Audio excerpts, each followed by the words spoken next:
SHAKESPEARE'S BITCHES by Pantaloon. Chapter 1. Steph, with her head bowed, had been staring at the tabletop for some time. When she finally spoke, it was with reluctance. "Martin wants to try a threesome," she muttered. There was a silence, so she looked up through her hanging blonde hair to gauge her friend's reaction. "Martin," replied Haley in mild surprise. "Oh." Neither her face nor her voice indicated any great interest. Her attention was already engaged by her waiting chocolate framboisier. The deep red thickness made her lips part and her tongue stir. Steph was rather taken aback by the response. "Oh?" she echoed the other's bare monosyllable, in obvious affront.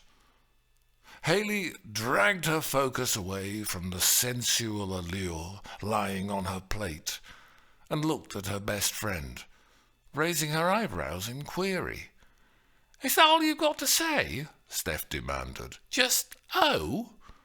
"Well," Haley began, but she was forced to look down at the temptation below. She wanted to stretch out her finger and stroke the raspberry glaze. "Well, what?" Steph insisted. Haley's green eyes lifted. "Well," she repeated, trying to concentrate, "I mean, it's no big surprise, is it? Men want to experiment." She blinked and continued blandly, "Everyone wants to experiment." "Haley," her friend complained, "sometimes I cannot believe your reactions." The redhead appeared slightly indignant, but then became puzzled. "What are you on about?" "On about?" Steph demanded. "Martin wants a threesome. That's what I'm on about."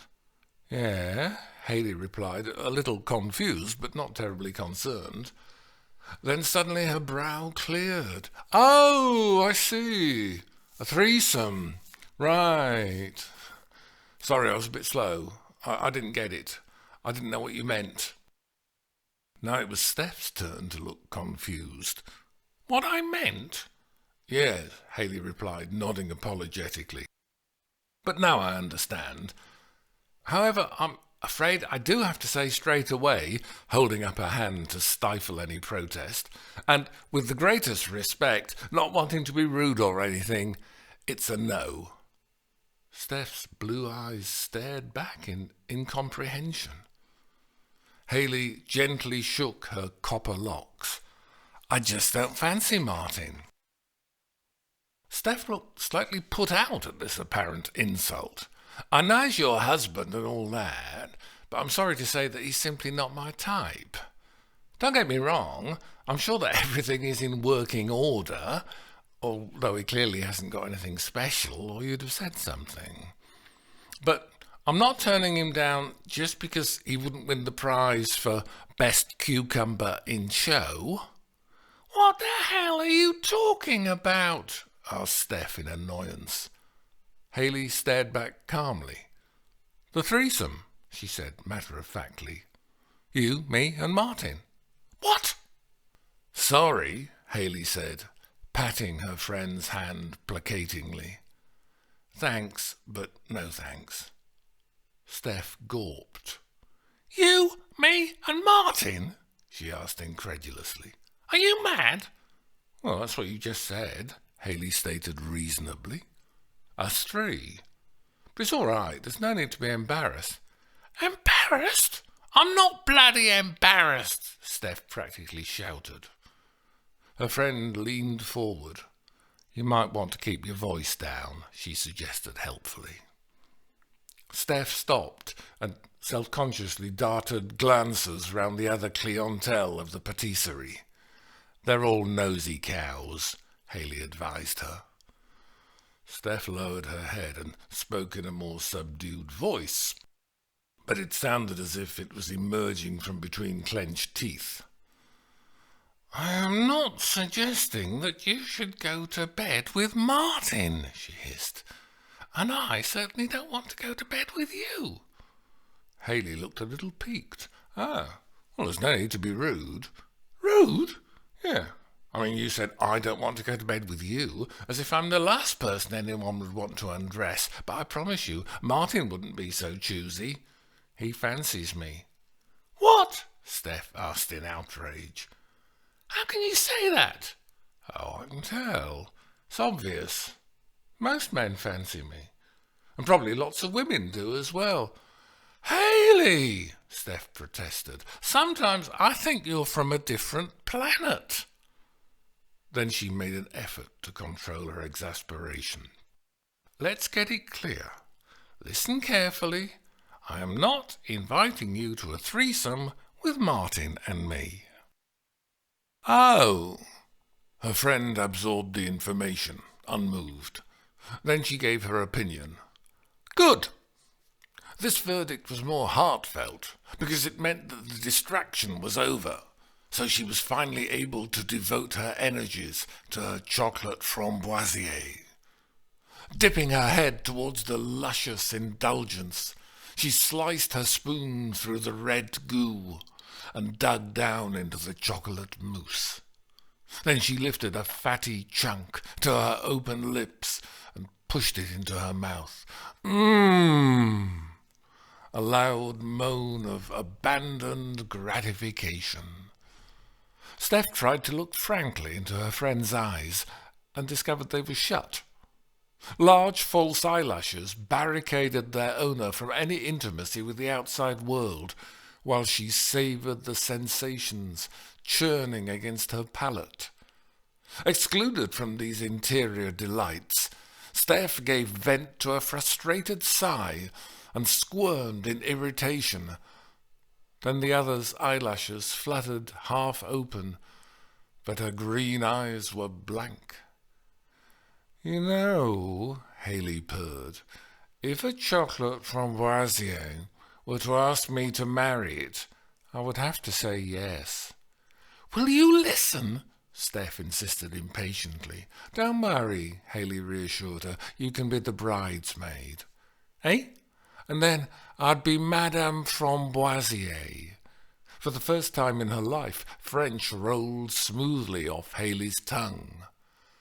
Steph refused to be diverted. In fact, she was clearly agitated. Look, will you stop eating? I want to talk to you. Haley thought this was unreasonable. How could talking take precedence over eating?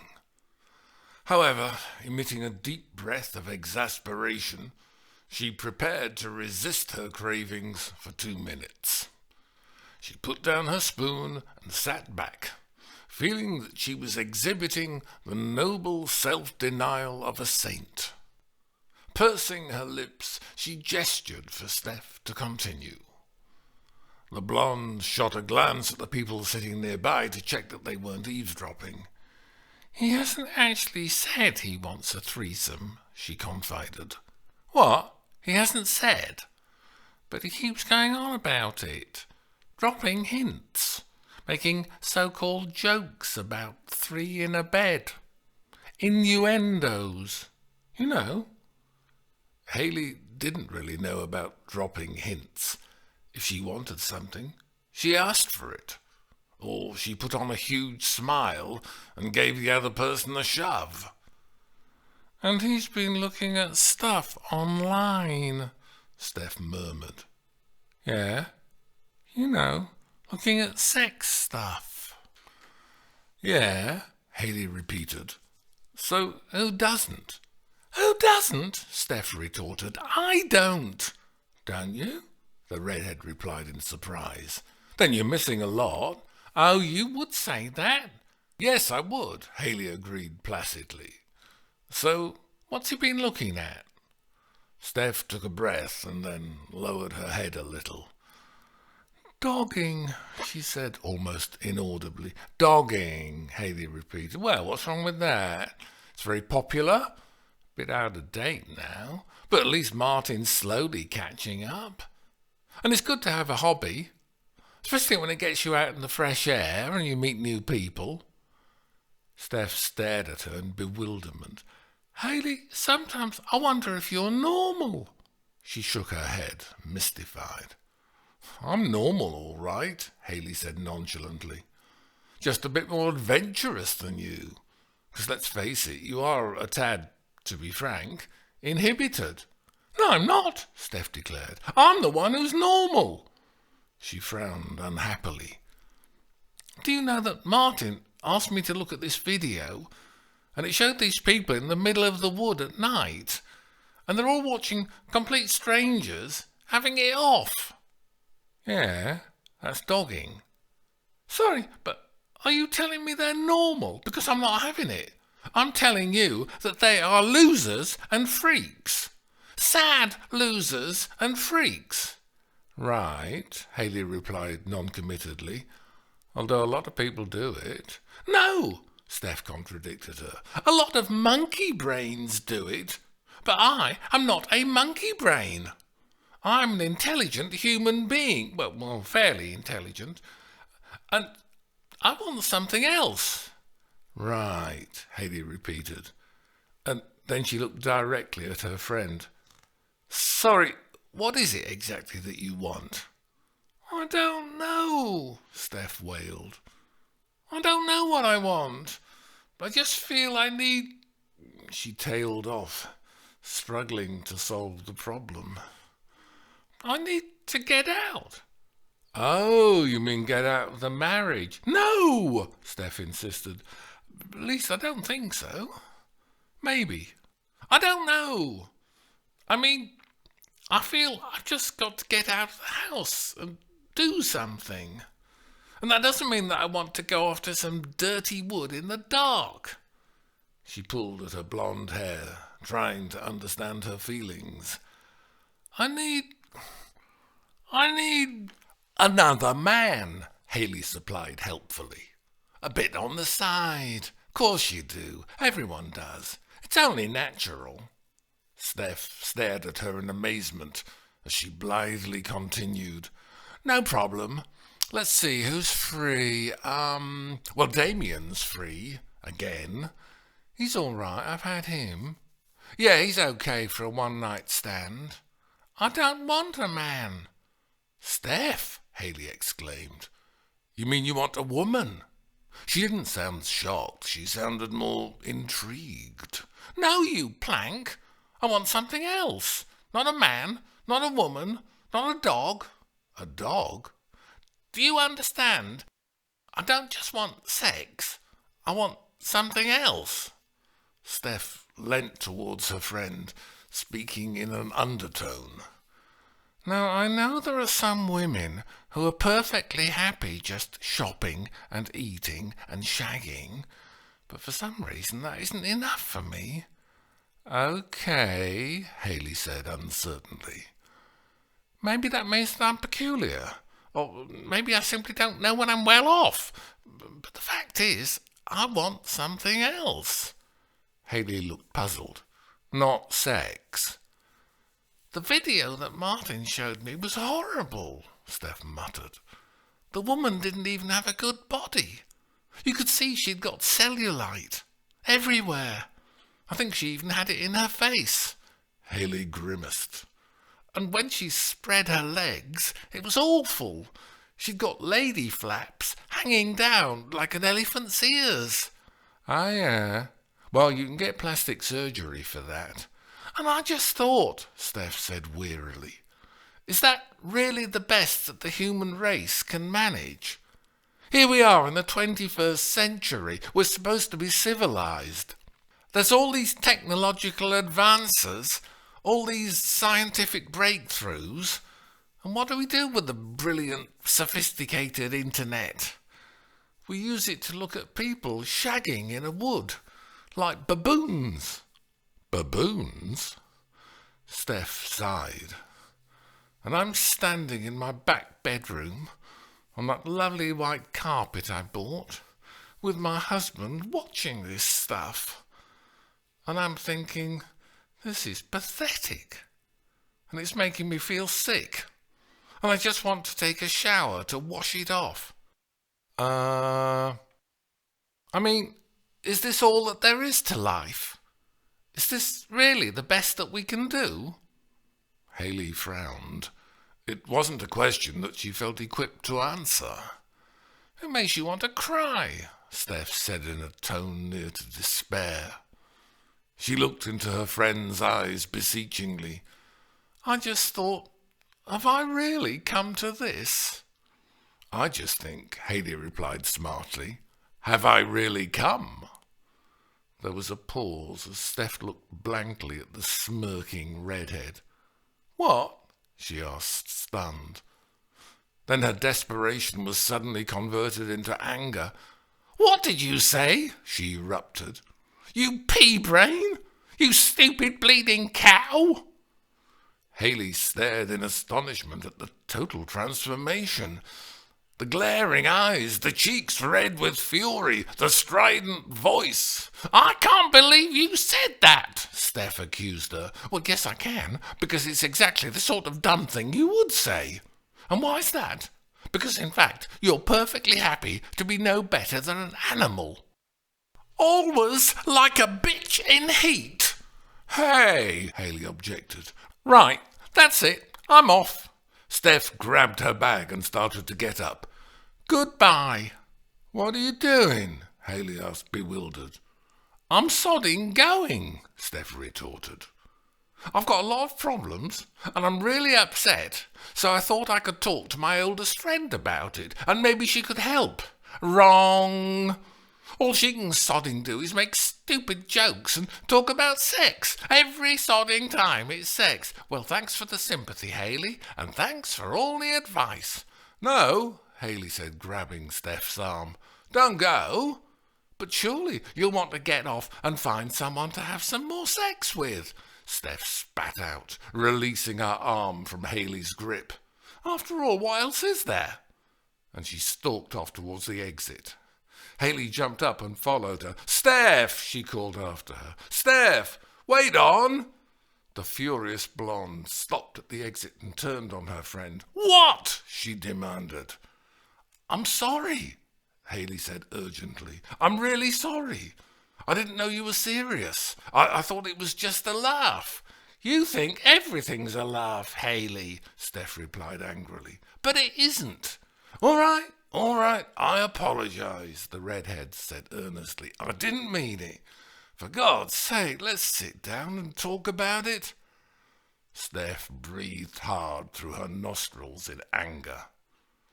"Please, Steph, please. I'll be serious. I'll try to help. I promise."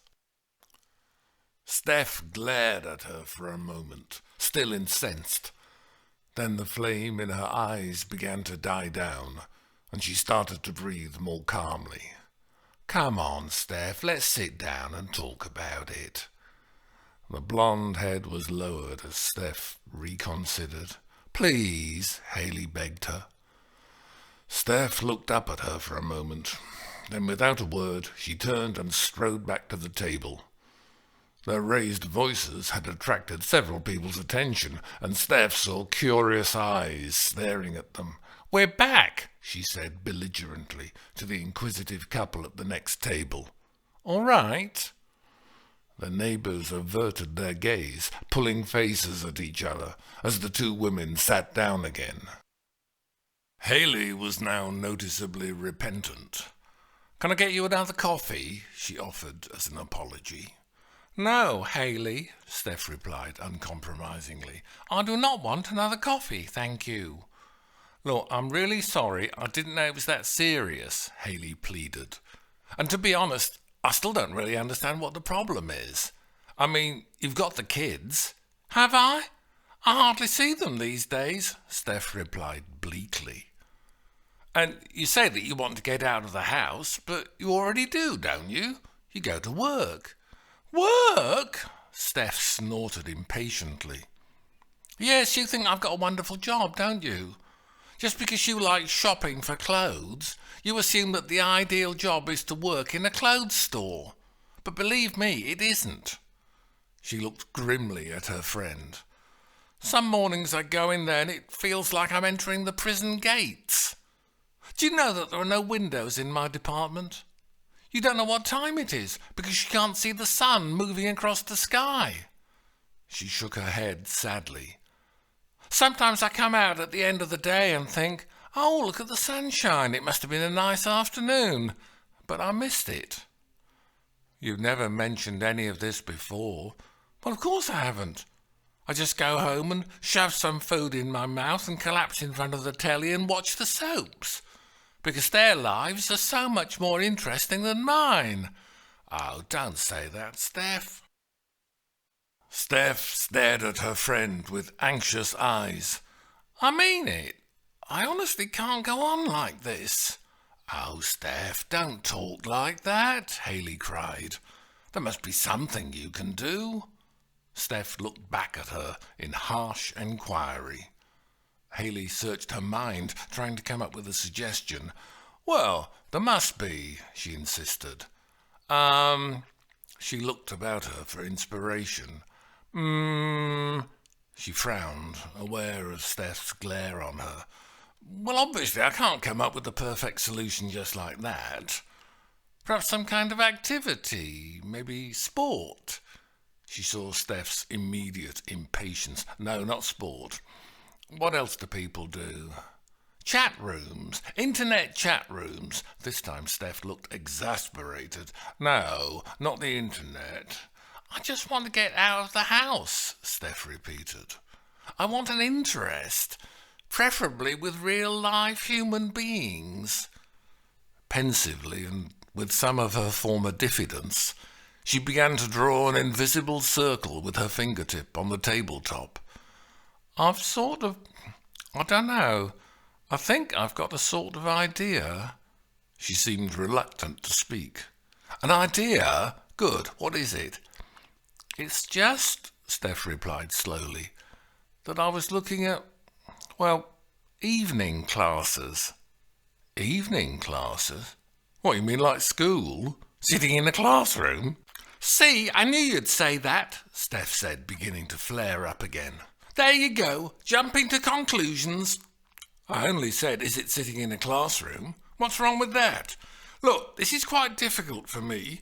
I feel stupid. Well, don't. Come on, I'm on your side. I'm your friend. Yeah, but you'll still laugh. No, I won't. Yes, you poxy will. No, I poxy won't. Green eyes stared into blue eyes. So, what is it you want to study in your classroom? It isn't in a classroom. Well, what is it in then? A university? A laboratory? No, Steph replied, looking away as if embarrassed. It's in a church hall. A church hall? Haley echoed. What, you mean one of those places? But she paused, seeing that her friend was already beginning to bridle. Quickly she changed tack. Oh, right. Yes. Good. It didn't sound very convincing. And what are you going to do, study in this church hall? Oh, Steph began. Haley leaned forward expectantly as Steph seemed to take a breath. It's drama. Drama? What, you mean plays and stuff? I don't know. Maybe. You want to be an actress. Don't start. What? Going on about Hollywood? That's not what I'm after. I'm not a silly little girl dreaming about being a movie star. No, right, Haley replied, trying to look serious. So what then? Steph stared into her coffee cup as if it was a crystal ball. I don't know. Time will tell. She looked anxiously up at her friend. What do you think of the idea? Oh, yes, good idea, Haley replied, keen to grasp at any possible solution. You think it's worth a go? Definitely. Give it a try. I'm all for it. Good. Right. Thanks. I'm glad you're in favour, Steph replied, but she still didn't look relaxed. Totally. But there's just one problem. What problem? I'm encouraging you. Go for it. Yes, but the thing is... Steph looked at her friend with a heartfelt appeal in her eyes. Will you come with me? What, me? How do you mean? Haley asked, and then she suddenly raised her voice uncompromisingly. Oh no, I'm not acting. I'm not going on stage. I'm not prancing about grinning like a maniac. No, Steph assured her. You wouldn't have to do the drama. You wouldn't have to be involved. I just want you to come along with me for the first lesson. She saw the scepticism on Haley's face. Look, I know it's pathetic, but for some stupid reason I seem to have lost all my confidence. Haley gave a half smile. You mean it's like you're going all alone to your first day at big school? No, Steph shot back sharply. Well, a bit maybe, she conceded. All right, yes. She gave a little glare. Happy? She asked sarcastically. It's not a matter of being happy. I'm just rather surprised. I wouldn't have said that you lack confidence. No, I don't usually. But this is different for some reason. She tugged at her dyed blonde hair. Maybe it's because, we aren't little girls anymore.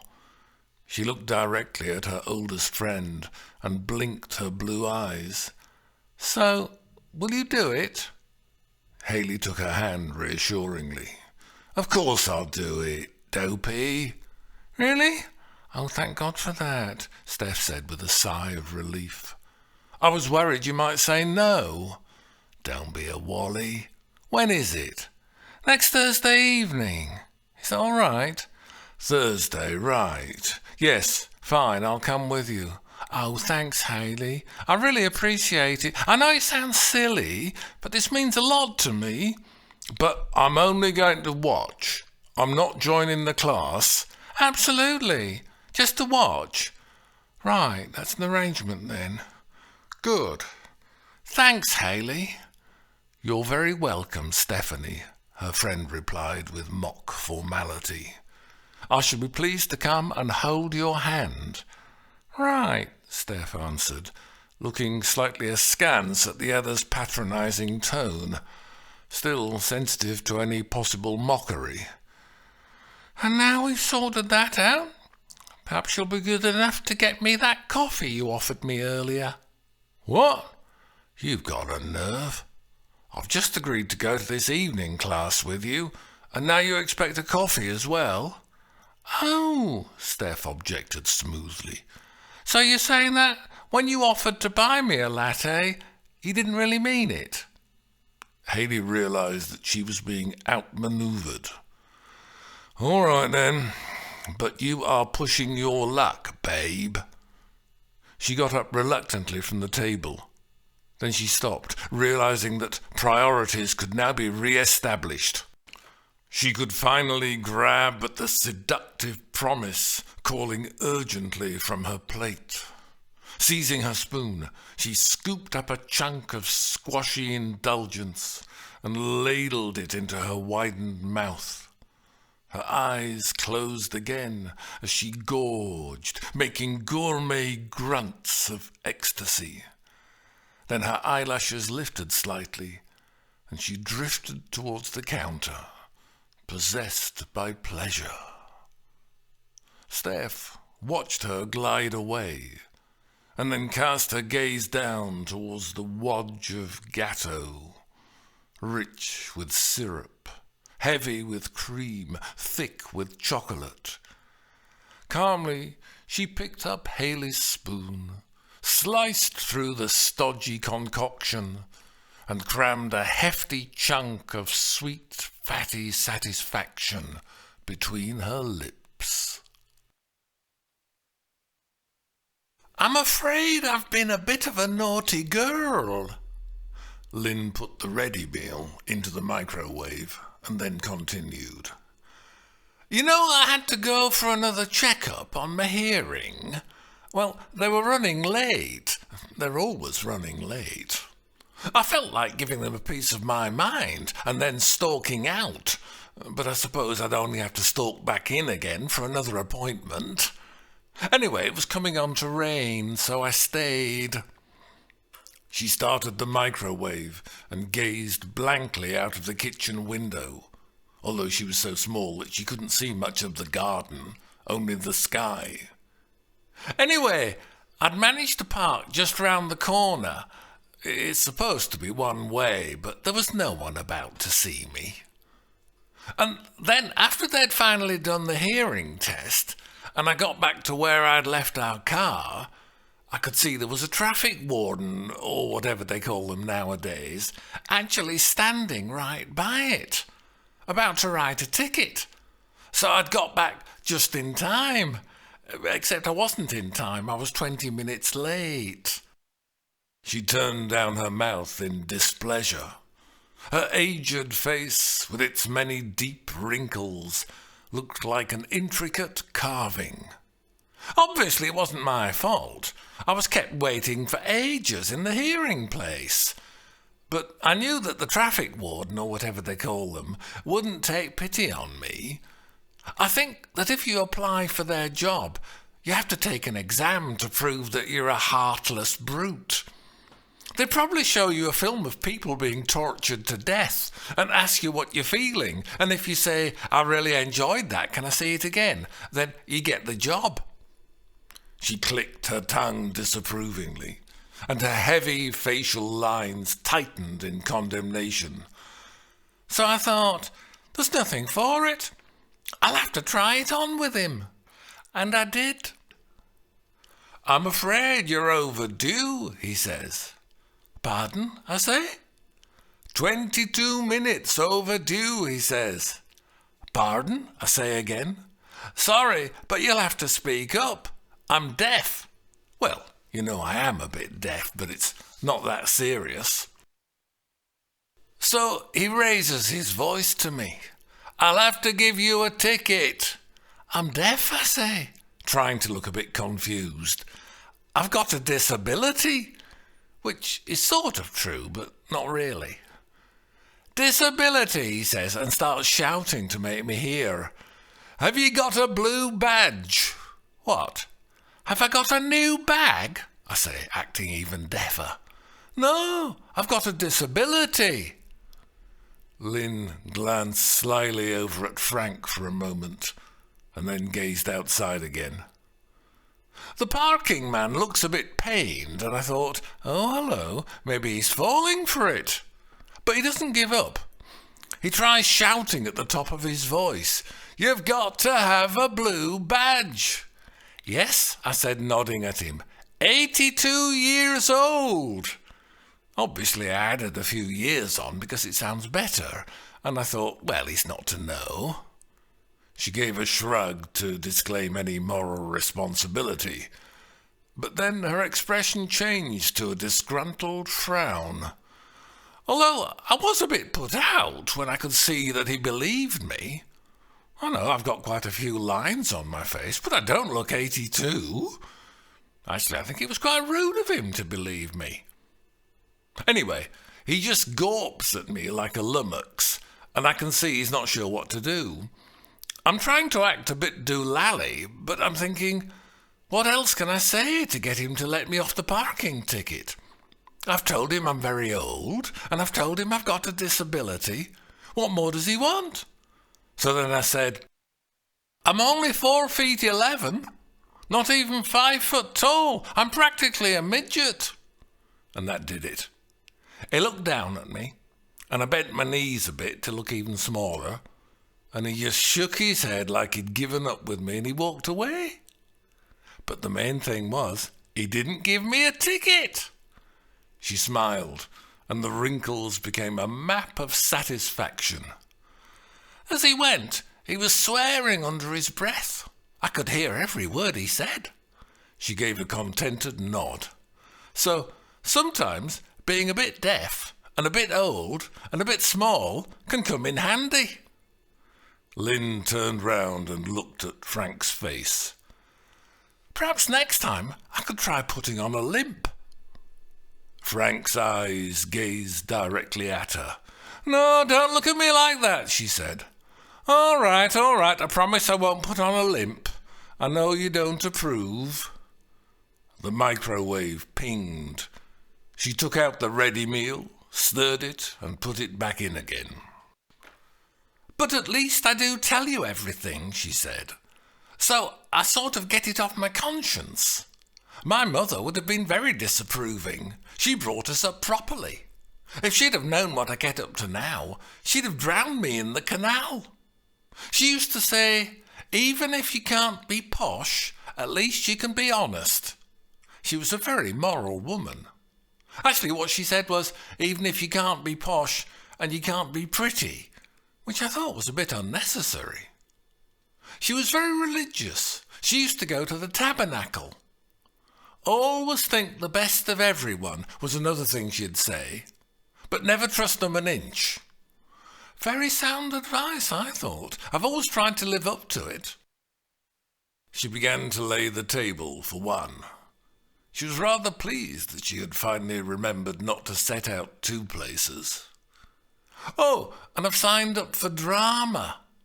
You know that I'm trying evening classes alphabetically.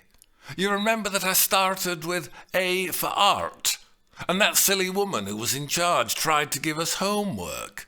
At my age, homework. So I had to put her right. I said, 'Now listen, lady, I know that you're the teacher and that this is a class, but you've got to realise that I'm a pensioner. You can't set me homework.'" Lynn sounded as if she was still rather indignant at the folly of the young. So that wasn't very successful. She turned down the corners of her mouth, looking a bit glum, and her facial lines magnified the expression. "And then I did a class beginning with the letter B, following my plan of trying them alphabetically. What was it called? Oh, yes, Body Moves. Well, I should have realised from the daft title. Of course, it was just physical jerks, done to very loud music. It was like being in the army, with a PT instructor shouting at you. For the first half hour, I thought she was a man. Anyway, the next body move I did was to move my body right out of her class." She nodded her head assertively. "And then the next letter, C, was for computers. Very interesting, very modern. Didn't understand a word of it.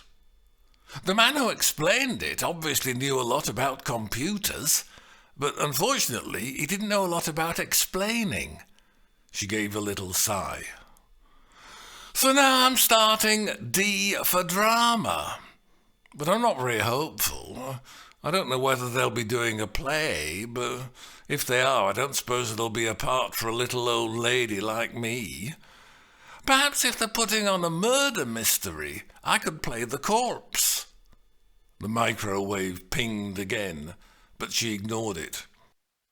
"Oh, talking of corpses, did I tell you about when I last went to see the doctor? What's he called? I can never catch his name. Anyway, he looked at me very seriously, and he sounded quite gloomy. 'I'm afraid you're suffering from an illness that many of our patients get. There's a lot of it about.' And then he gives a little smile. 'It's called old age, and there's nothing we can do about it.' He thought he was so clever with his stupid joke, I could have slapped him." Lynn's expression was decidedly fierce. "Mind, it's true, of course. All these medical advances mean that everyone is living longer. So we're all queuing up at the chemist's to get our pills. And then the NHS say they can't cope with so many old people. Well, I blame science. Why do they want to go keeping all us folk alive? What's the point? It never used to be like this. By the time my mother reached the age I am now, she'd been dead for 10 years. She took the meal out of the microwave and removed the covering film. I could see what the doctor was really thinking. Our waiting lists are impossibly long, so if you want to do your bit to help the NHS, we'd be very grateful if, as you leave the surgery, you'd kindly drop dead. She put the food on the table. She always bought ready meals these days. there didn't seem much point in cooking, now that it was only for one person. I wouldn't mind much if I did drop dead. At least it would mean that I didn't have to think about what to get Maureen for her birthday. You know what she's like. Whatever I buy her, she's never grateful.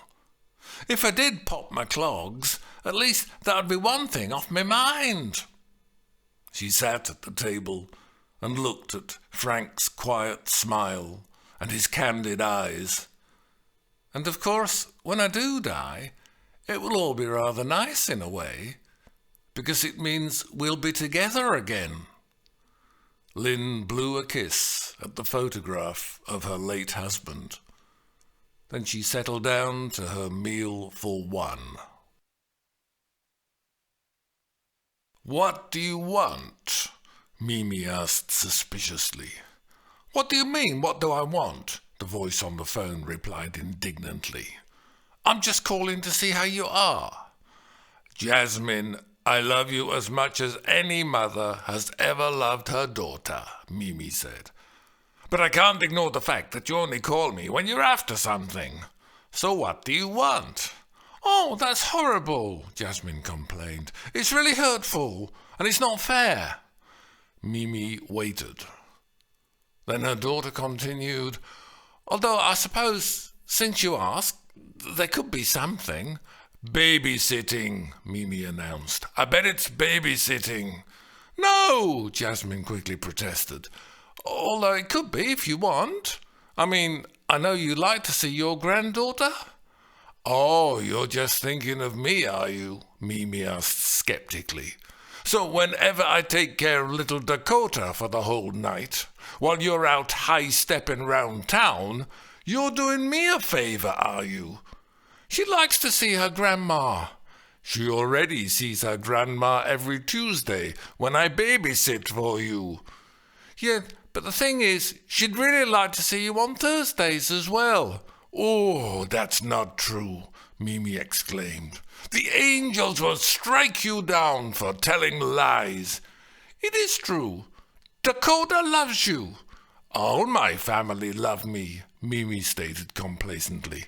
"But they don't all try to force me to do extra babysitting." "But you don't do anything on Thursdays," Jasmine objected. "You're free." Then her voice became mistrustful. "You are free, aren't you? You're not looking after her, little boy, are you?" "Her?" Mimi replied scathingly. "Her? If you mean your sister, then kindly use her name. And no, I'm not looking after her little boy on Thursdays. You know my arrangements. I have your little Dakota on Tuesdays, and her little Kevin on Wednesdays." "Yeah," Jasmine murmured sulkily. "And then I go to see Dahlia on Fridays. Firstly, I go to see her because she's my sister, and I, unlike you, love my sister. And secondly, I go to see her because she's a very good cook. I look forward to my Friday dinners." "Yeah, well, we can all see that," Jasmine said undiplomatically. "What? What are you saying?" Mimi bridled. "Are you making some comment about my shape? My body? Let me tell you, I have the figure of a real woman." "You've got the figure of two real women," Jasmine shot back. "Careful," Mimi warned her. "You had better watch what you say, my girl. Watch what you say, because you'll probably look like me in 20 years' time." She paused and considered the topic judiciously. Then she gave her judgment. "I have the figure of a woman who enjoys life, and it shows." "Humph," said Jasmine. "Believe me, I ain't had no complaints," her mother asserted. "Quite the opposite, actually. I find that gentlemen prefer a man-sized portion." She nodded decidedly. "Now, where'd I got to? Friday. Yes, Friday is dinner. I mean Dahlia. And Saturday is bingo." "I can't believe that anyone still plays bingo." "It's at the social club. We are socializing. Mimi likes the social bingo." "Yeah, but Hang on, we're just getting to Sunday," Mimi interrupted. Obviously, I stay in on Sunday night 'cause it's the Lord's Day and 'cause there's good stuff on telly. Yeah, but getting back to Thursdays, is it a yes or a no? What do you think? Mimi asked tartly. Well, it ought to be yes, and you ought to remember my birthday. But you didn't. Jasmine replied sullenly. Then she muttered, I bet you'd do it if it was a chance to take care of her little boy. Kevin? Asked Mimi, puzzled. Why? You know why. Because he looks white. What? Mimi exclaimed incredulously. Because he looks white? Have you gone crazy, girl? Are you doing drugs or what? You should know me better than that. Mimi is black and proud and very loud, or whatever it is. She shook her head, baffled. Prefer him because he looks white. You've got your brain in back to front. Well, that's what I've always thought, Jasmine said stubbornly. Daughter, that doesn't even make sense. How can you say I prefer a white skin to a black skin when you know that all my white friends go flying off to Spain for their holidays just to get a suntan? And when they come back, they say, ooh, look, I've got a lovely colour, nearly as brown as you, Mimi. She looked at the back of her hand admiringly. So even the white people don't prefer a white skin.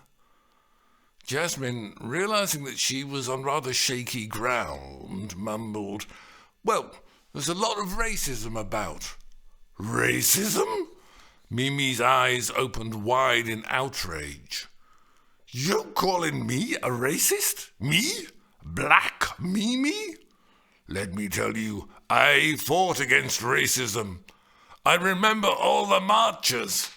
Marches? Jasmine queried. Mimi began to sing defiantly. We shall overcome. We shall overcome. There was a pause, and then she said, I forget the rest. You didn't go on any marches. You don't know the half of what I did, Mimi replied, pointing her finger assertively at the phone. And don't you dare call me a racist. If Dr. Martin Luther King were here now, he'd give you such a hiding. I didn't mean... I remember Dr. King, Mimi continued. I have a dream, he said. I have a dream that all the little black kids and all the little white kids will play together in peace on the bouncy castle. Jasmine snorted derisively, but her mother was not to be deflected. And that's not all. What about, it don't matter if you're black or you're white? And who was it sang that? Saint Michael Jackson, that's who. Eh? And also don't forget, suffer the little children to come unto me. So there. She nodded conclusively. What? Asked Jasmine, totally lost. If Dr. Luther were alive today, Mimi proclaimed, he'd spin in his grave. Fact. There was a brief silence. Mimi was satisfied that she had won her point. Yeah, but to get back to the main subject, her daughter said obstinately, you are free on Thursdays. No, I'm not. The lie sprang readily to Mimi's lips. She felt it was amply justified. The girl was badgering her. Yes, you are, Jasmine insisted. That's how much you know, Mimi said, hoping for inspiration. I'm booked up on Thursday evenings. I go out. You never mentioned that, Jasmine objected. It's a new thing. Where do you go? Her daughter demanded. None of your business, Mimi replied, still trying to think of a plausible reason. See, I knew you were lying. Don't you call your mother a liar, Mimi shouted. She still couldn't come up with an excuse. So, what are you doing on Thursdays? Learning Chinese? Jasmine asked sarcastically. And that was her fatal mistake. Her smug put-down had actually provided her mother with the means of her escape. "Yes, I am learning," Mimi answered, thinking quickly. "But not Chinese." "What?" "I'm going to, an evening class." Mimi felt pleased with her invention, and was also rather proud of the new academic status she had conferred on herself. "Evening class? You?" Jasmine said disparagingly. The further disrespect from her daughter strengthened Mimi's resolve. "Yes," she declared, "absolutely. Why not?" Jasmine sounded less confident. "Well, what are you studying?" "That remains to be seen," her mother replied calmly. She had regained her aplomb. "It's a late application. At the minute, they're just checking to see exactly where they can fit me in. I'll be able to tell you next week. But they have said there is definitely a place for Mimi. Definitely." "Well, I thought you might help out your daughter," Jasmine grumbled. "I do. Every Tuesday," Mimi replied immediately. "And if you get mouthy, I'll put a stop to that." Okay, Jasmine said quickly, conceding defeat. "Oh, I've got to go. My supervisor's coming." She put on her customer services voice. "Thank you for your enquiry, madam. Goodbye." And she rang off. Mimi was left sitting on the sofa, wondering what on earth she'd got herself into. Evening class, she mused. It didn't sound as much fun as bingo. Thursdays. She twisted her mouth thoughtfully. Well, there must be something on somewhere. She shrugged philosophically. I suppose I'd better find out. She levered her ample form off the couch. But one thing for sure, she said. I certainly ain't going to learn Chinese. Chapter 2. The pig woman has to be taught a lesson. She's going to have to learn that if she really insists on behaving like a pig, then sooner or later she'll find herself hanging upside down from a hook in the butcher's window. I suppose that if things had been different, I might have made allowances for her, because she'd had the misfortune to be born with a face like a side of pork. And then I might have been understanding when I noticed that she'd resorted to coating it with an inch-thick layer of pink makeup. And I might even have been a bit tolerant when I saw that, in fact, she'd only succeeded in making herself look even more like a pink porker, the shiny blusher giving the impression of bacon that's just been basted. Well, more fool me. Sometimes I'm just too soft-hearted. For now I can see that she deserves absolutely no favours whatsoever, because she has deliberately broken all the rules of civilized behaviour. Having been presumably raised in a pigsty, she is evidently used to fighting for the best position at the trough. But unfortunately, that isn't the way we Sunday shoppers conduct ourselves in Sainsbury's car park. Sad to say, she has clearly demonstrated that she is simply no better than an animal. Face like a pig, manners like a pig. She's driving. Well, what else would it be? A pig-mobile. An enormous black 4x4. Its gross body like a gigantic Berkshire hog. Maybe if she tried walking occasionally, instead of driving everywhere in that ugly beast, she might lose a bit of her pork belly.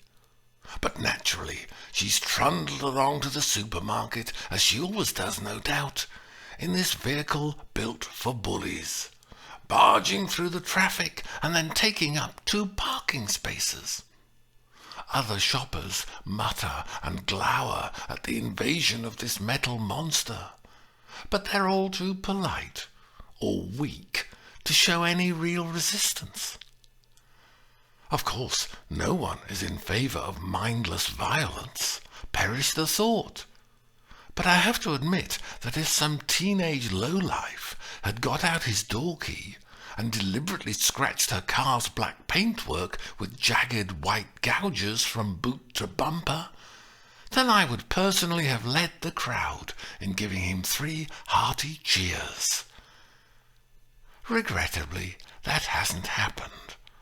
And so here we all are, queuing to get out of the car park. The arrangement isn't very convenient at this point. There are cars coming from 2 different directions towards the exit, so you have to take turns to get out. But we're all fairly patient. Then I notice the black truck in the other queue which will merge with mine, and it occurs to me that it looks like a Nazi tank. I realize that it's not just a bulldozer. It's actually a weapon of war. At that very moment, to my amazement, I see that the vehicle's name is written on its side. Warrior. At first, I can hardly believe my eyes, can hardly believe the naked aggression. But then I reflect that I shouldn't really be surprised. In fact, I might have expected the pig woman to have gone the whole hog and have mounted a machine gun on the car's roof. So now it's my turn to go through the exit, and I begin to advance carefully, when suddenly she accelerates with a roar, and the black juggernaut is hurtling into my path like it's determined to smash and destroy. I stamp down on the brake pedal, and my body is jolted forward as my little car jerks to a halt. So the seatbelt cuts into my shoulder. The shock is like a thump in the chest, and my nerves are jangling. It could have been a horrible collision. She simply refused to wait her turn, and instead has used that vast truck as a battering ram to force her way into the queue. If I had been slower on the brakes, my car's flimsy wing would have been crushed by her hulking tractor, and my legs could have been ripped open by torn metal. I slam my fist down on my horn, and it blares, and I keep it blaring, because I'm outraged at her deranged attack, and because I'm so shaken up that my arms are trembling, and because I want to slit the pig woman's throat. She doesn't like hearing the insistent horn, like a screeching siren, accusing her in front of all the other motorists. So she opens her window, thrusts her piggy snout towards me, and begins to bellow vile, violent obscenities, the grunting and roaring of the farmyard, stinking words scooped up from the bottom of the sty. And then she calls me such a filthy name that I feel as if she spat in my face. I am stunned and motionless as her brute of a machine thunders out of the exit. I can't move, I can't think. But then a switch trips in my head, and my mind clears, and everything becomes totally in focus. My thoughts are as cold and hard as a carving knife. I bear down on my accelerator and speed out after her. Up to the roundabout. Brake. Where's she gone? Down there. No one could miss her evil tank. There are some other cars between us. Twist my steering wheel to the right and hurtle between the 2 lines of traffic. I'm feeling very calm, not even blinking my eyes. Someone sounds their horn at me, silly sod, thinks that I'm driving dangerously and I'm queue jumping. Stupid prat ought to realize that it has to be done. Swing in, and I'm right behind the giant truck, but I'm still completely invisible to the animal inside it. She's so busy intimidating other road users that she never looks in her rear-view mirror. And anyway, she wouldn't notice an ordinary little car like mine. And now it's easy. All I have to do is stay on her tail, her obese, obscene tail, and follow her home. because she can't be allowed to get away with it. She has to learn that she can't point her piggy face at me, especially when it's contorted into that ugly scowl. And she cannot wobble her flabby cheeks, her porky chops, in my direction, and threaten me with that savage glare as if she's about to bite. She needs to learn how human beings behave, and she needs to discover that I can bite back. Now I remember the sight of her mouth when she was snarling at me. I could see that she'd painted her porky little lips a violent crimson, and she'd smeared them thick and shiny. It looked exactly as if she'd applied lipstick to a pig's anus. She turns the massive tank left and cuts the corner, lumbering over the curb. Some old man on the footpath shrinks away from the blundering monster. I follow her, executing the turn perfectly, and tuck myself in neatly behind, staring at her fat rear end. Straight over the roundabout and on up the hill. This isn't the way to the posh houses. This area is distinctly down market. Riff-raff are sitting outside a pub, hunched over their cigarettes and booze. They look like human rubbish that's been dumped outside on the pavement, waiting to be shoveled into a big plastic bag and carted away by the dustbin men. The vast vehicle in front approaches traffic lights, which is changing from green to amber. But the woman puts her foot down on the accelerator, and the gross 4x4 roars through the amber light, which means that in order to keep up with her, I have to go through the lights when they've turned red. Someone beeps his horn at me. Cretin. Past a row of shops, and there's a zebra crossing with some young female starting to push her baby buggy onto it, but the black monster hurtles straight at her. The girl pulls a silly face as she drags her kid out of the way, and she's making a stupid screaming noise as I race through in pursuit. But now the pig woman can't see any other pedestrians that she could try to run over, so she slows down a bit. Actually, the part of town we've come into isn't too bad, more like typical suburbia. It's all been landscaped, trees and flowers and things like that. We go down an ordinary road, and then she's pulling her vile tank into the side and parking it. She didn't signal, of course. So I stop my car and pull in where she can't see me. She unloads her porky carcass out of the truck and walks to her house. She squashed her feet, her podgy trotters, into ridiculously high heels, so she totters towards her door, like a sow on stilts. That's enough for now. I know where she lives. I can turn the car round and drive unhurriedly back past all the lawns and bushes and stuff and make my way home. Anyway, it'll be easy to find that huge, ugly vehicle squatting at the curbside like it's having a crap in the gutter. I'll be back tonight. Meanwhile, I can go home and have a glass of sherry. I'm just in the mood for a glass of sherry. Yes, it's good and dark now. There was a bit of rain earlier, but it seems to have dried up all right. None of my neighbours notice me get into my car. Some of them have got their curtains closed, and I can see the others have settled down for the evening's television. I pull out, and my headlights glare like two eyes focused on revenge. The journey's not the same this time. Everything looks different at night. The traffic lights are all conveniently green. Go, go, go, they say. When I pass the pub, I see that there are fewer figures outside smoking, just a couple of shadowy shapes.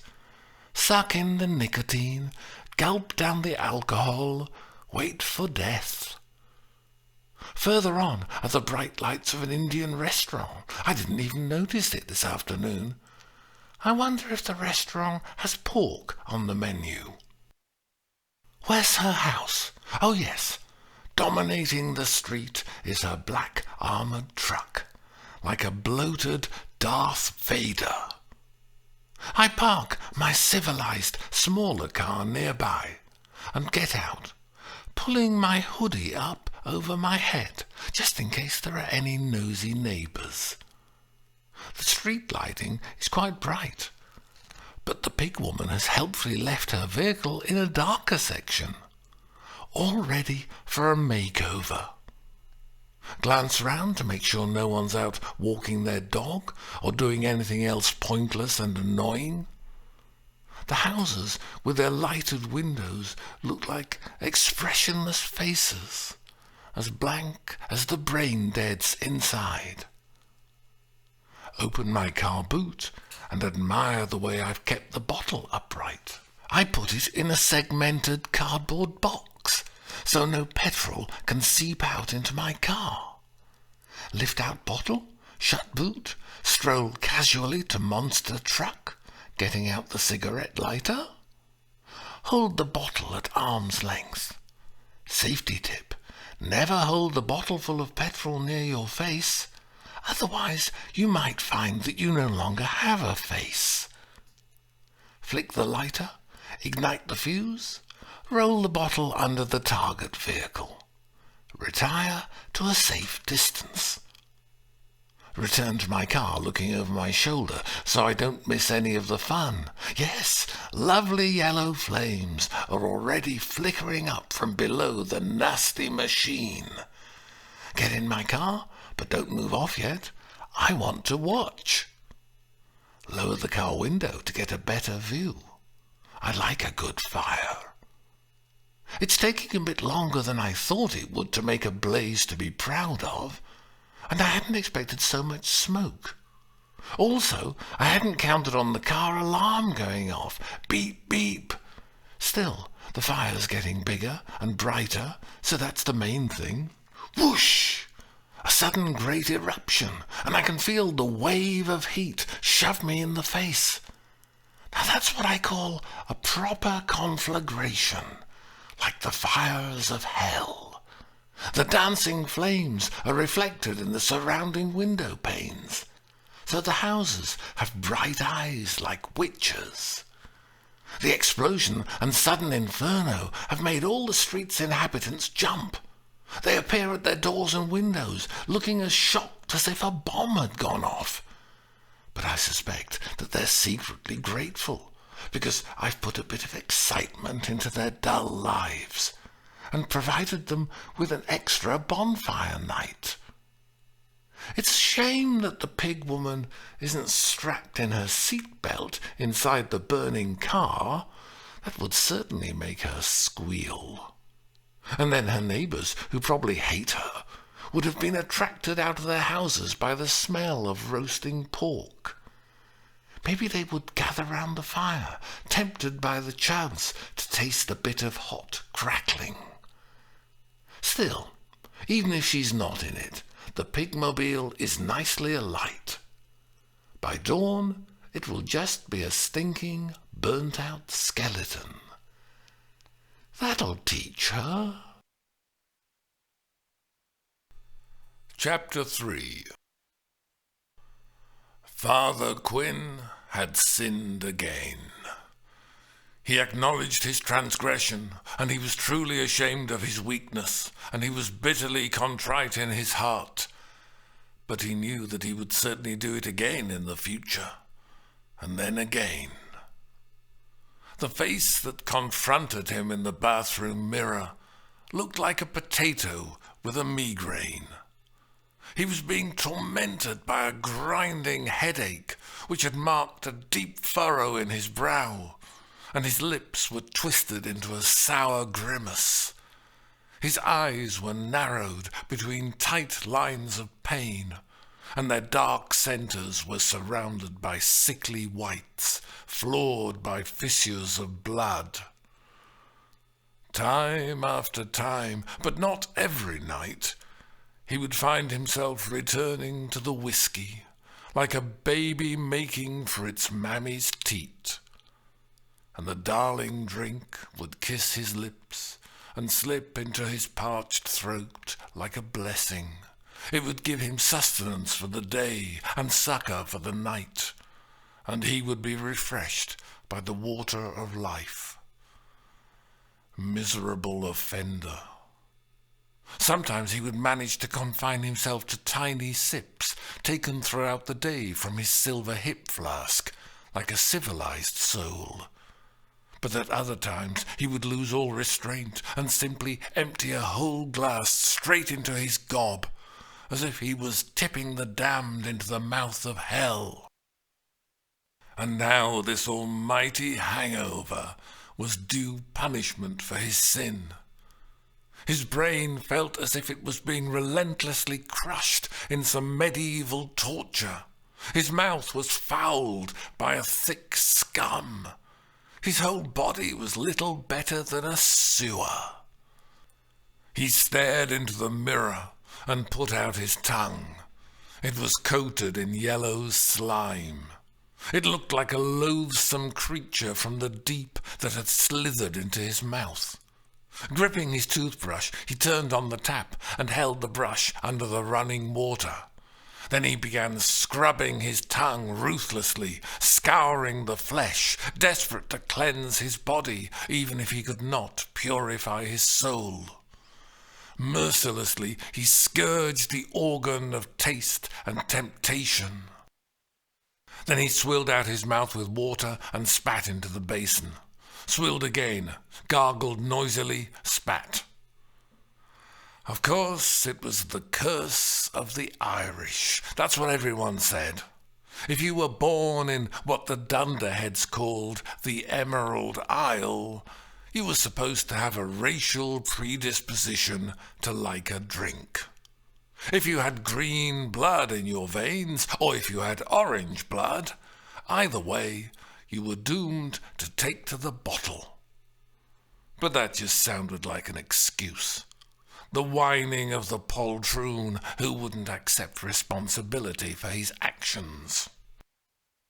And also it sounded suspiciously like the sophistry of the scientists, who devoted their whole cunning lives to trying to undermine the foundations of faith. Their doctrine of genetics was the devout creed of the unbelievers. Father Quinn once more faced his reflection. In the dim light from the dirty window, he looked like one of his church's stone gargoyles. Roughly sculptured grey hair surmounted an ashen face that was pitted and cold and lifeless. But against the dull grey skin there shone the lurid flare of a red blotch on his cheek. It was the raw blemish that always appeared overnight as the inescapable consequence of an excess of alcohol. A night on the booze brought double retribution. First, there was the private punishment, including his wounded cringing away from any noise because it lacerated his skull. But secondly, there was the public punishment, the shaming.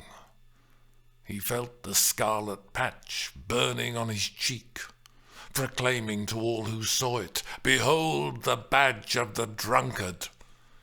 And he knew that his parishioners would avert their eyes in revulsion from their pastor. The fiery blot was a sign of God's displeasure at his servant's offence. It was a penalty, and it was a penance, and that was right, and that was good, and that was the working of divine justice. But Father Quinn felt that his face bore the mark of Cain. The doorbell rang shrilly, clawing his brain. He flinched, groaning, turning his head away from the strident din like a dumb beast, aware only of its suffering. Then he resignedly trudged out of the bathroom and stumbled down the stairs, grunting as the usual sharp pain shot through his gammy knee. But when he got to the bottom, He looked at the door reluctantly and seemed to change his mind about answering the summons. Instead, he abruptly halted in the gloomy hallway, standing motionless, lest the unwelcome visitor outside should discern movement through the front door's stained glass. He looked up above the entrance. To the left of the fanlight was a strategically positioned mirror, fixed at an angle so he could see who was standing outside the front door without being spotted. The rich and successful denizens of the modern world had remote-controlled surveillance cameras as part of their security system. Father Quinn had a dusty mirror. If it was Miss Matheson again, wanting to discuss the Acts of the Apostles and the reincarnation of cats, then he wouldn't answer the door. He'd pretend to be out. Looking up into his mirror with the eyes of the beleaguered, he saw in the reflection a tall man under an explosion of hair. Not Miss Matheson. This was clearly a man with a trim beard. Miss Matheson only had a moustache.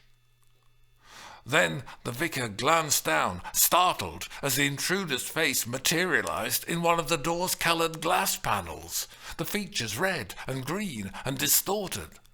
The man was trying to see inside. No doubt he had heard the clergyman's clumping dissent.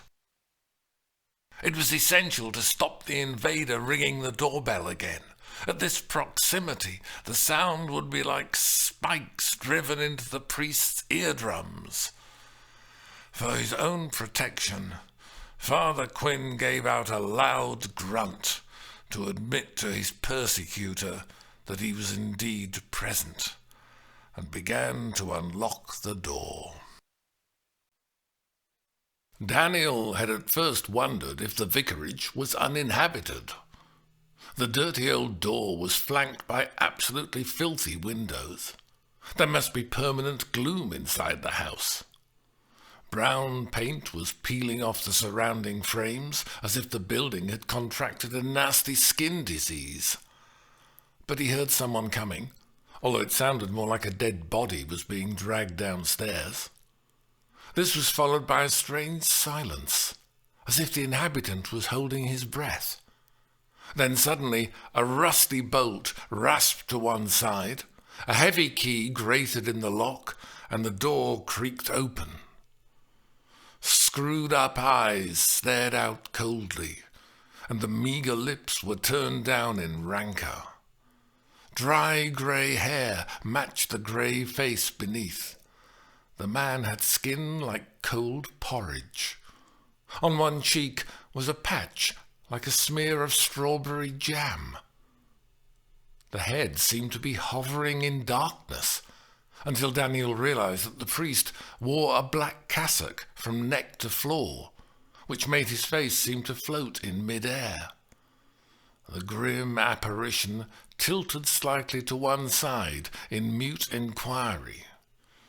Daniel responded by widening his mouth in an attempt to fashion a friendly smile. "Ah, sorry to bother you." A pained frown invaded the pale face, as if the newcomer's resounding voice was a crude assault on sensitive ears. "I'm Daniel," the tall man continued, trying to speak more quietly. The granite head turned a fraction, but said nothing. Still stretching his lips in a forced smile, the caller ploughed on. "I spoke to someone on the phone. Perhaps I spoke to you." A guttural croak was the only response, but at least it was a response. Daniel persisted. "About the drama?" "Ah," replied the vicar in a dry whisper, implying recognition. "I was told I could have a look at the church hall, so I can prepare for the drama class next week. I'm the teacher." "Right," said the hoarse voice, as if the intruder had given the correct password. "One moment," the clergyman added, and shut the door in his visitor's face. What was that accent? Daniel wasn't certain, but what had definitely got through to him was a whiff of the cleric's foul breath. Was the man ill? He looked and smelled very unhealthy. Had he just got out of bed? That might account for the unshaven whiskers protruding from the pugnacious jaw. And sickness would explain the stench that lingered in Daniel's nostrils. Whose breath I hate as reek of the rotten fens. As ever, lines from Shakespeare arrived in his mind unbidden. The door opened again, scraping on the floor, which was revealed as an expanse of worn, cracked tiles, like a disused urinal. The priest's head appeared, still floating above the darkness of his gown. He seemed to have smoothed down his dishevelled hair, and he now gripped a hefty bunch of keys. Daniel stepped back to allow the vicar enough space to come out of the house, but the slitted eyes looked beyond him, and the man stopped. "Oh!" The black shape retreated again into the vestibule. The drama teacher looked over his shoulder, away from the house, wondering what had deterred the vicar. Drizzle pattered sparsely down from heavy clouds. This time the priest emerged completely, wielding a black umbrella, and closed the recalcitrant door behind him. He opened the umbrella determinedly, and the taller man had to jerk his head back to avoid getting one of the steel ribs in his eye. Oblivious, the cleric moved past him and marched off. His gait was odd. He seemed to have something wrong with his leg, so that he was forever lurching to one side. Daniel, whose cotton jacket was inadequate protection, hunched his shoulders against the rain and followed. Apparently he was not being invited to share the shelter of the umbrella. They entered the adjacent churchyard, with its old gravestones leaning at odd angles in the damp, lumpy grass. As he trooped behind the careening priest, all he could see of him was his long black cassock, surmounted by the arc of his black umbrella. Daniel had the illusion that he had joined a funeral procession. The path led them past the dark bulk of the church, looking like an impregnable castle, glowering at the encircling headstones. Then they rounded a huge buttress, and, overshadowed by the great edifice, there came into view a smaller building. Daniel noticed irregular flint walls and a pointed archway as the minister unlocked a thick wooden door. The priest stopped to collapse his umbrella, giving it a shake to dislodge unwanted raindrops. The younger man felt a scattering of drips on his cheek. Without saying a word, his guide continued into the interior gloom. As they processed through a dim hallway, there was a glimpse of Gothic stonework lurking in the shadows. They went through another doorway, and the vicar turned on the lights. Harsh fluorescent strips flickered into life, and the men blinked as their eyes adjusted to the savage brightness. The black-clad cleric glared round at the walls and floor, as if by switching on the lights he was revealing the room's naked sins on Judgment Day. Daniel surveyed his surroundings. Bare floorboards. That was fine, as they would reflect the actors' voices. Also, to his surprise, the walls were all panelled with light wood, rather attractively carved. The hall was smaller than he had expected, but that was welcome. A large space would dwarf the actors. Their voices would get lost in the emptiness, and they would feel inhibited. The immense, looming church nearby was constructed as the habitation of Almighty God. But the church hall was conceived on a human scale, where fallible mankind and womankind could feel at home. He liked it. "Big enough," the priest grunted, and Daniel was unsure whether he was being asked a question or informed of an incontrovertible fact. The mother and toddler group find it big enough, and the flower arrangers say that, if anything, it's too big. Of course, the martial arts always want more space, but what do you expect from martial arts? I tell them that if they want more space, they can always punch a few holes in the wall. Daniel turned to him, smiling uncertainly. He wasn't sure whether the man of God's comment was a genial little joke or a hostile jibe against the men of violence. "I'm sure that'll be fine," he said. He didn't want the strange incumbent to think that he might have a troublesome tenant. It was particularly difficult to read the vicar's demeanour, since he was now standing in profile, as if he wanted to hide the red blotch that Daniel had noticed on his cheek. "Out, damned spot!" The inevitable quotation from Macbeth leapt into the drama teacher's mind. He looked around the walls again. Despite the crude fluorescent glare, the welcoming lightness of the wood somehow felt friendly. Turning round, he suddenly discovered that the hall boasted curtains. Dark red velvet drapes from the ceiling to just above the floor. They suggested a stage. "Aha!" he exclaimed, surprised and pleased.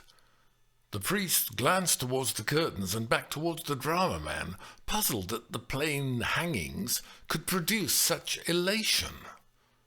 Daniel glided towards them as if pulled by an invisible force. "Is it all right if I take a look?" His resonant voice reverberated from the wooden surfaces. The priest watched him suspiciously, unsure what he was doing, but wanting to keep in control. "There's nothing to see." The drama man had already reached the curtains and was pulling them slightly apart to see what was behind. "Can I just—" The cleric strode after him. "Nothing to see."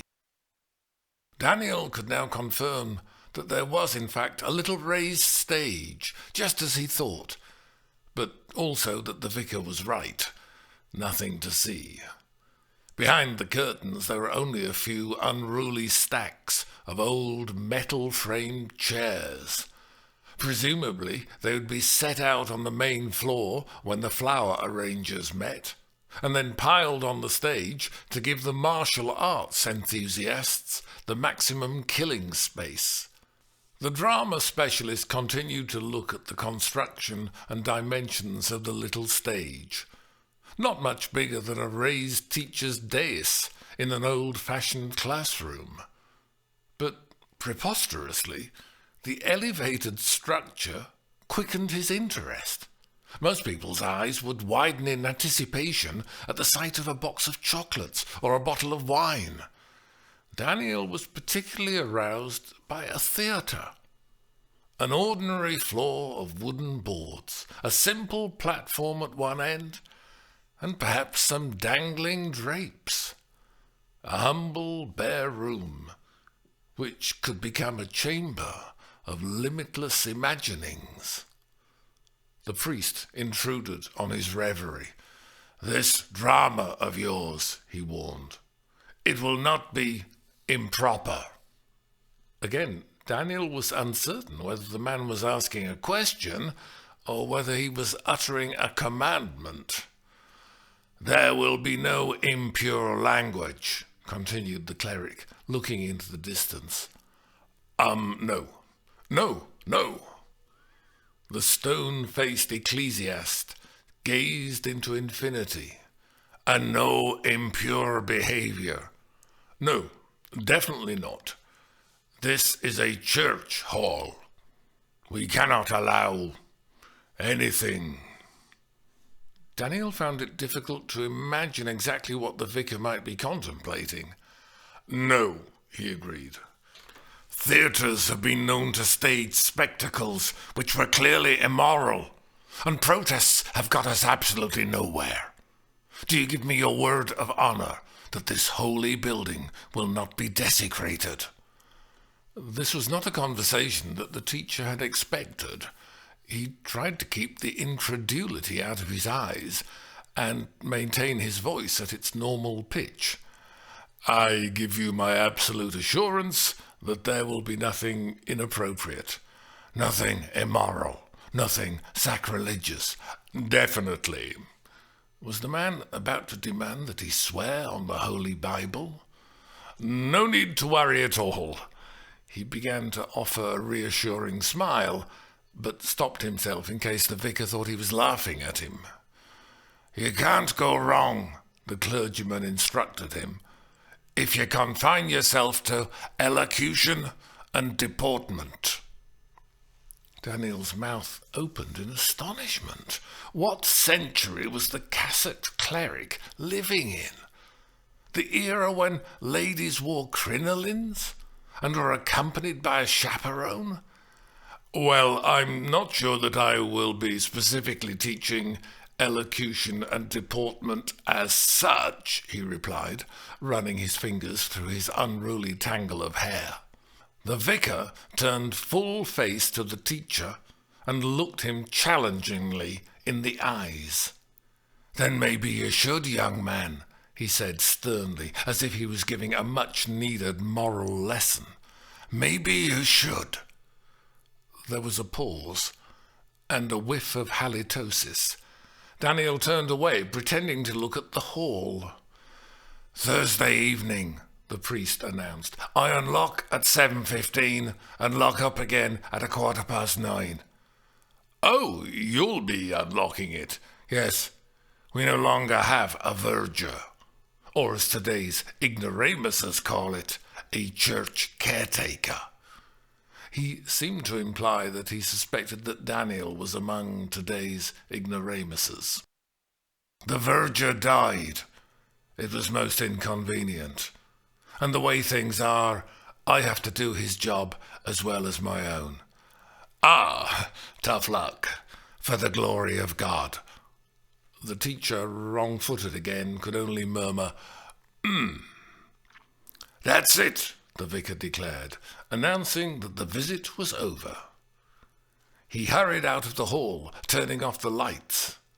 Daniel, hastening after him, called, "The toilets?"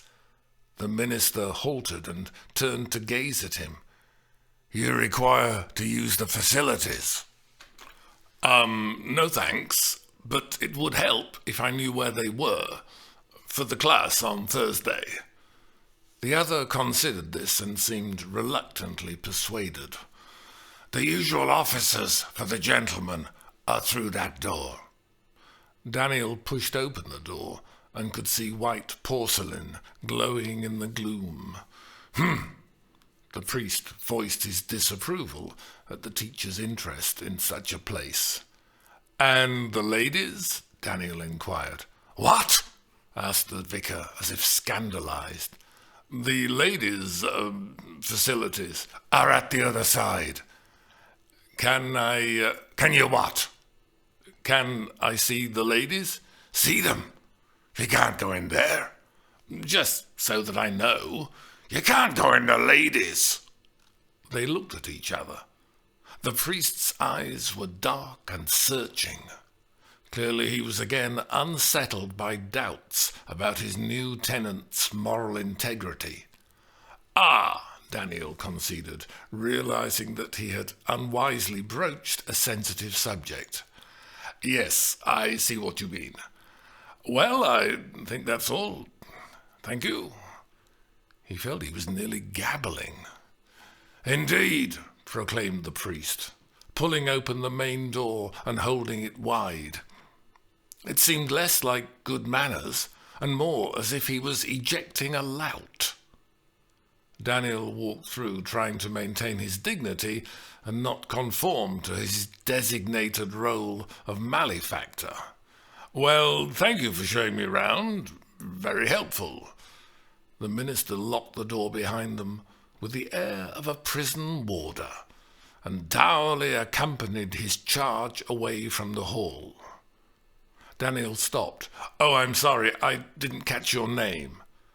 The priest looked at him incredulously. "Father Quinn," he replied, sounding as shocked as if the teacher did not know the 10 Commandments. "Ah, thank you, Father Quinn," Daniel said weakly, and, raising an unconvincing hand in farewell, wandered off down the path. The vicar, thoughtfully fingering the plague spot on his face, watched him go. Suddenly he was reminded of the previous night's excesses as stomach acid squirted into his throat. He spat out the vileness onto the tarmac. Then he stomped lopsidedly to the church, turned a large key in the lock, and entered the cavernous sanctum, closing the heavy door behind him and locking it as a guarantee of total privacy. He needed to sink to his knees and humbly beg forgiveness of God the Father Almighty for his lapse in sobriety and for all his manifold sins and wickedness. And then he was going to sit himself down, relax, and make himself comfy for a good old chinwag with Jesus Christ, man to man. Chapter 4. This drama class might suit me very well. It's hardly complicated. All you have to do is pretend to be something you're not, and I've always been good at doing that.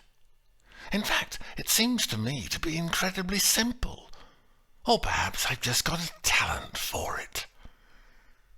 When I was a kid, I was amazed at how easy it was to trick everyone. Even though they knew perfectly well that I'd done it, whatever little crime it was, all I had to do was pretend I was innocent, and they'd believe me. Even though they were definite that I was the guilty party. Who else could it be? All I had to do was look big-eyed and really, really hurt and stare at them as if I was about to burst into tears, and they'd believe me. People are so stupid. I mean, if I didn't smash it, who did? Was it a ghost? Was it an extraterrestrial? Was it the Tooth Fairy? It seemed that they actually wanted to be deceived. They were obviously rather relieved that I was telling them a string of preposterous lies. All the evidence was there, screaming at them that I was guilty. It was an open and shut case. There was only one possible verdict.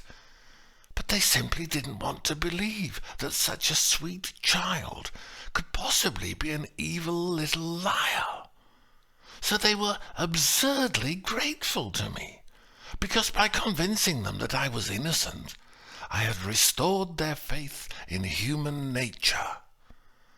Pathetic. Most people live in a fantasy world. They just believe whatever they want to believe, what they're determined to believe, and they completely close their eyes to plain reality. They shut out disturbing facts and retreat to a world of self-deception and daydreams. And once I realized that people were so stupid, I took advantage of it. Of course I did. Because if I hadn't taken advantage of it, then that would mean that I was the one who was stupid. Faking an emotion can get you anything you want.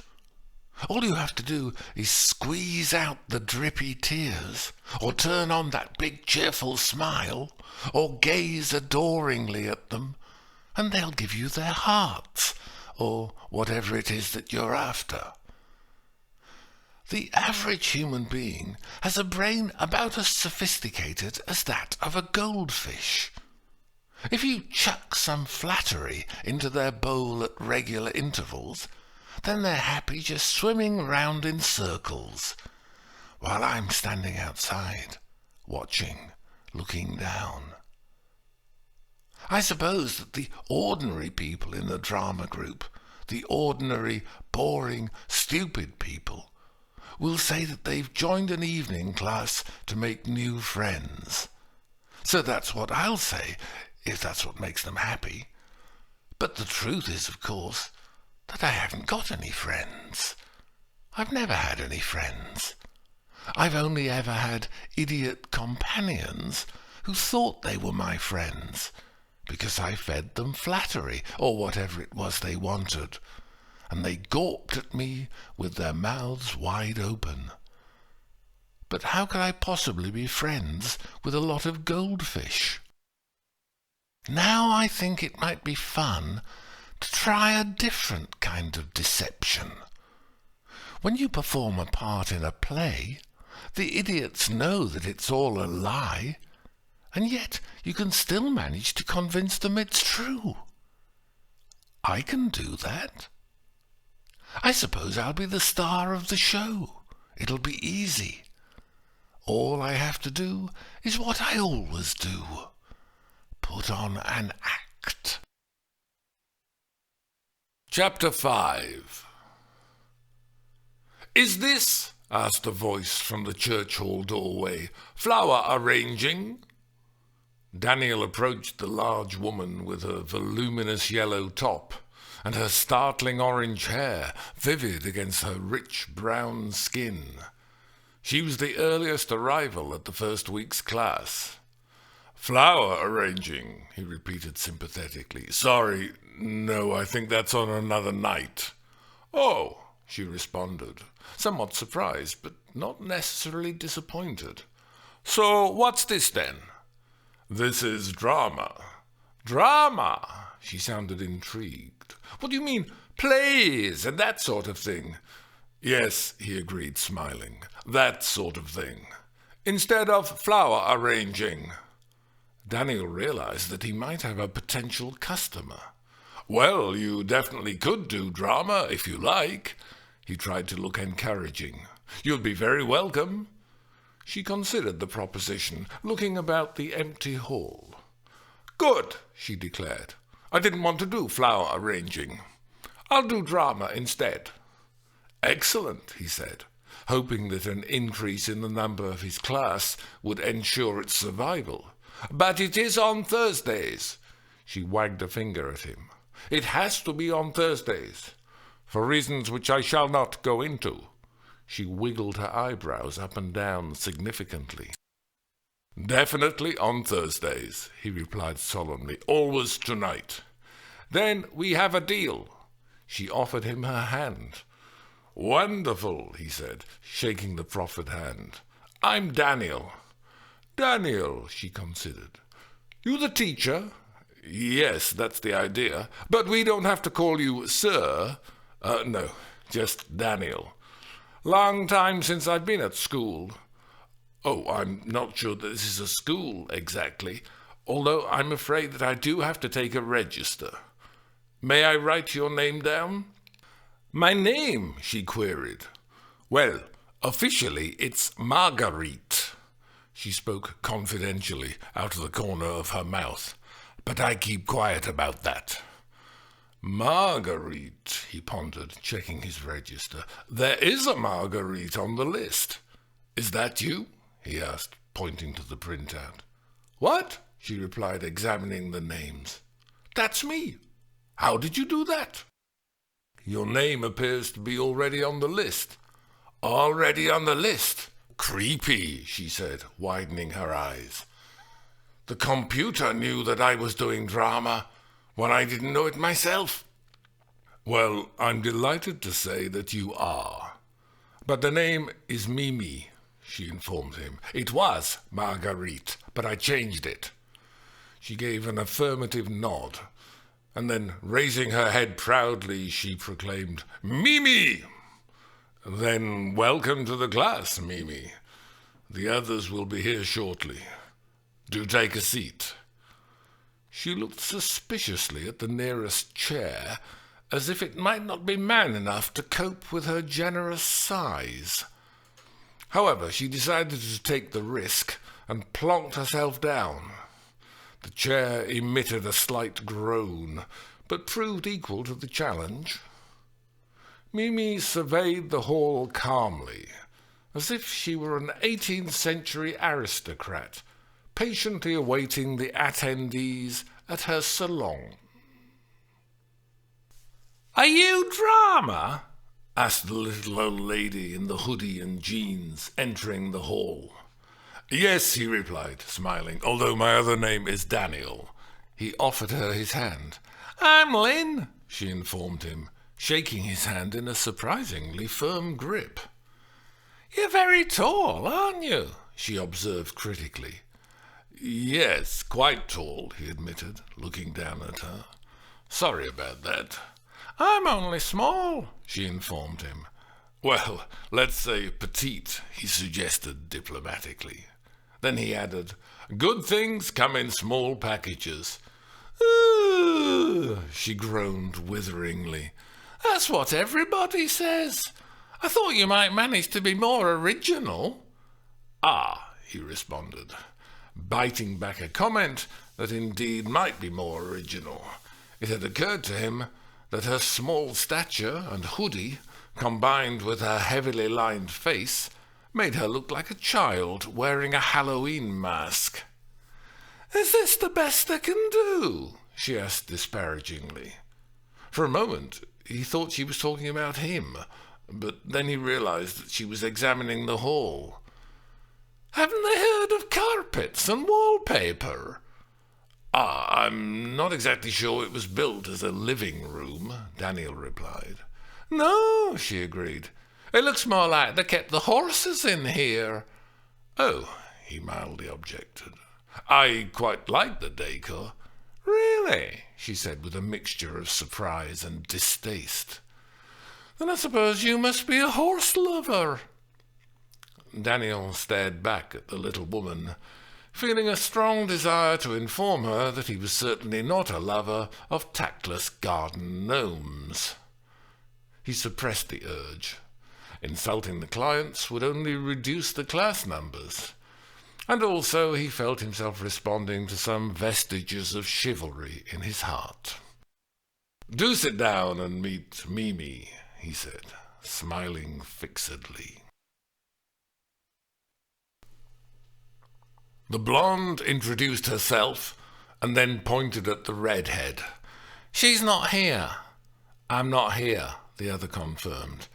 She's my friend, Steph explained, so she's come with me, but she doesn't want to do it, so she'll just sit and watch, if that's all right.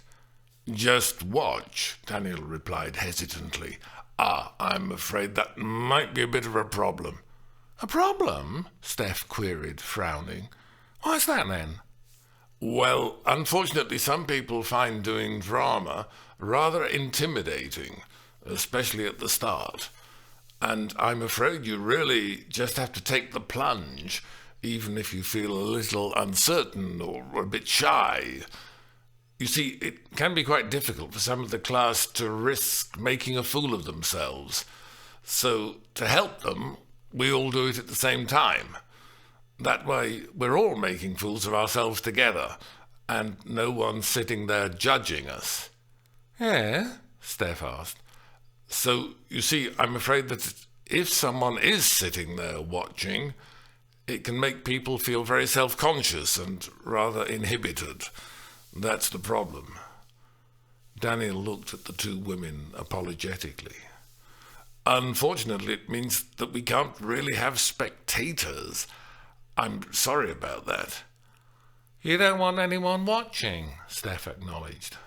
I personally don't mind, but for a group of newcomers who don't know each other and haven't done this kind of thing before, it can be a bit difficult. So I have to go back to the pub? The redhead asked. No, Steph said quickly, as if this was not a good idea. You can... She turned to the tousle-haired teacher for help.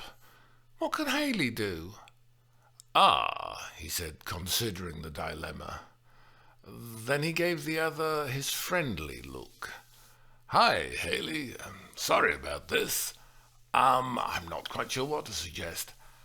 Unless, I don't suppose... He stretched his mouth into a smile, trying to appear helpful and sympathetic, and thereby straining his diplomatic muscles. I mean, one possibility could be that you might perhaps consider, staying? "Eh?" Haley replied, "and sort of joining in a bit." He could see Haley's mouth opening to refuse, so he continued rapidly. "This first session is just a bit of fun, not really acting at all. More like party games at Christmas." "There aren't any men," Haley objected, looking at the increasing numbers of women who had been arriving. "No, not yet, but perhaps if you stay, you'll find some men may soon turn up," Daniel said with such gross optimism that it bordered on duplicity. But he could see that she wasn't convinced. "We'd be very pleased to have you. Maybe you could try it for a bit and see what you think." He was uneasily aware that his motive in enticing another person to join the group was partly so that he could bolster the numbers.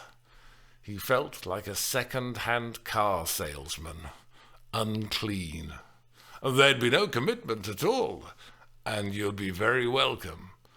Haley's resolve was fading. "Go on, Haley," Steph encouraged her. "Yes, go on, Haley," Daniel repeated. "Everyone else is doing it, and they're all new to the class." He attempted a winning smile. It felt fake. Haley turned on Steph in good-natured accusation. "You get me into situations." "No," Steph responded. "Usually it's you who gets me into situations." "So, what do you think, Haley?" Daniel asked encouragingly. "Want to give it a try? Just for fun?" The potential student twisted her mouth in comic reluctance. "Well, I don't know. Oh, I suppose so." "Oh, thanks, Haley," Steph said, smiling in relief. "You're a pal." "That's great," the teacher enthused. "Well done." "I'll probably regret it," Haley said. "No, I'm sure you won't," he replied. "Could I just ask you to write your name there?" He again felt like a predatory salesman, now closing in for the customer's all-important signature. "Well, Haley, you said you weren't here," he commented as she wrote, "but you're certainly here now." Father Quinn rubbed his finger on his murky bedroom window pane, trying to make a clearer patch to look out of. It didn't improve his view much, as most of the grime was on the outside. He was keeping a vigil from above, casting a scrutinizing eye on the strangers as they arrived for whatever was going on in the church hall, and assessing their fitness to enter holy ground. The priest couldn't help resenting their presence. Anyone venturing into the churchyard should be there to attend divine service, not to kick up their heels in some secular shenanigans. He gave their appearance the strict once-over, and had to concede that their clothes were not really offensive, although on the other hand they were certainly not the sober garb of the devout. He never liked this time of day, when the brightness had not yet departed, but he could sense that dusk was hovering behind the trees. He would be happier when the church was decently clad in thick black night. As he had watched the arrivals, he had gradually become aware that so far all those who had crossed the sacred precincts were women. He didn't know why he had noticed this. After all, most of the regular worshippers at the church were ladies. But with these other women, it didn't seem right somehow. Although, if he'd been asked, he would not have been able to explain exactly why he felt it significant that all the newcomers were of that gender, nor why it apparently made him uneasy. He only knew that he saw female figures strutting between the tumble of ancient gravestones, and showing no respect for the resting place of the God-fearing. And he heard the clacking of their high heels, as they rudely shattered the silence, dancing noisily across the dormitory of the deceased. And he just didn't like it. He didn't like it at all. "Excuse me," said Mimi. Do I know you?" The superior lady in the fitted jacket and the Gucci scarf had immediately attracted attention when she had entered the hall and joined the others on the circle of chairs. Now she stared back dubiously at the large woman with the orange hair, as if almost affronted. "Know me?" she replied. "No, I don't think so." But then uncertainty crept into her eyes. "You sure?" Mimi persisted. "I think I'd remember," the lady said dubiously. "Yes, once seen, never forgotten. That's me." Mimi laughed heartily. "Mimi," she said, pointing at herself. "What's your name, if you don't mind me asking?" The lady placed a heavily ringed hand across her silk scarf, as if posing for a portrait. "Georgina," she cooed. "Georgina," Mimi repeated thoughtfully, frowning as she plumbed the depths of her memory, still intent on establishing a previous acquaintance. "Do you ever get called Georgie?" "No." Georgina tightened her lips, a little displeased. "I don't." "Or Gina?" Mimi inquired, considering all possibilities. "Never," came the firm reply. "Always Georgina." Mimi nodded judiciously and came to her decision.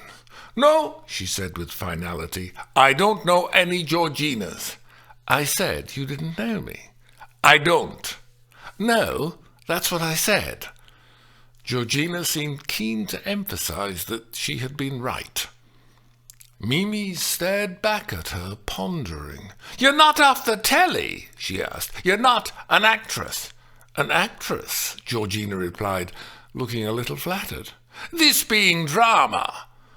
"Oh, I suppose I may have thought about it," she conceded. "When I was younger." "Ah, yes," Mimi commented philosophically. "Well, we were all younger, weren't we?" Georgina was usually ready with a confident answer in any social situation, but for once she discovered that she simply didn't know what to say. "Do you know what this malarkey's all about?" Lynn asked the woman sitting next to her. Nell, who had just arrived, smiled cheerfully in response, her intelligent eyes shining behind red-framed spectacles. "According to the brochure," she said, "we start with simple exercises." "Exercises?" the older woman replied. "Don't tell me it's more physical jerks." "I shouldn't think so," Nell said, her short dark hair bobbing as she shook her head. "It's probably just a few gestures and a couple of words." "You mean waving your arms about? Oh, I could do that," Lynn replied dismissively. "And what happens then?"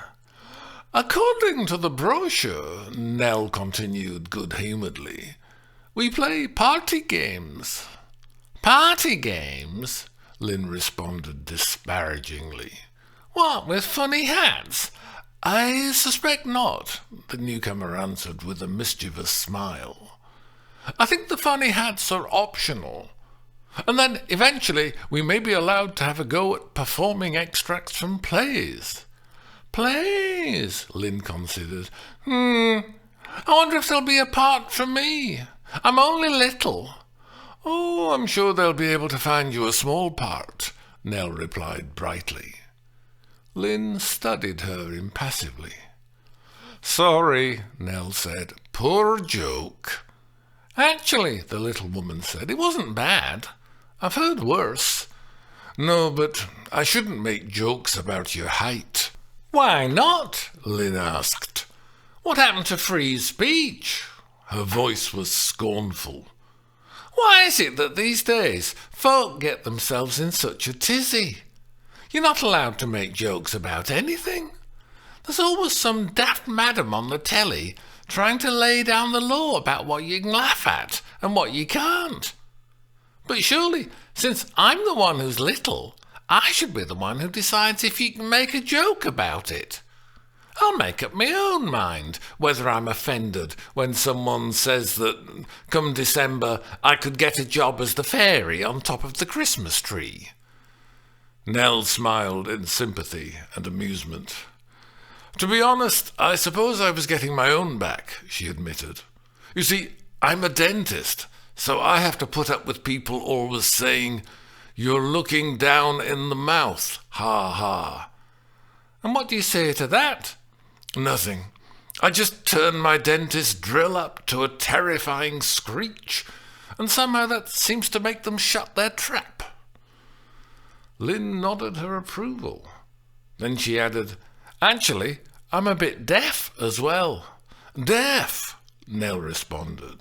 "Oh, I'm afraid that's another no-go area. Nowadays we're not allowed to make jokes about any disabilities." "Oh, no, I always laugh about it," Lynn said. "I think it's the best way." "Absolutely forbidden," Nell insisted with mock severity. "We certainly can't laugh at you because you're deaf. The only thing that we're allowed to do is to speak in very quiet voices so that you can't hear us." She gave a chirpy smile. "And if we get into trouble for that, we tell the political correctness squad that we're speaking quietly because we've all got laryngitis, and that itself is a form of disability, so we'd be grateful if they wouldn't mention it anymore, or we'll have to report them." Lynn stared back thoughtfully, her lined face inscrutable. "I like you," she said. "Nice shoes," Chloe murmured diffidently. "Oh, thank you," Steph replied delightedly. "They're only cheap." This wasn't strictly true, but she was pleased by the comment, because she had spent some time making up her mind before finally deciding to wear the silver-pointed court shoes. She hastened to return the compliment. "I like your whole outfit." "I'm sure you don't," Chloe protested, seeming embarrassed. "But it's very nice of you to say so." In fact, when Steph had first seen Chloe arrive, she had thought that she was looking at a young girl. White gold hair was topped by a pink bow, and all her clothes were white or pink.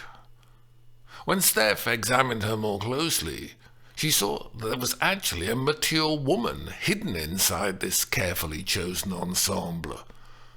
But her shy smile added to the impression that she was a juvenile, and her naive eyes made her look as innocent as a doll. When she registered with Daniel, she had spoken almost in a whisper, and as she joined the group in their circle of seats, she had left an empty chair between herself and her neighbour. Steph sympathized with such obvious nervousness, and so she had introduced herself in a friendly manner. In response, Chloe had confided her own name in an undertone. Steph had chattered away unself-consciously, trying to put the newcomer at her ease, and eventually the timid woman had seemed to summon enough courage to join in the conversation. "I suppose you've done drama before," Chloe suggested. "Me? No, at least not since school," Steph replied. "I probably won't be much good." "Oh, I bet you will," Chloe said. "You look so confident." "Confident? Me? No. To tell you the truth, I came with a friend. That's her over there. So I could have a bit of moral support," Steph explained. "What about you? Have you done any acting?" "Me?" Chloe's baby blue eyes widened as if in alarm. "I wouldn't know where to begin." Her voice became nearly inaudible. "You see, to be honest, the problem is that sometimes, well, quite often, actually, I feel sort of shy. I'm not always very at ease socially, and that's why I'm doing the course. Well, trying to do it, because I'm hoping that it might improve my confidence. I suppose that sounds silly." "No, of course it doesn't," Steph reassured her. I've always been like that. Shy. I mean, right from when I was at school. In fact, I have to admit that school was one of the problems. I always used to get picked on by the other girls. I used to get... Chloe lowered her head to hide her face. Well, bullied. Oh, how horrible, Steph exclaimed, placing a comforting hand on Chloe's arm. I told you it was silly. No, it's not silly. Probably all my fault. No, absolutely not your fault. You were the victim. Some girls can be real cows. And now, here I am back in the classroom, and it looks as if it's going to be all females again. So I'm getting a bit anxious, sort of tense. I used to have nightmares. Oh, you poor little bunny, Steph sympathised, patting her arm comfortingly. But you mustn't worry. This isn't a class of nasty teenagers. We're all grown up here, and we'll be nice to each other. And if you ever do have a problem with anyone, just tell me. I'll soon sort it out, one way or another. I don't suppose you got picked on at school? Me? Steph answered fiercely. If anyone had tried to bully me, I'd have smacked them in the mouth. Really? Chloe looked shocked. Yeah. Well, you got to stand up for yourself, Steph insisted. But then she added defensively, at least that's how I was brought up. Anyway, nobody in this class is going to bully you. And if the teacher picks on you, don't worry. I'll smack him in the mouth. Father Quinn sneezed. Perhaps the plentiful dust that polluted all the surfaces in his bedroom had been stirred up into the air by his restless movements and had irritated his bristling nasal hairs. Or perhaps he had sneezed because the room was so cold. The walls were darkened with damp so pervasive that it chilled his limbs, despite his thick vestment. His cassock might protect his soul, but it could not protect his unhappy body. He had maintained his vigil at the window, but now the churchyard had yielded no further sights for several minutes.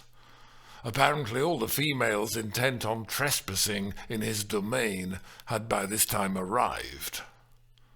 There seemed little reason to continue performing his duty as the sentinel of the Lord, and besides his gammy knee was aching with all the standing up. If he wanted to learn any more about what was going on down there, he would have to venture outside and approach the hall.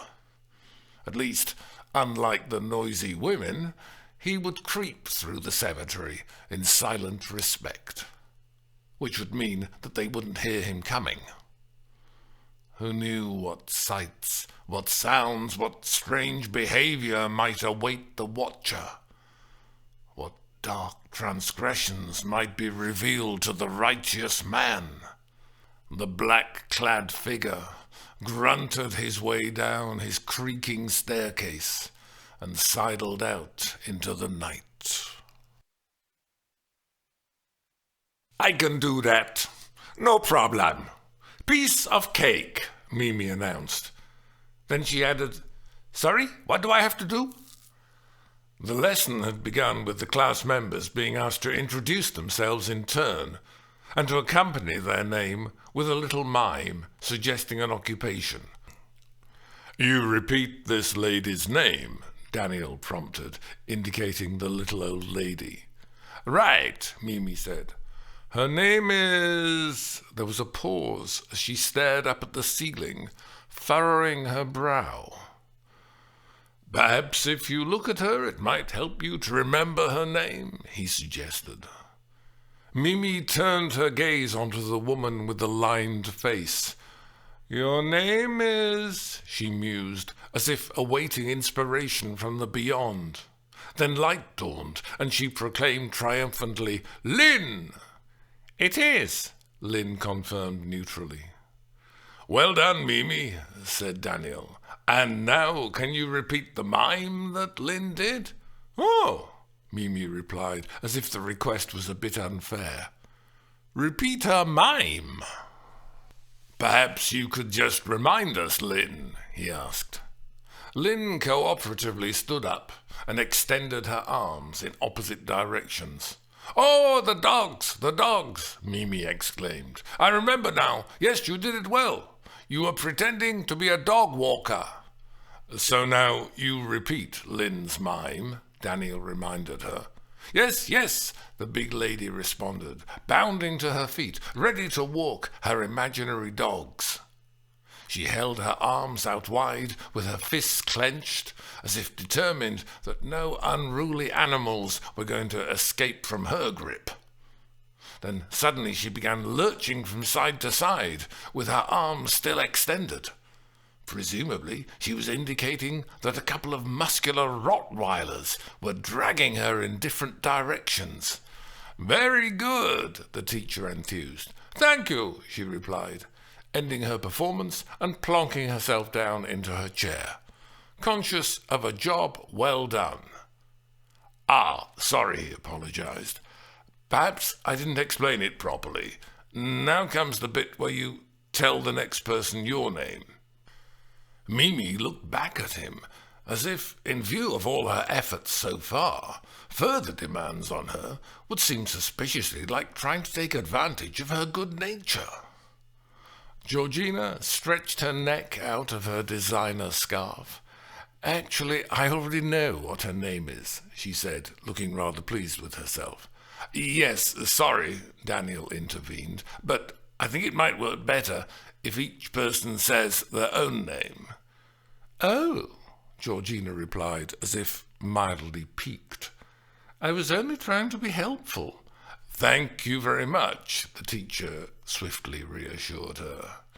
"Yes, it was very helpful." She looked inquiringly at him. Evidently, the apology had not gone far enough. "Sorry about that.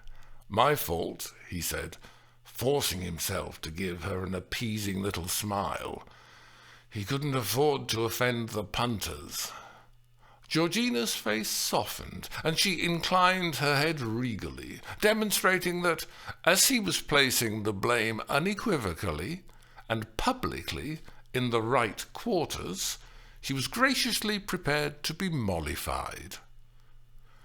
Mimi looked directly at Georgina. "My name is Mimi," she informed her. Georgina nodded sagely, to indicate that she was already apprised of this fact. Then the happy bearer of the name addressed the whole class, loud and proud. "Mimi!" "Good," Daniel said. "Is that it?" she asked, having made her announcement. "Well, nearly. There's just a bit where you do your own mime." "My own mime?" she replied, surprised. "That was what he said," Lynn observed. "You've only done my mime so far." "I've got to do more?" Mimi complained. "You choose an occupation," Nell intervened, smiling brightly behind her red-framed spectacles. "Oh, I already did that, and now you mime it." "I did choose an occupation," Mimi continued, "but I forget what it was." "Oh, now that's unfortunate," Nell replied patiently. "I wonder what we do now. I don't suppose it'd be possible for you to come up with another one, would it?" "Another one?" Mimi blew out her cheeks, as if this rather unreasonable imposition would require all her resources. "Just an ordinary job," Nell encouraged her. Or something you've seen on television." "Television?" Mimi responded. There was a short pause as she waited for a bright idea. Then lightning struck. "I know!" She leapt to her feet. "Watch this!" The others watched expectantly. Mimi lifted her arms out to either side at shoulder height, holding one horizontally as if she was barring someone's entry, and bending the other arm at the elbow so her fingers pointed forwards. Then she turned her head suddenly to the left, and then snappily to the right.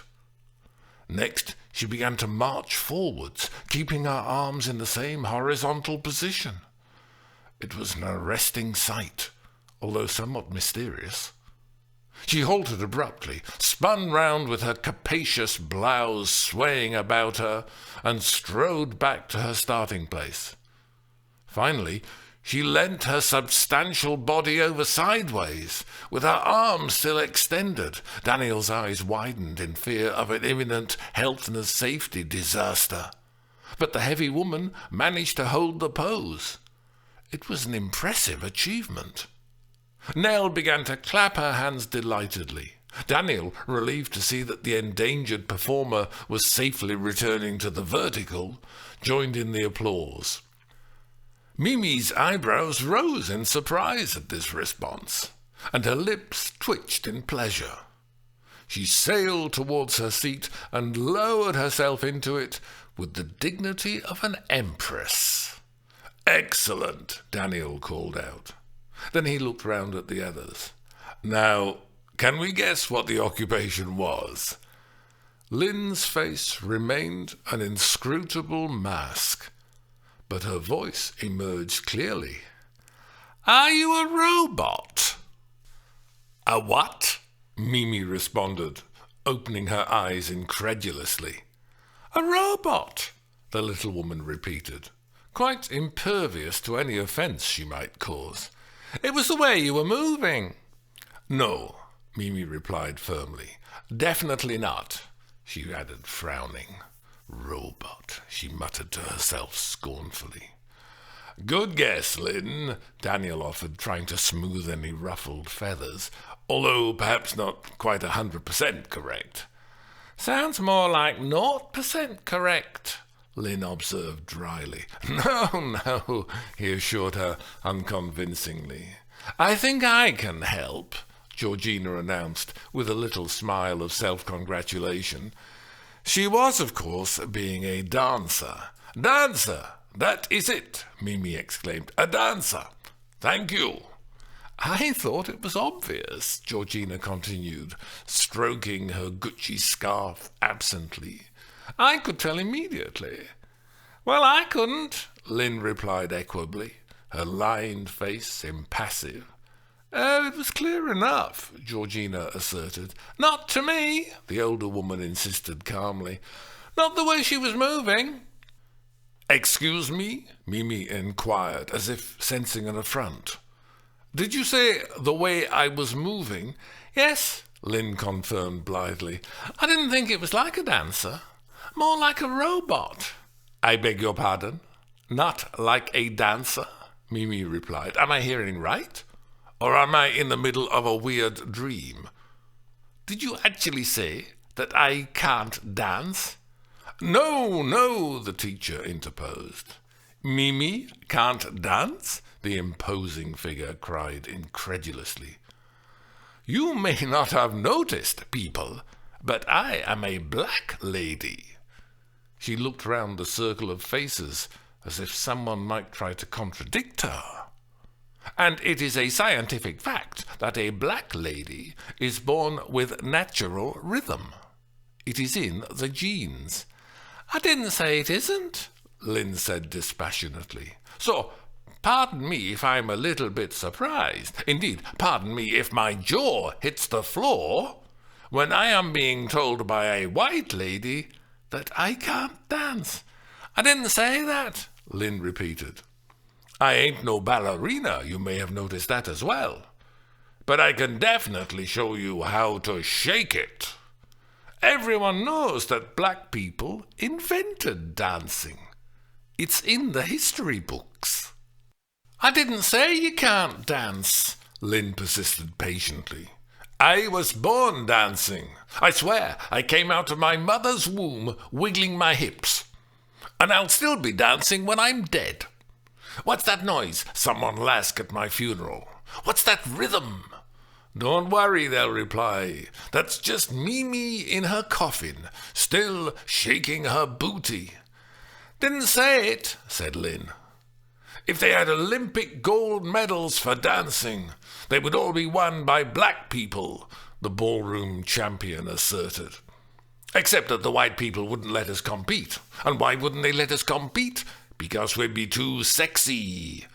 When a black woman starts to dance, all the men get hot. Hot, hot, hot! Believe me, if they let us compete for the dancing gold medal, the temperature would get so high, they'd have to hold the competition at the Winter Olympics. Didn't, said Lynn. Let me explain something, the Queen of Rhythm continued. What you saw me do just now was not supposed to be a black woman dancing. Oh, no. What you saw me do was, in fact, a very good impression of a white person dancing. Big difference.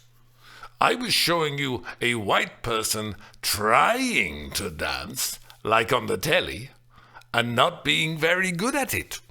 See? The circle of white faces looked uncertain. Daniel was terribly aware that a chasm of political correctness had opened before him, wide and deep and black. But he knew that it was the teacher's responsibility to break the uneasy silence. Right, he said carefully. Okay. Thank you for that, Mimi. Excellent mime. I can dance, she said more quietly. I got the moves and I got the feel. Then she offered as conclusive proof. I've had 3 husbands. She held up 3 fingers emphatically. 3! Oh yes, I can dance. In painstaking silence, with his tongue tensely between his teeth, the priest surreptitiously slipped his key into the lock and opened the hall's back door. He had not deemed it necessary to inform the drama man that there existed this second entrance, through which a moral guardian might gain discreet access to the building without drawing attention to himself. He could hear a muffled confusion of voices, chattering and laughter. He frowned dubiously. Why would there be laughter in a class for elocution and deportment? Or was the drama man already doing other things of questionable suitability? Treading softly, he moved through an archway and towards a couple of steps which led unobtrusively to the rear of the stage. This was another feature of the building which he had not drawn to the teacher's attention. Now, hidden by the closed stage curtains, the concerned custodian could eavesdrop on the class. "Are you suicidal?" asked a female voice on the other side of the curtains. The vicar stood frozen, wide-eyed in astonishment. "I haven't finished yet," another woman replied. "He said you're not supposed to have a guess until I finish my mime." "But you pretended to die, didn't you?" the first voice said. "So how can you do any more?" "I just wanted to add this." There was a brief pause in their conversation, although the priest could still hear the background gabble of other women. "Right, now I've finished." "Oh, that last bit was horrible." "Was it? Good. It was just that I wanted to pull a funny face as the rope tightened round my throat. It felt right." "Yeah, it was very realistic. Quite gruesome. Well, I didn't entirely understand the bit where you wiggled your leg." "I was supposed to be standing on a chair, and then I pretended to kick it away, like this. So then I was hanging from the noose being strangled, and then I finally snuffed it." "With your tongue stuck out. Really good.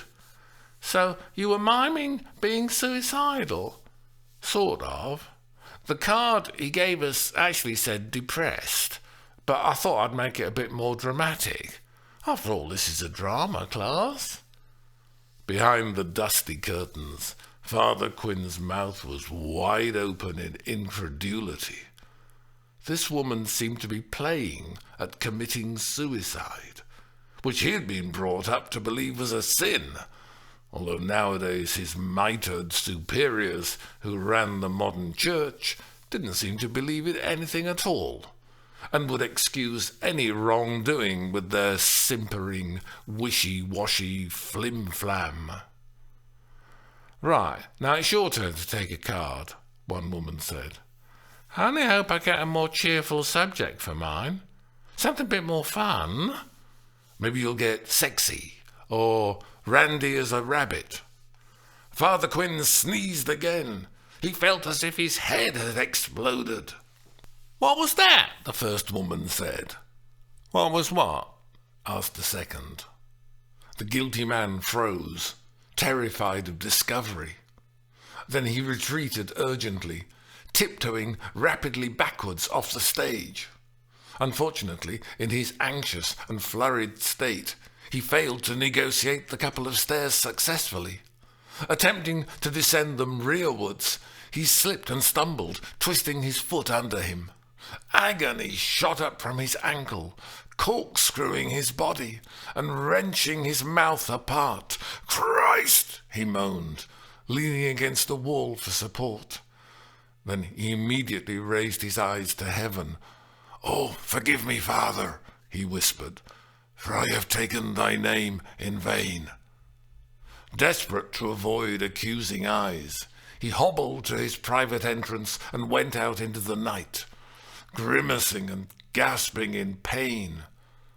The black-clad figure staggered towards the sanctuary of the great church, and, grasping a key from his bunch, unlocked the side door. Inside the echoing vastness, he stabbed out a finger to turn on a single pale light, and collapsed onto the nearest chair. He delved below his cassock and pulled out a packet, grabbed a cigarette, and lit it. Gratefully he sucked in the smoke and felt the relaxation flooding through his aching limbs and his tingling nerves. He closed his eyes as he luxuriated in the pleasure of nicotine. It brought balm to the body and soothed the spirit. Safe and at peace, the man of God exhaled smoke, and the white cloud floated calmly up into the lofty darkness, like a soul ascending to heaven.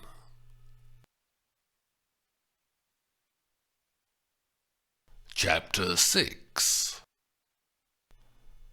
The cat is a territorial creature. It lies around the house like a piece of soft furnishing, and it allows the resident humans to stroke its fur. But then it goes out on the prowl to stalk pretty little birds and kill them. And in order to ensure a steady supply of prey, the cat establishes its own territory, where other cats should not venture, unless they want their faces slashed open by razor claws. That's all right by me. Mother Nature, in her wisdom, has created a simple system for her beloved animals, operated by ruthlessness and cunning, and ultimately murderous violence. And the cat is very well adapted for killing. Its claws are ideal for gripping and holding down the victim, while its teeth are perfect for slicing through flesh and for crunching bones. The cat isn't a vegetarian, it's a carnivore, and in many ways behaves like its larger relative, the tiger. When puss is not purring cosily on your lap, it's off patrolling its patch, and crouching, stalking, pouncing, killing, and eating. Good luck to it, I say. That is, as long as it stays off my patch, but only as long as it stays off, and as long as it doesn't dare to crap on my lawn, because by doing that, the cat is declaring that my lawn has become its territory. So then the situation changes.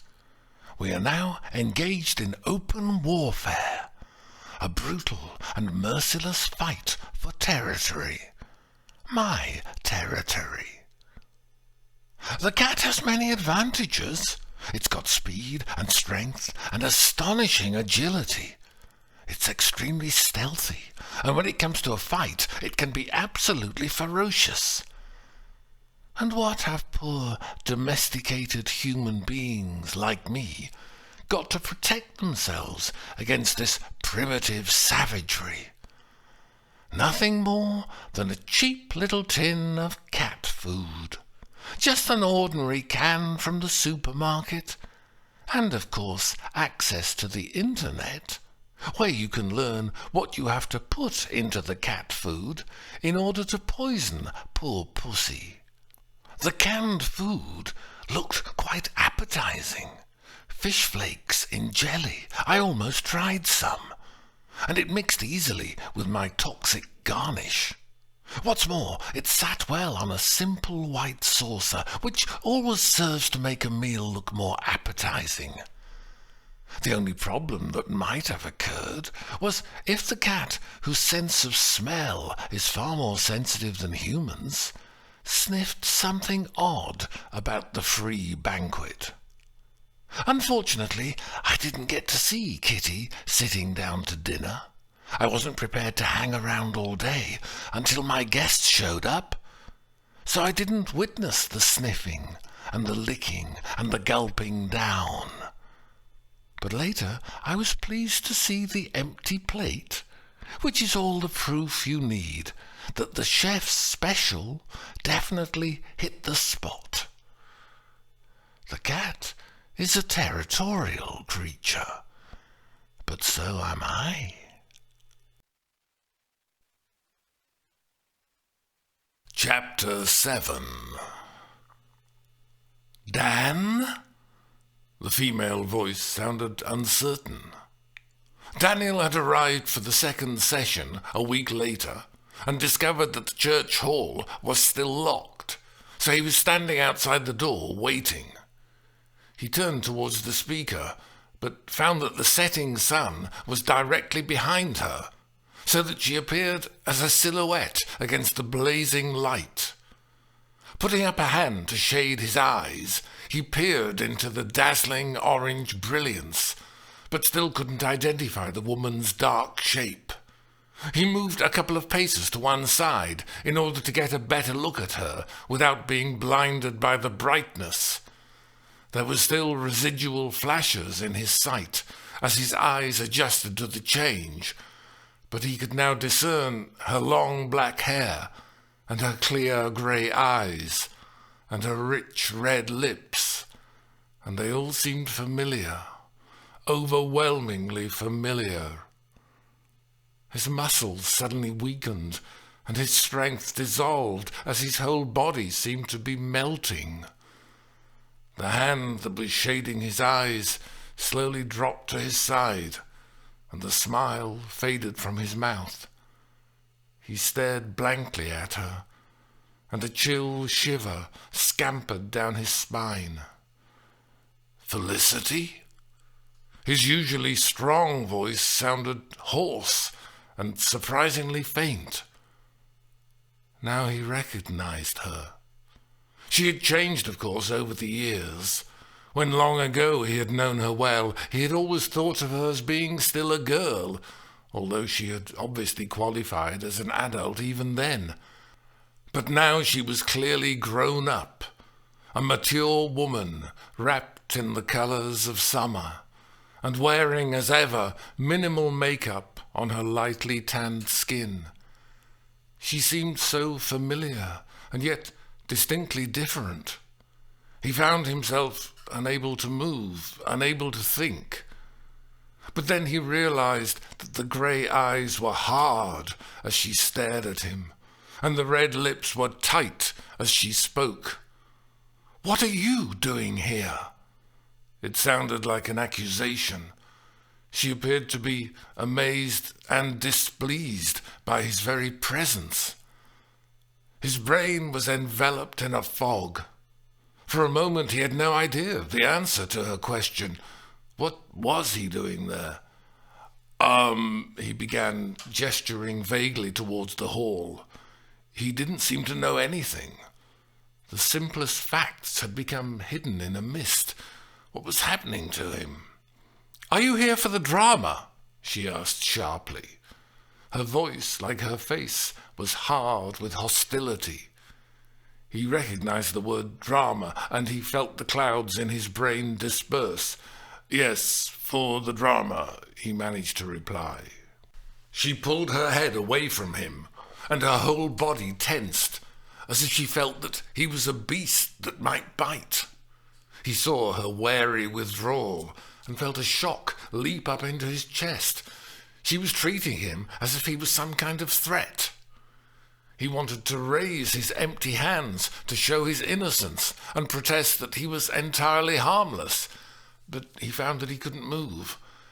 Yet it wasn't only that he wanted to justify himself. The alarm, evident in all her body language, caused the pulse of distress to beat in his heart. "You're in the class?" she asked harshly, with her eyes glaring. "Yes," he replied, and then realized that he still wasn't thinking clearly. He was talking nonsense. "Well, no," he corrected himself. "I'm taking the class." "You?" she said incredulously, sounding almost shocked. "But I thought it was English that you taught." Her antagonistic tone implied that he might be lying. "Yes, it was, but I've been teaching drama for some time now. Obviously, I was teaching English when we... Father Quinn's voice broke in. "I'm here!" he announced loudly, as if to quell any dissenting voice that might suggest that he was late. He thrust himself between the two of them and unlocked the door energetically, throwing it open almost violently. "All right!" he challenged the teacher, in the manner of a man who was ready for a scrap. Daniel found it difficult to understand what was going on.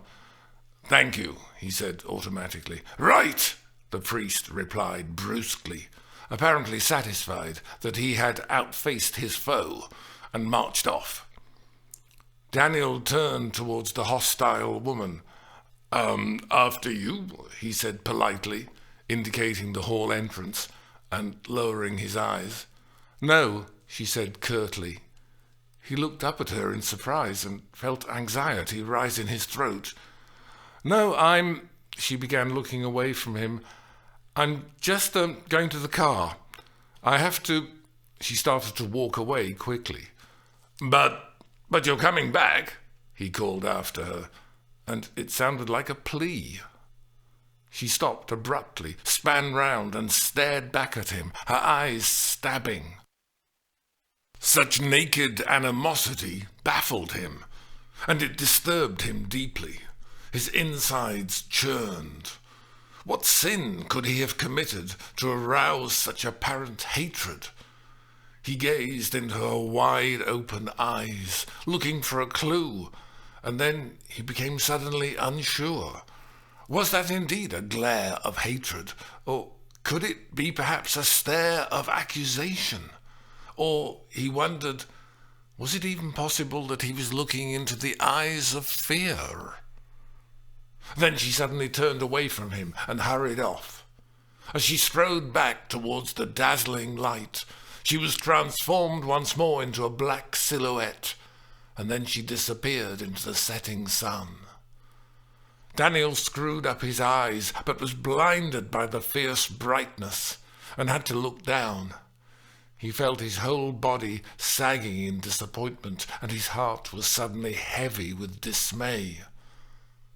Then, from around the darkness of the church, appeared a moving shape, black against the sunset, approaching him.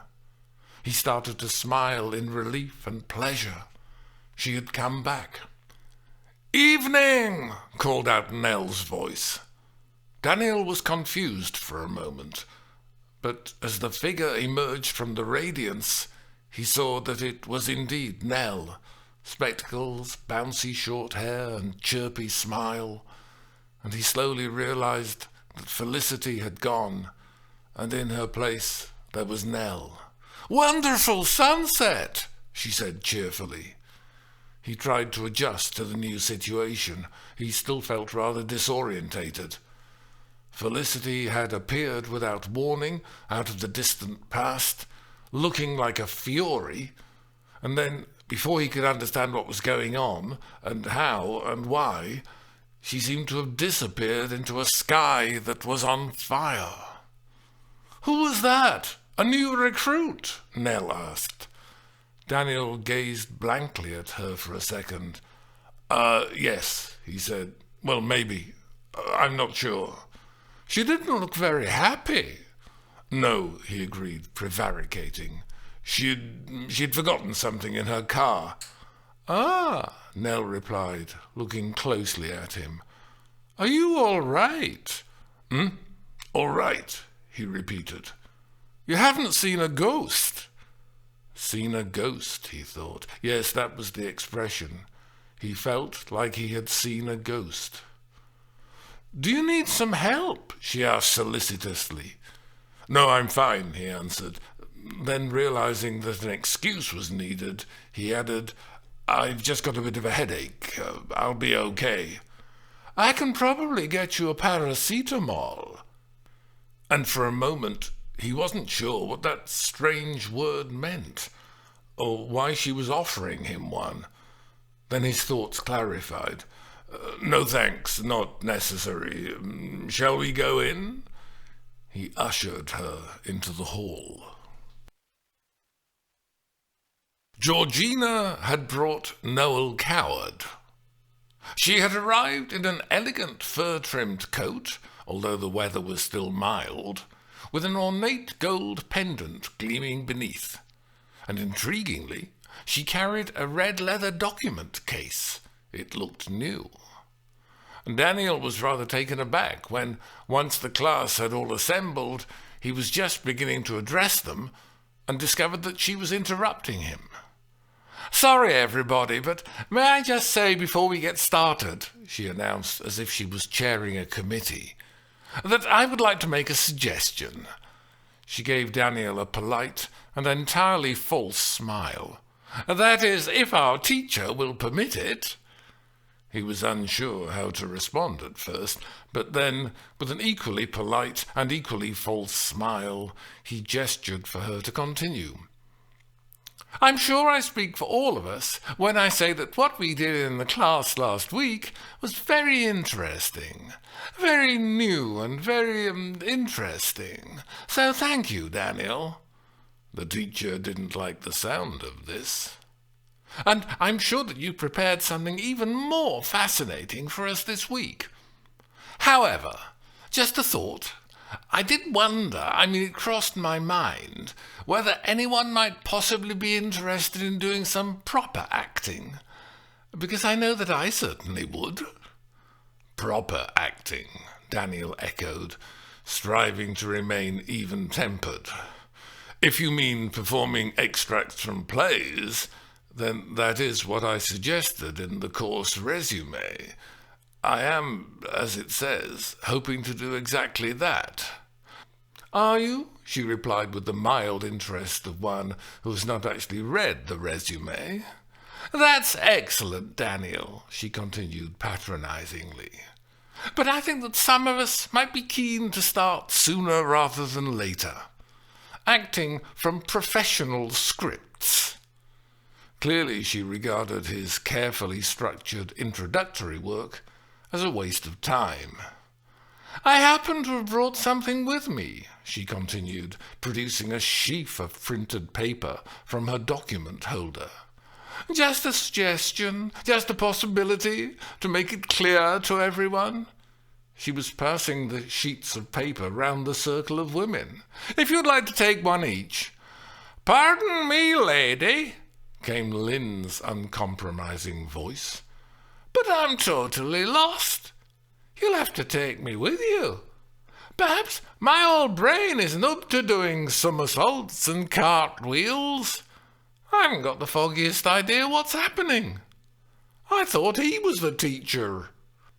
"Well, yes, of course he is," Georgina answered, turning towards Lynn, but apparently unconsciously closing her eyelids, as if she was pulling down blinds to keep out the sight of the little troublemaker. "I'm merely making a suggestion in the spirit of democracy." Lynn addressed Daniel directly. "Do you know anything about this?" He hesitated diplomatically. "Obviously not," the old lady observed bluntly. "What is this stuff exactly?" Mimi asked, holding up the printed sheets she had received. "Actually, it's a scene by Noel Coward," Georgina replied with a proud little smile. "Who?" Mimi inquired.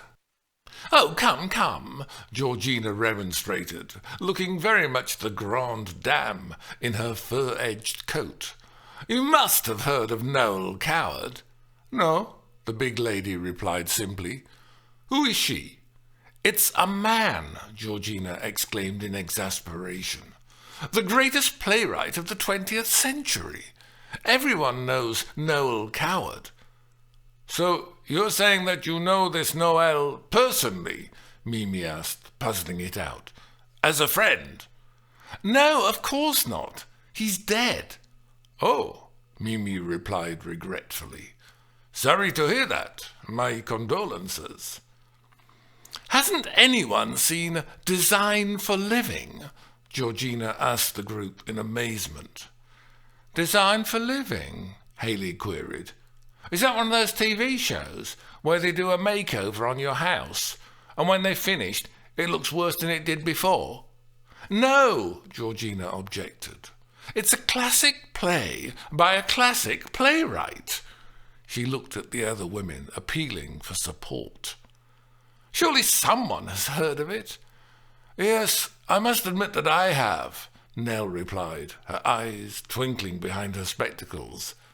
"Although I must also agree," she said, turning with a friendly smile towards Haley, "that I think those TV makeovers do leave the homeowners looking like they've been the victims of a nasty practical joke." Daniel intervened, thinking that he had allowed democracy to go far enough. "May I make a suggestion?" he began. "Thank you very much, Georgina, for bringing in all this paperwork." He gave her a conciliatory bow of the head. "You certainly have been busy," he said, trying to keep any irony out of his voice. "And it looks very interesting," he added, unable to resist echoing her earlier unenthusiastic words about the classwork he had provided. "Perhaps if we all take our copy of the scene home with us and have a good look at it, then if everybody's keen to have a go, we could try it next week. How's that?" Most women nodded approvingly.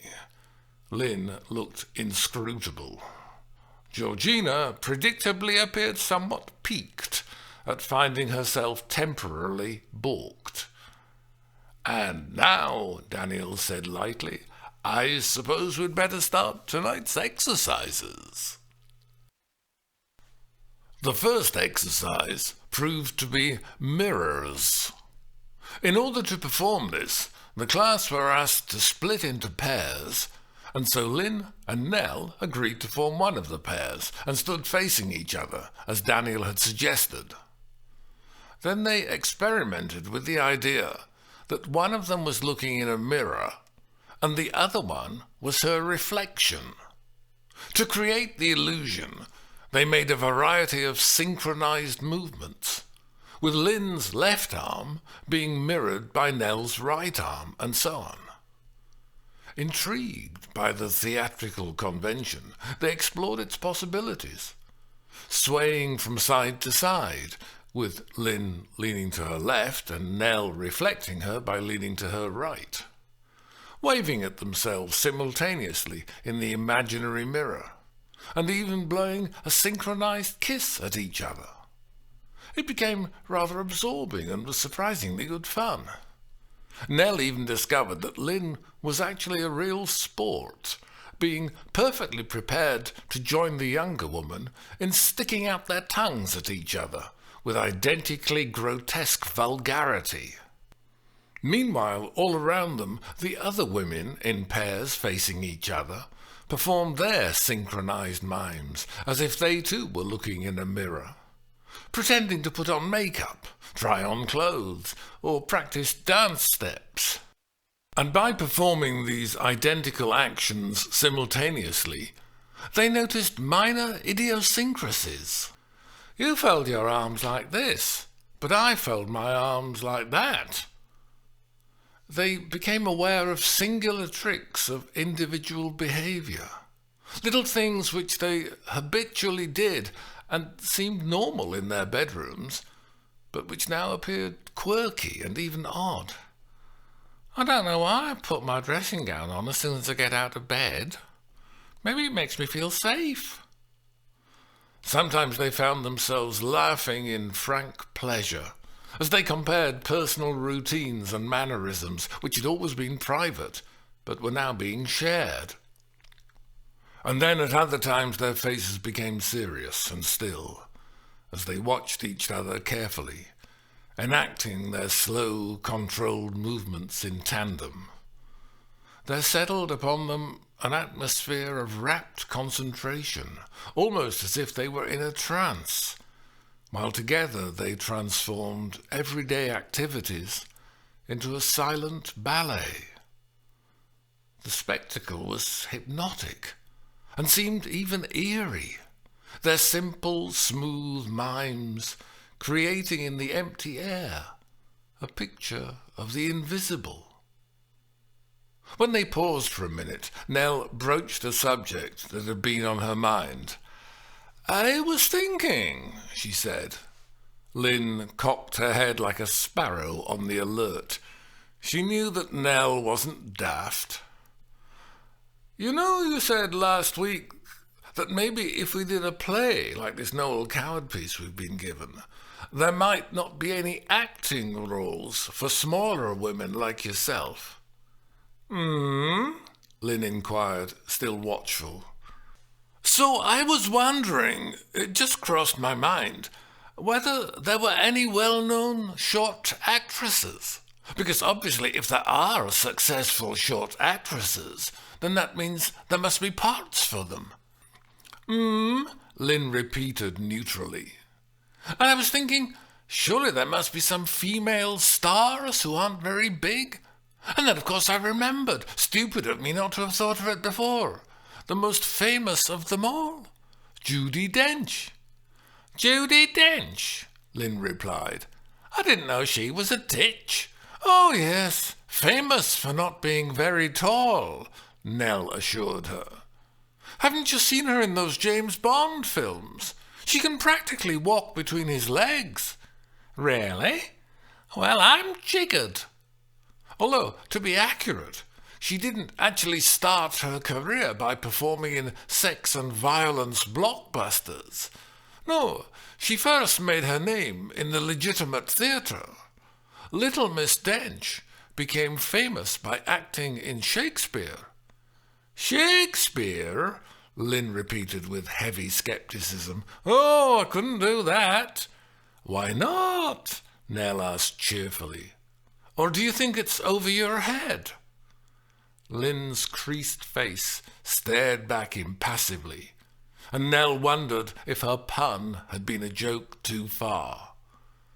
The small lady looked directly into her sparkling eyes. "You're a cheeky minx," she said evenly.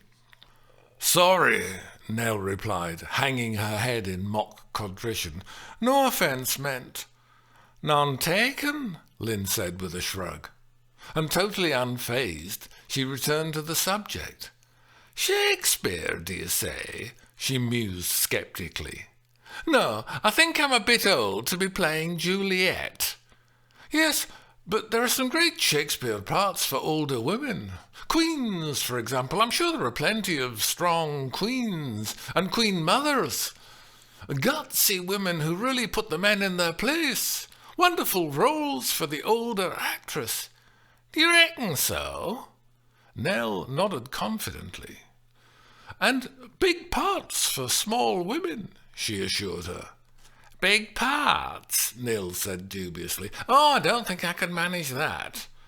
I'm afraid my memory isn't what it was. I do forget things sometimes. Mind, I'm not saying that I've reached the stage when I have to write Lynn on the bathroom mirror to remind me who I'm looking at." Nell smiled in sympathetic amusement.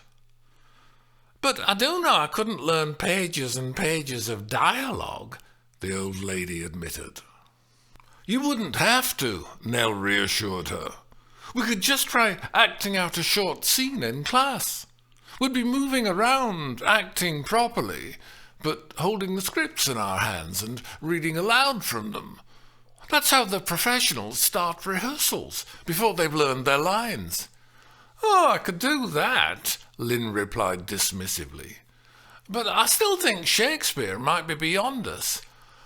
"Well, yes, you might be right," Nell agreed. "Perhaps you'd feel safer with the Noel Coward scene. There'd probably be a simple part for you, perhaps a maid who just walks on, says, 'Dinner is served,' and walks off." Lynn looked distinctly miffed. Meanwhile, Nell continued blithely, "It would be far less demanding if you were just playing a servant." The older woman seemed to stop and reconsider. Then she turned towards the younger, and her deep wrinkles gave her the face of an ancient carved icon. Only her eyes seemed alive, staring shrewdly, assessing coldly. "Sly boots," she said calmly. Nell was confused for a moment and almost felt intimidated. Sorry?" she said evasively, suspecting that she had been rumbled. "You're a little sly boots. Behind them fancy glasses, your clever old brain box is teeming and scheming. What are you up to, lady?" "Ah," Nell replied, visibly crestfallen. "Yes, this is embarrassing." The little woman's stare was remorseless. "I suppose I have to admit that I do sort of have an agenda. I mean, it's true that when I signed up for this course, I was rather hoping that we might get to try a bit of Shakespeare. And of course you're absolutely right that I was looking to get some support, so I was trying to convince you to give it a go. Sorry." Lynn inclined her head solemnly, with her lined face like a ritual mask. But then Nell seemed to feel that she was doing herself an injustice. She suddenly rallied and began to assert herself earnestly. "I'm not really up to no good. In fact, just the opposite. Everyone says that Shakespeare is the best writer ever, and frankly, I'm rather desperate to have a crack at a couple of pages. And I don't honestly see that there's anything wrong with me trying to persuade you to forget your prejudices, and at least consider the possibility." She blinked twice in passionate sincerity, and then dropped her head. "I'm sorry, but that is how I feel," she muttered. "Well, at least you're honest," Lynn said, nodding approvingly. "An honest little sly boots." Nell shrugged unhappily, clearly feeling that although her strategy might make her seem devious, her motives were still pure. "I don't like to be pushed into anything," Lynn continued, "and I certainly don't like to be bamboozled into anything." "Sorry," Nell mumbled again. "But I've never been one to duck a challenge." Nell looked up in surprise. "And I don't think I'm as prejudiced as you suggest." Nell felt decidedly hopeful. "So I'm prepared to have a look at a bit of Shakespeare." "Really? But that does not mean that I am in any way whatsoever committing myself to doing it." Lynn thrust her head forward emphatically. "Savvy?" Nell nodded, trying to appear serious, but unable to hide her smile of pleasure. "But hearken, madam, no more wiles and guiles." "Your turn," Haley said. She had been persuaded by Steph to return for the second week's class, and had found herself paired with Chloe, the middle-aged woman who dressed like a little girl, once again all in pink and white. Haley had instinctively taken the lead in the mirror exercise, with Chloe imitating her movements as if she was her reflection. But now the redhead decided that it was about time that the oddity with the white gold curls was given the responsibility of thinking up the moves. Anyway, instead of a bow in her hair this week, Chloe was wearing a pink butterfly, which had been irritating Haley. So that was another reason to make the creature do some work. "My turn?" Chloe asked, looking horrified. "Oh no, I don't think I could. I wouldn't know what to do. Can't we just go on like we have been, with you doing the moves and me just following?" "No. He said we had to take turns," Haley insisted, thinking that it was about time the aging little girl grew up. "Go on." "But what do I do?" Chloe asked helplessly. "Anything. What do you do first thing in the morning?" "I don't know. Have breakfast?" "So have breakfast." Chloe stared back, biting her lip, with an appeal in her childish eyes. "I feel silly," she said feebly. "Everyone else is doing it. Have a go. Pretend to eat your breakfast." With an apologetic little wriggle, Chloe mimed putting a bowl on a table in front of her. "Cocoa Pops," she explained. "We're not supposed to talk." "Sorry," Chloe replied with an appeasing smile, but then she looked at a loss. However, the idea suddenly occurred to her to pick up an imaginary spoon. Hesitantly and delicately, she mimed dipping the tip into her cereal and lifting it to her pursed rosy lips as if sipping a tiny portion. Haley, whose approach to food was uninhibited and robust, was rather fascinated and slightly appalled. She tried to imitate the fastidious feeding while feeling outraged because this pink doll was too namby-pamby to get properly stuck into her grub. After several repetitions of the slow raising of the spoon and the timid nibbling, Chloe stopped moving and simply gazed ahead blankly. Haley waited a moment, baffled, and then asked, "What are you doing?" Chloe looked back at her innocently. "Digesting," she said.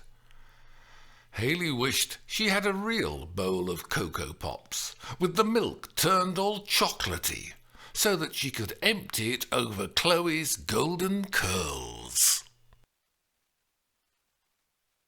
Father Quinn entered the dark church and locked the door firmly behind him. He plodded down the aisle with an air of reluctant embarrassment until he arrived at the figure of Christ hanging on the wall. It was almost life-size and was mounted on a cross, but it did not include the savage, disturbing details included in many images of the crucifixion. The crown of thorns did not stab the forehead, leaving trails of blood. There were no brutal nails hammered sickeningly into feet contorted in agony, and the face was not twisted in a tortured scream. This Redeemer seemed immune to any pain, with the body almost relaxed. He had a peaceful expression, gazing serenely into the distance, as if already contemplating the imminent resurrection and subsequent ascension to heaven. It almost looked as if he had climbed up onto the cross as a convenient vantage point from where he could enjoy a vista of eternity. The statue had been lovingly crafted from wood coloured a deep honey, and appeared to be warm and still alive, unlike the surrounding cold, dead stone. The smooth brown surface shone with the beauty of polished skin, and like a sculpture in an art gallery, it seemed as if it would welcome the touch of a worshipper. "Hello there, boss," Quinn muttered, bowing his head. Of course, he knew that he shouldn't really address the Lord Jesus Christ as boss, but it's sort of fallen into the habit. He felt it was still respectful, while at the same time being a bit more friendly. The touch of informality made it easier to talk about personal matters, more like you were having a pint with an old pal down the pub. "I thought I'd better come and have a word, because I can't sit still in the vicarage. I've got ants in my pants, and if I don't do something about it, I'll end up hitting the drink before long." He rubbed his hand through his dry, grey hair, as if massaging his brain. "It's these women," he admitted, "the drama types. They give me the jitters. They give me the heebie-jeebies." He twisted his neck in perplexed discomfort. "And, to be honest, I don't really understand why." He gestured imploringly at the calm face above. "I mean, you know that usually I've no great objection to the groups who hire the hall. Not that I can afford to, because we need the money. For example, take that other lot, the flower arrangers. They do no real harm on these sacred premises. As far as I'm concerned, they can make their pretty patterns to their heart's content. I've never had to intervene, except when they wanted to decorate the church for Mothering Sunday, and it was turning into a competition between them to see which of the group could mount the biggest, showiest display. So I had to step in and warn them about committing the sin of pride in the house of God. But apart from that, they've never been much of a headache." He tried to remain reasonable and even-tempered, as if he were philosophizing over a Guinness. "And the martial arts characters, they're a grand bunch on the whole. I did wonder sometimes whether I'm doing right to be letting them come into the place where we preach that God is love, and then they teach the fellas how to smash their opponent's windpipe. But I tell myself that boys will be boys, and they're harming no one except themselves. There's only been the one occasion when they've had to call an ambulance." Then his face darkened. "But the drama class, they're a different kettle of fish. These women just aren't like you and me. Now, I'm not saying they're Jezebels. It's just that I never know what they're up to. And I think I should know. It's my job to know. I did try listening in behind that curtain, and there wasn't any foul language or anything. But I still find that I have an overwhelming urge to go and check up on them. Unobserved, obviously. So that's why I've been leaping about tonight, like I've got St. Vitus' dance. I'm just bursting to find out what's afoot. It's almost like I suspect that they're really a coven of witches." He shrugged apologetically. "I'm sorry, I know that's stupid. Of course they're not witches. I'm talking cock and bull. But that's why I've popped in here for a natter. Either I come and chat it over with you, or I go off to the hall, listening at doors and looking through keyholes. And I'm not sure whether you want me to do that." He gave vent to a sound between a sigh and a grunt, and stared glumly at the sculpture. "I know I let you down time after time. I know. He stretched out his hand and patted the leg of the wooden statue. "But here's the thing, boss. You never, ever let me down." "Not Shakespeare," Haley objected. "It's a load of rubbish." Nell looked back at her inquiringly, her eyes sparkling. When the session was coming to an end, and they had all gathered together again, she had cheerfully suggested to the class, in an apparently casual way, that in a future session they might try performing an extract from a Shakespeare play. "No way," Haley insisted. "They forced us to read it at school, and I didn't understand a word of it. Boring. I don't think even the teacher enjoyed it. Of course, she had to pretend to enjoy it because that was her job, but I bet she'd really prefer to go on Facebook. I don't know why Shakespeare's supposed to be so wonderful."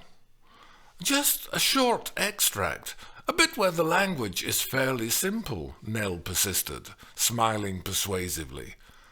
"I thought it might be fun." "Fun?" Haley retorted incredulously. "Shakespeare? Fun? I'd rather stick my head up an elephant's bottom." There was a slight pause as everyone imagined this.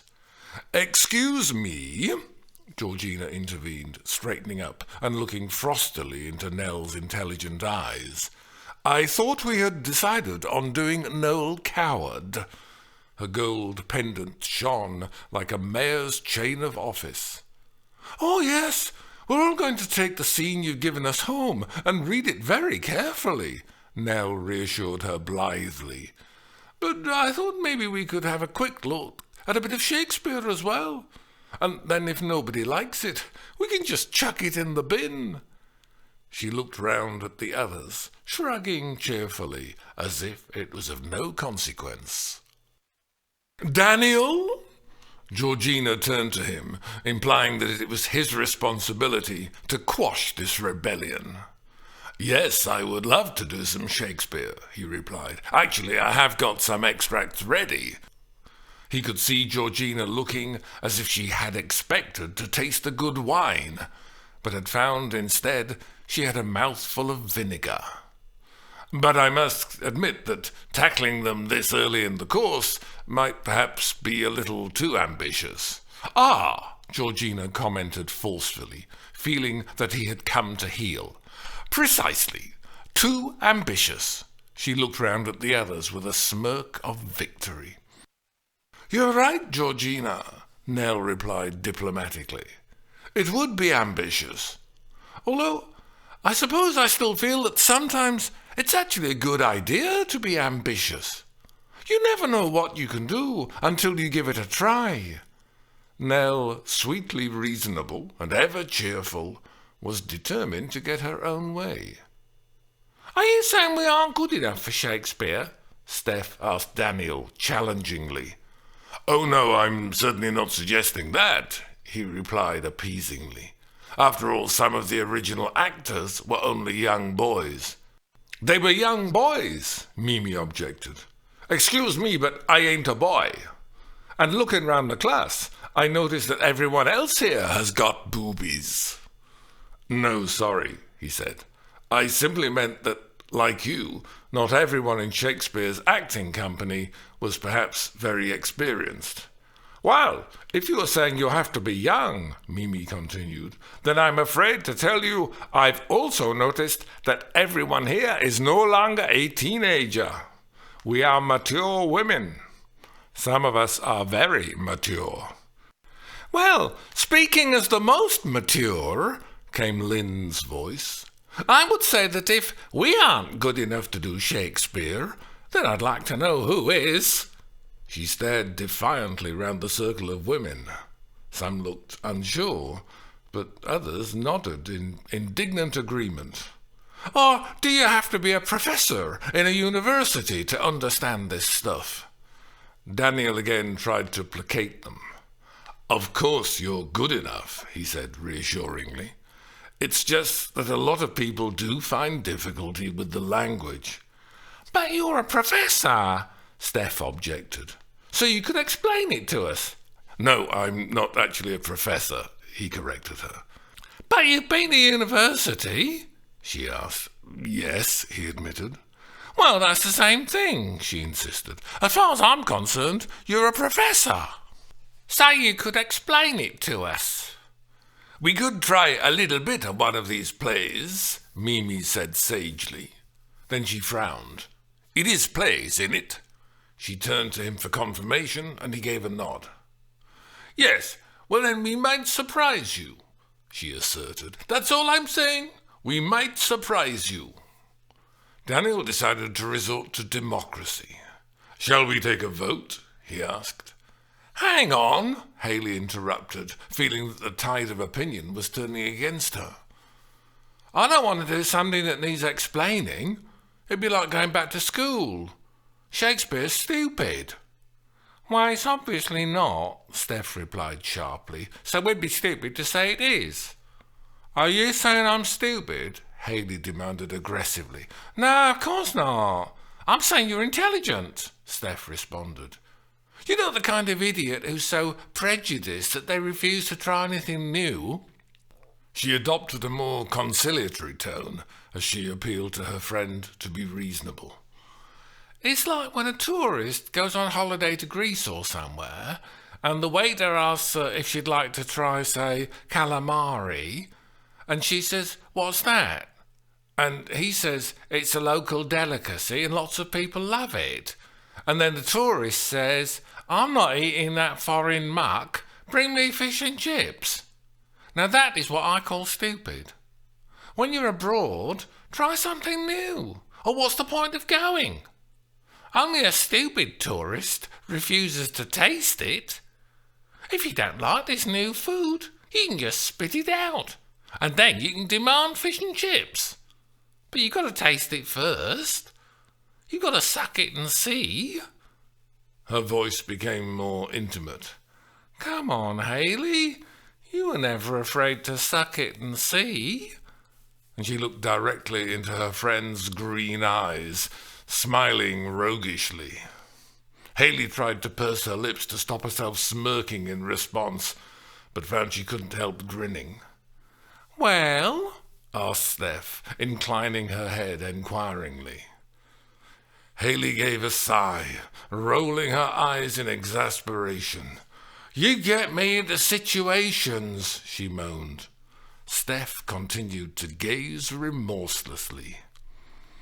All right, I'll maybe try the Shakespeare, Haley conceded. But if I don't like it, I'm having fish and chips. Fish and chips, Mimi repeated in confusion. Metaphorical fish and chips, Nell explained. Mimi had never heard of metaphorical fish and chips. She wondered if they had been invented by some TV chef. Okay, good, Daniel said. So, are we taking a vote? Would those people who would like to look at a brief extract from Shakespeare please raise their hands? Several hands immediately went up, and others followed.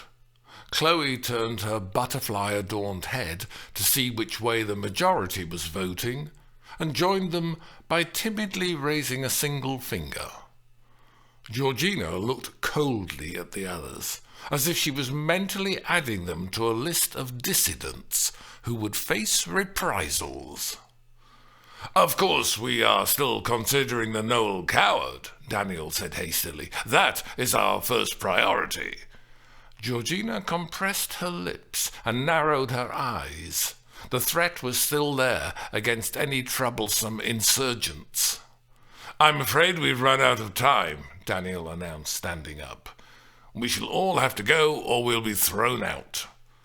The class quickly broke up, with the teacher calling out general thanks and praise for everybody's achievements, and a diplomatic reminder to read Georgina's play extract. When they had all left, he discovered that Nell had stayed behind. Sorry to land you in that sticky situation, she apologized. I hope that you do like Shakespeare. Oh, yes. Actually, I have to admit that I'm rather obsessed by him, he replied frankly. But I'm not sure that our class of beginners will be quite so enthusiastic. Ah, she said, a little crestfallen. I really didn't want to cause you problems. It's just that I really want to have a bash at performing a bit of the bard. But I do apologize. I will forgive you, he said solemnly, as long as you never, ever refer to him as the Bard. "I promise I never shall," she said, raising a hand as if taking an oath. "I swear that I shall only ever call him Old Baldy." He smiled in amusement as she went to the door. Then she stopped, her eyes twinkling.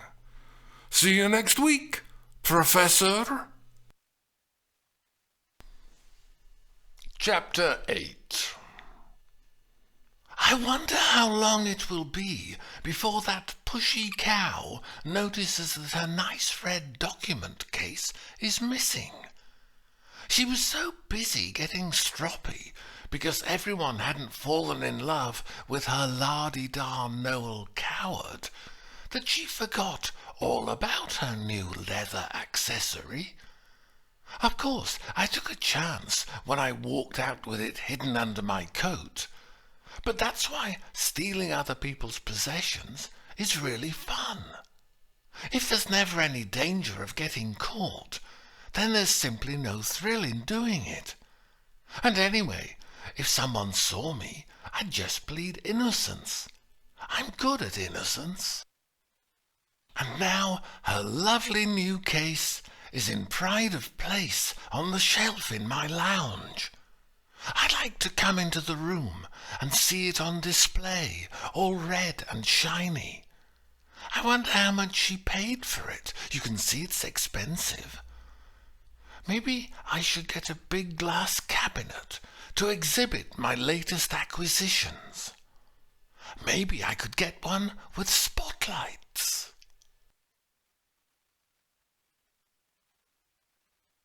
Chapter 9. She was standing motionless in the gathering dusk. When Daniel arrived for the third week's class, the daylight was dying, the sky was overcast, and the churchyard was heavy with shadows. Suddenly, from the corner of his eye, he glimpsed her still figure, as if she were a ghost risen amongst the graves, and his heart leapt. Immediately all his senses were tingling as he turned and stared at her.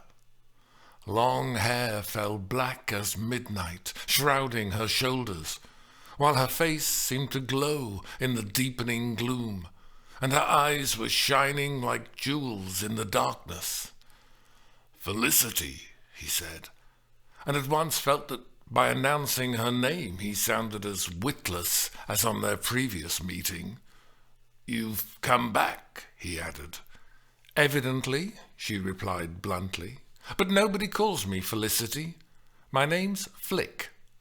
"Ah," he said, feeling the hostility she exuded. "Right, Flick. Sorry." Daniel's usual verbal fluency had deserted him, as if his brain had seized up. "Shall we go in?" He led her into the hall and turned on the light switches, thinking that the brash fluorescence would at least enable him to get a good look at her. But she presented him with her back, while she surveyed the wooden panels and plain floorboards. Her glistening black hair cascaded over her simple denim shirt. "Oh," she commented, sounding unimpressed. "This place is a bit of a come-down for you?" Was she being deliberately rude?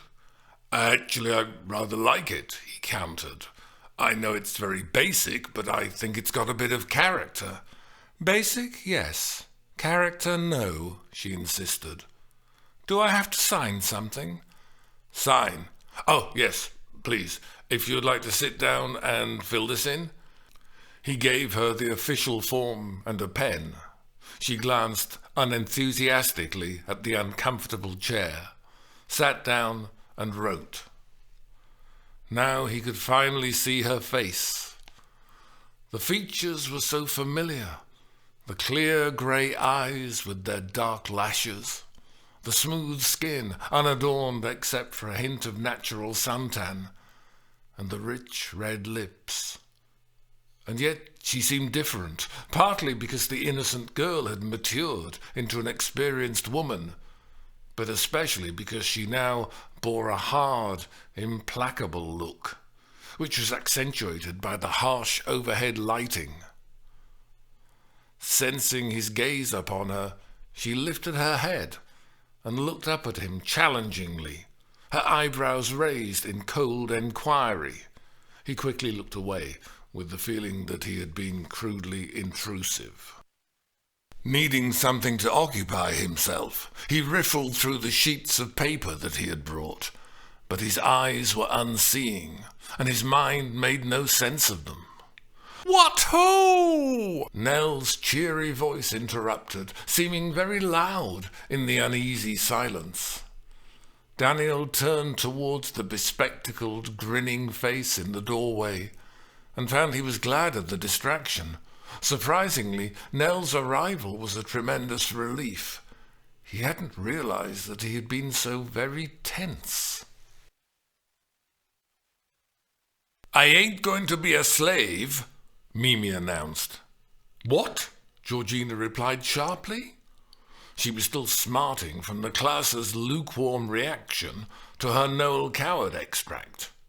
They had all returned for the third week's session, saying that they had read and carefully considered the scene, but not a single person had shown any real enthusiasm. That dimwit Haley had actually said that the script was all right to read through once, but that she wouldn't want to read it twice. She even had the effrontery to compare it to a television programme made for the masses. You watch EastEnders, and it's good, but you wouldn't want to watch it all over again, would you? The woman was clearly an imbecile, and Noel Coward's witty dialogue was simply over her head. At least Daniel had shown the intelligence to point out that Coward's characters were very sophisticated, so that an actress playing one of the parts needed refinement and poise. And, thought Georgina, an actress also needed an elegant evening gown, designed and made specially for her. She imagined a breathtakingly slender creation, into which Haley could never ladle her excess flab. And now this considerably bigger woman, this Mimi, with whom she'd been paired to rehearse the Shakespeare extract that Daniel had provided, was being just as difficult. "I won't play the part of the slave," the large lady intoned solemnly, tapping her nut-brown finger on the 2 pages of Antony and Cleopatra that they had been given. "It doesn't say slave," Georgina insisted testily. "It says messenger." "Slave, messenger, same thing as far as I'm concerned. My people were slaves for 1,000 years, and I'm not going to let it happen again. No way. I'll play the part of Cleopatra. You can be the messenger." "Me?" Georgina replied, disconcerted. She opened her mouth to give vent to her natural response to this affront, but then stopped. The realization hit her that she couldn't possibly admit she was reluctant to humble herself by playing the servant. With a great effort, she choked back her words, almost spluttering. And, even worse, she also had to swallow the fact that she was frankly aghast at the notion of the Queen being played by this unregal person. The indignation gurgled in her throat. She unconsciously closed her eyes, as if protecting herself from the sight of this pretender to her throne. "Well, yes," she said, widening her lips into a forced smile. "I will of course be playing the messenger, eventually. You'll remember that Daniel said that we should take turns. I'll be Cleopatra first, and then later we can swap roles." She opened her eyes and stared assertively at her rival. "Or," Mimi answered calmly, "how about I be Cleopatra first, and then later we can swap roles?" She gazed back stonily. Georgina closed her eyes again uneasily, unsure what to say without giving dire offence. She had simply assumed that she would be the one to play the Queen. She felt that she had the bearing, the diction, majesty. and she automatically thought that Mimi could not possibly achieve the necessary royal dignity, or indeed create Cleopatra's captivating sensual allure. Surely the seductive Queen of Egypt could not be so bulky. "Is it the racial thing?" Mimi asked bluntly. "Racial? No, of course not," Georgina replied hastily. "I don't know what you mean." But she knew exactly what Mimi meant, and had a dreadful suspicion that it might be true. "Let's ask the man," Mimi said decisively. "Professor," she called out to Daniel, beckoning him over. "Professor!"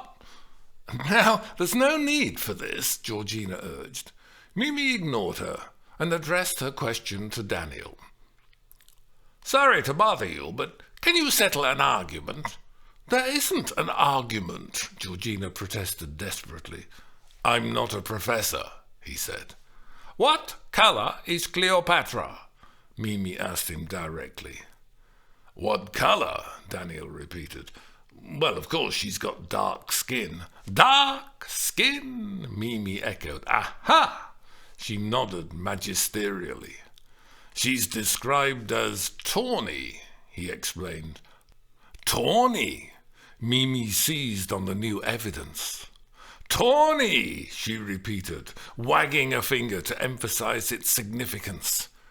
"And what is tawny exactly?" I suppose it's sort of golden brown." "Brown!" she exclaimed. "Like me," she continued, holding out her arm to display its colour, like a barrister showing Exhibit A to the jury. "And Cleopatra describes herself as being with Phoebus amorous pinches black." "Black!" Mimi erupted in surprise. "Black!" she declared triumphantly. "And what was the other bit you said before black?" "With Phoebus amorous pinches black," he quoted, and then explained. "She says she's been made black by the amorous pinches of Phoebus. Phoebus is the sun god, and she says he's her lover, pinching her skin, which turns it black. She's referring to her suntan." Mimi didn't follow all this precisely, but she gave another grave nod. "Black," she said. "I didn't," the fair-skinned Georgina protested. "Thank you, Professor. I think you've settled the argument," Mimi said with finality. Daniel retreated thankfully, as if hastening away from a firework that might still go off. "Okay?" Mimi asked Georgina with the quiet magnanimity of the victorious and the totally vindicated. "So, if it's all right by you, I'll play Cleopatra first, and then afterwards it'll be your turn to play the Black Queen." Silenced, the deposed Georgina seethed in Anglo-Saxon impotence. "The most infectious pestilence upon thee," Nell read aloud, and raised her hand as if to slap Chloe. They were working together on the same extract from Antony and Cleopatra. The woman in the pink and white outfit immediately held her script up to shield her face. She looked genuinely frightened.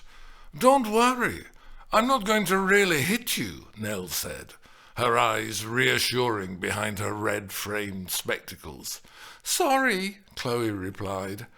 "It's just that the script says Cleopatra strikes the messenger, so I suppose I can't help panicking a bit." "No, Daniel was very clear that we mustn't actually make any physical contact," Nell said calmly.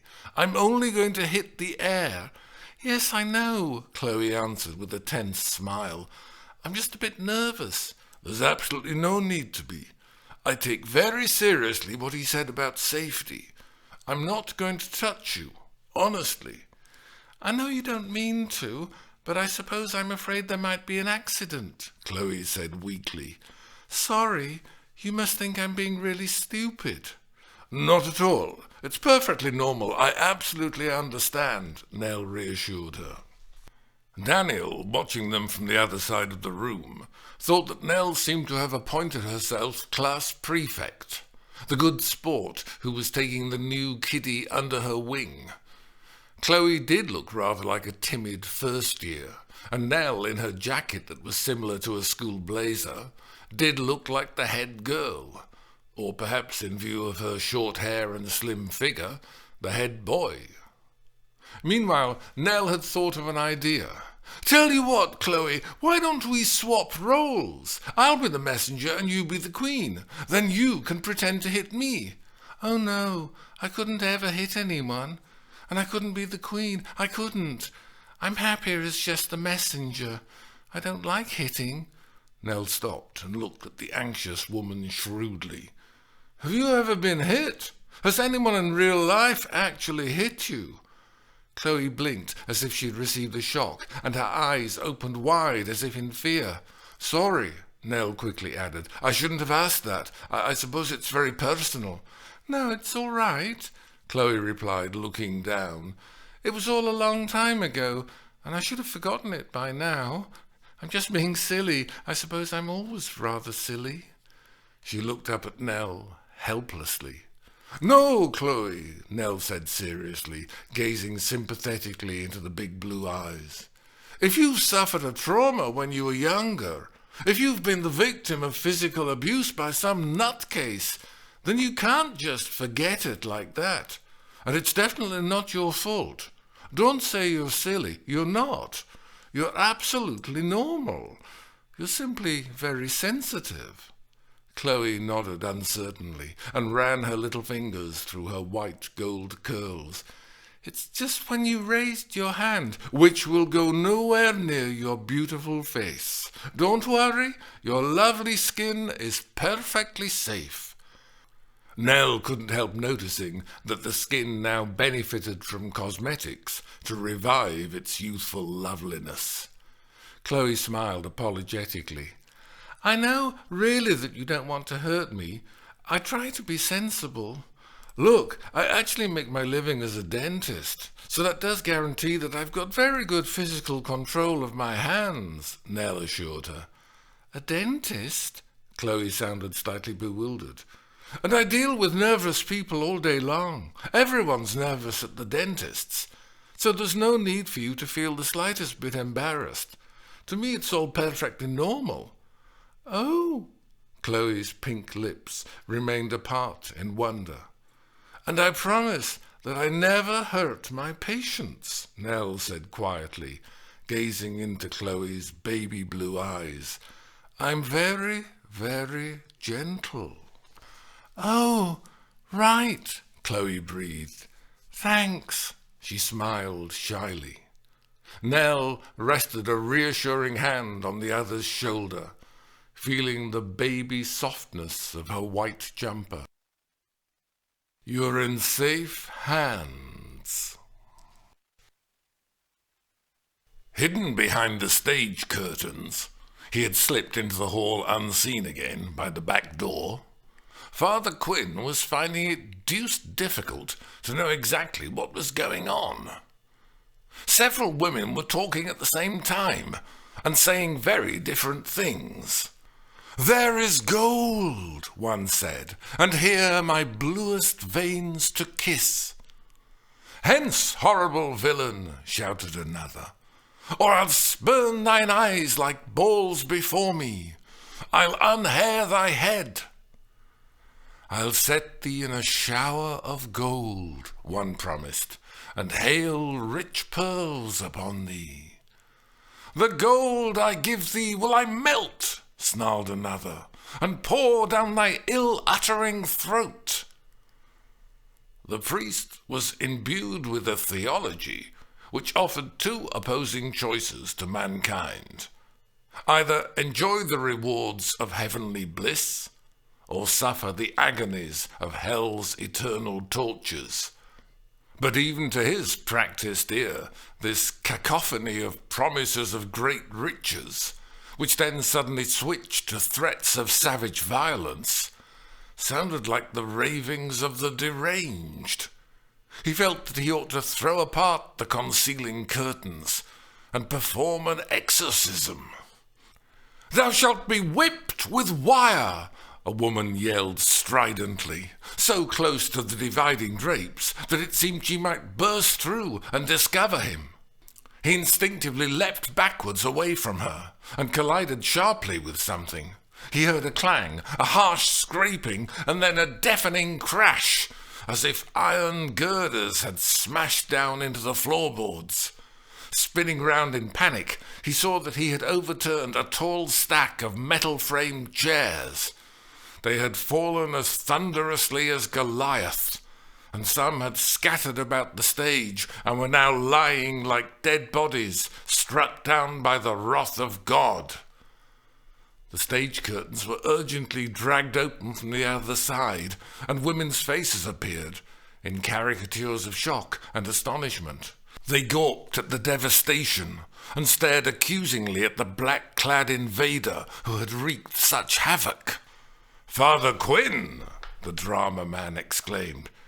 "Yes," Quinn confirmed, and he looked at the toppled furniture, trying furiously to think of a casual explanation. "Sorry about that. Did I disturb you?" Eyebrows were raised, and jaws dropped at the ludicrous question. "I was just," the priest began dismissively, "just checking." He waved a hand vaguely at the wreckage. "Checking?" the teacher inquired. The question implied a considerable lack of faith. "Yes, just in case the mothers and toddlers hadn't stacked the chairs correctly," the cleric explained. "You see, I have to act as verger as well as incumbent. Just as well I did check. There could have been a nasty accident."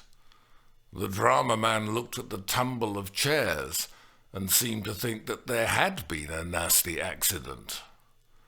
Quinn turned to address the others. "Nothing to worry about, ladies. All safe here. Feel free to continue." He stepped down from the stage into the hall. He didn't want to go out the way he'd come in and thereby reveal his private entrance. "Sorry for the interruption. We have to do these things sometimes. Fire drills and so on." He drifted towards the door. I'll straighten up those things later," he assured the teacher nonchalantly, gesturing at the chaos he had caused. "Carry on," he urged everyone. He paused at the exit, feeling from habit that he should perform a farewell blessing on the gathering, decided against it, and exited. "Phew!" Georgina exclaimed in distaste. "What an appalling smell!" She wafted her hand about, trying to disperse the stench of the cigarette fumes which the priest exuded from his clothes and his hair, and had left behind him hanging pungently in the air. Other women wrinkled their noses in similar displeasure at the invasive, unholy incense. Daniel smoothly closed the stage curtains. "I do apologize for that," he said lightly. "I wasn't expecting a cabaret. Perhaps Father Quinn is practicing circus tricks, learning to balance a tower of chairs on his head. You'll probably see him one day on Britain's Got Talent." He smiled reassuringly round at the bemused women. "Sorry if the noise made you jump, but as Cleopatra says, some innocents escape not the thunderbolt." They smiled amicably back at him, recognizing the quotation from the scene they were rehearsing.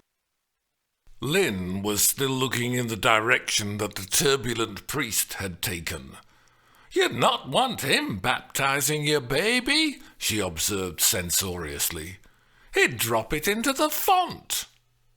With a few wry comments of agreement, the women settled down to work again, shaking their heads at the follies of men.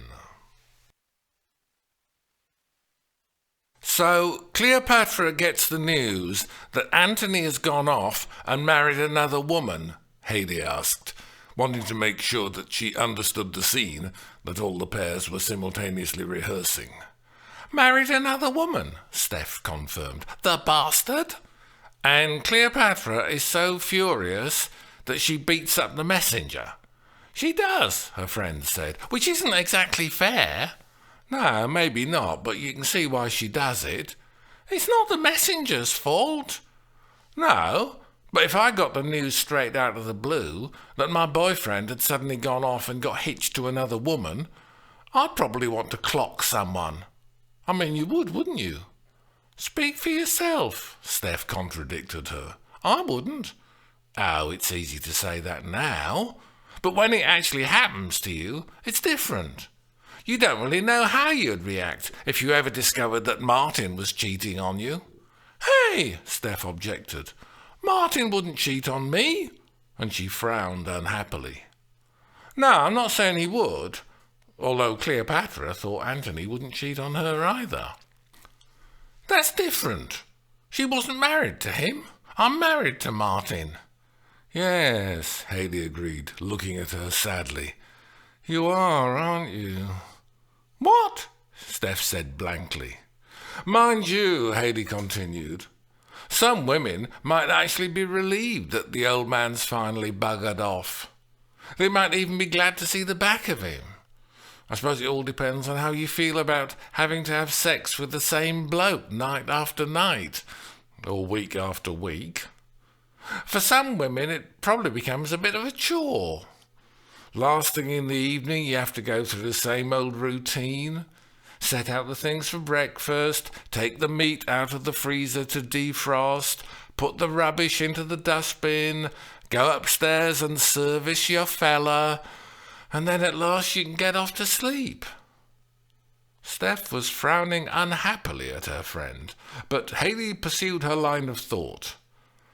There must be women who some nights just feel too tired and would really like to ring up a neighbour and say, "You couldn't do me a favour, could you? My husband wants seeing to, and I really don't feel up to it.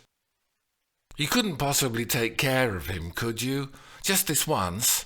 It won't take 5 minutes, I promise. I wouldn't normally ask you, but I've got a bit of a headache, and I need to be up early in the morning. I promise I'll pay you back. I'll service your bloke sometime, or clean your bathroom or something." "Hayley, are you serious?" Steph asked. "Oh, it's what lots of businesses do nowadays. They get someone else to do it for them. It's called subcontracting." Steph stared at her thoughtfully. "Hayley, can I ask you something? You have been cheated on, haven't you?" "Cheated on? Of course I have. Men are all slimy liars.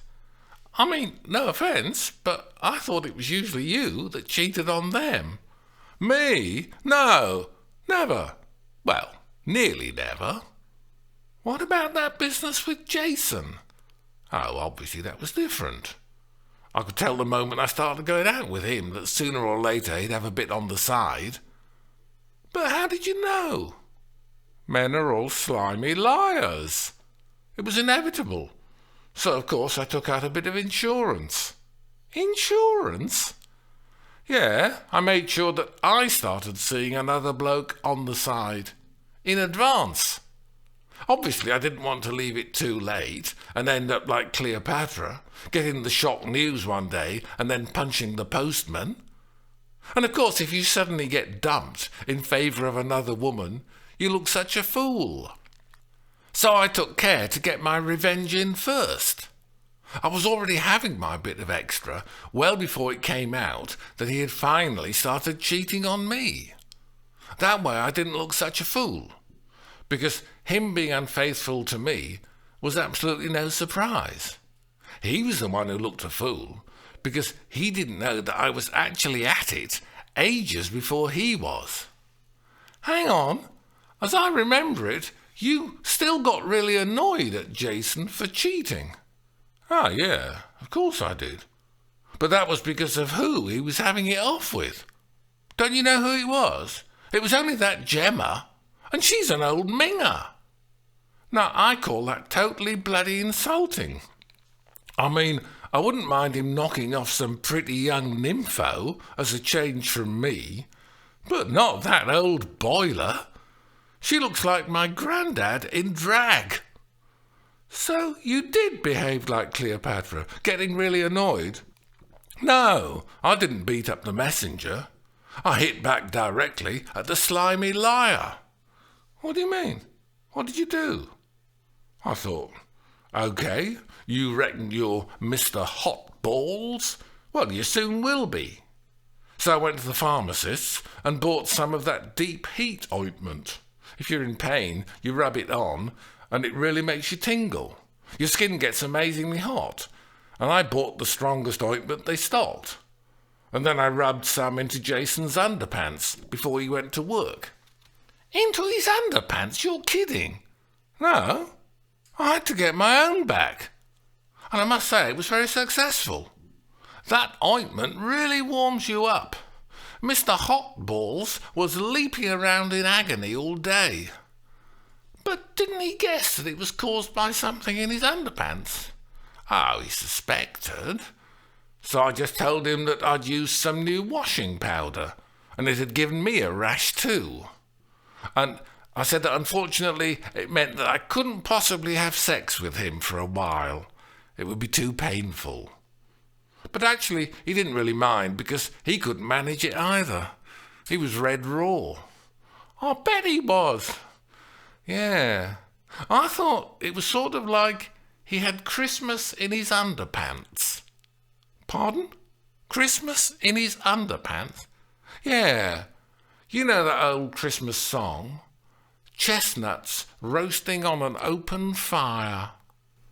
Steph stared at her oldest friend and wondered if she was quite mad. I'll be Cleopatra, she said. At the other end of the hall, where she'd been paired with Lynn, Flick insisted on being the messenger. Oh, no, the little woman replied in her forthright manner. That would mean that I'd have to be Cleopatra, and she's supposed to be the sexy man-eater, so she couldn't possibly be played by a woman of my age. And even when I was young, I was never what you'd call a vamp. No, you're far more suitable. You're nearer the right age, and you're definitely better looking. In fact, you'd be a bonny lass if you'd give us a smile. But Flick's response to the compliment was to turn down her mouth in displeasure and adamantly shake her head. I'm new to the class, she said quietly, so I'd prefer to start off with the smaller part, if you don't mind. Everything okay? Daniel asked, appearing at their side. Lynn explained her reservations to him. If I play Cleopatra, I'll only look daft stretched out on a chaise longue, she said. At my age, I ought to be pushed on in a wheelchair. Well, certainly that isn't quite the case, he assured her. You're very fit and active. And of course the idea is that the two of you should take turns to play the Queen. But obviously for a newcomer, he indicated Felicity, it might be a bit daunting to start off by playing Cleopatra. It would be easier for her to play the messenger first, to help build up her confidence. So I wonder, Lynn, could I possibly ask you to just try it through once, with you reading Cleopatra? It really would be very helpful. He tried to play the supplicant with good humour and a sprinkling of charm, but he didn't feel that it was a convincing performance. Right you are, Lynn replied fatalistically. I'll do it if it helps. But she looks the part. She's even got long black hair. And she's attractive. She's much more likely to win a man's heart, don't you think? Daniel was totally surprised by the question and didn't know how to reply. He stammered, feeling stupid. Lynn addressed her fellow actress. Oh, heck, she said, I've forgotten your name. Felicity, Daniel supplied. Flick, came the immediate contradiction. My name's Flick. Sorry, he said quickly. Lynn turned to the teacher. How old is Cleopatra supposed to be? She asked reasonably. Daniel smiled. He was feeling rather pleased with himself because when Mimi had asked about Cleopatra's colour, he'd been able to answer her by quoting the script from memory. And now he remembered that the same speech fortunately continued with a reference to the Queen being middle-aged. This, he thought, might help to reassure Lynn, and it would also allow him to demonstrate his detailed knowledge of the text. He looked into the old lady's heavily lined face encouragingly. "And he began, but then he suddenly froze, hit by the awful realization that the next words describing the Queen were wrinkled deep in time. He gawped helplessly at Lynn's corrugated skin, feeling as if he was teetering on the edge of disaster. "Well?" Lynn asked impatiently. "How old is she?" "How old?" he repeated, and he turned his eyes desperately away from her uncompromising face. "Good question," he hedged, clearing his mind. "Actually, we don't know, but she's certainly mature, and she's been through quite a lot in her life. She's no longer a young girl." Flick watched and listened intently, but her face showed no reaction whatsoever. "Right you are," Lynn said. "I'll have a crack at it, but I'll still look a right ninny." "Thanks a lot. That's great," Daniel assured her, feeling that he was being shamefully sycophantic, and retired. "So, Flick," the old woman resumed, "do we understand what's going on in this scene?" "It's not terribly complicated, is it?" Flick answered shortly. "Cleopatra's been dumped by the man she wanted to marry.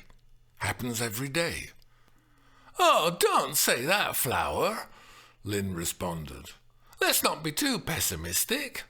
Although I must admit that I'm reminded of the old song, 'There she was, waiting at the church. He left her in the lurch, waiting at the church.' It does happen, and it always has." "I think we all know that," Flick said brusquely. "Shall we get started?" "But my husband, Frank, never left me in the lurch. Never. He was lovely. So that shows there are some good uns about."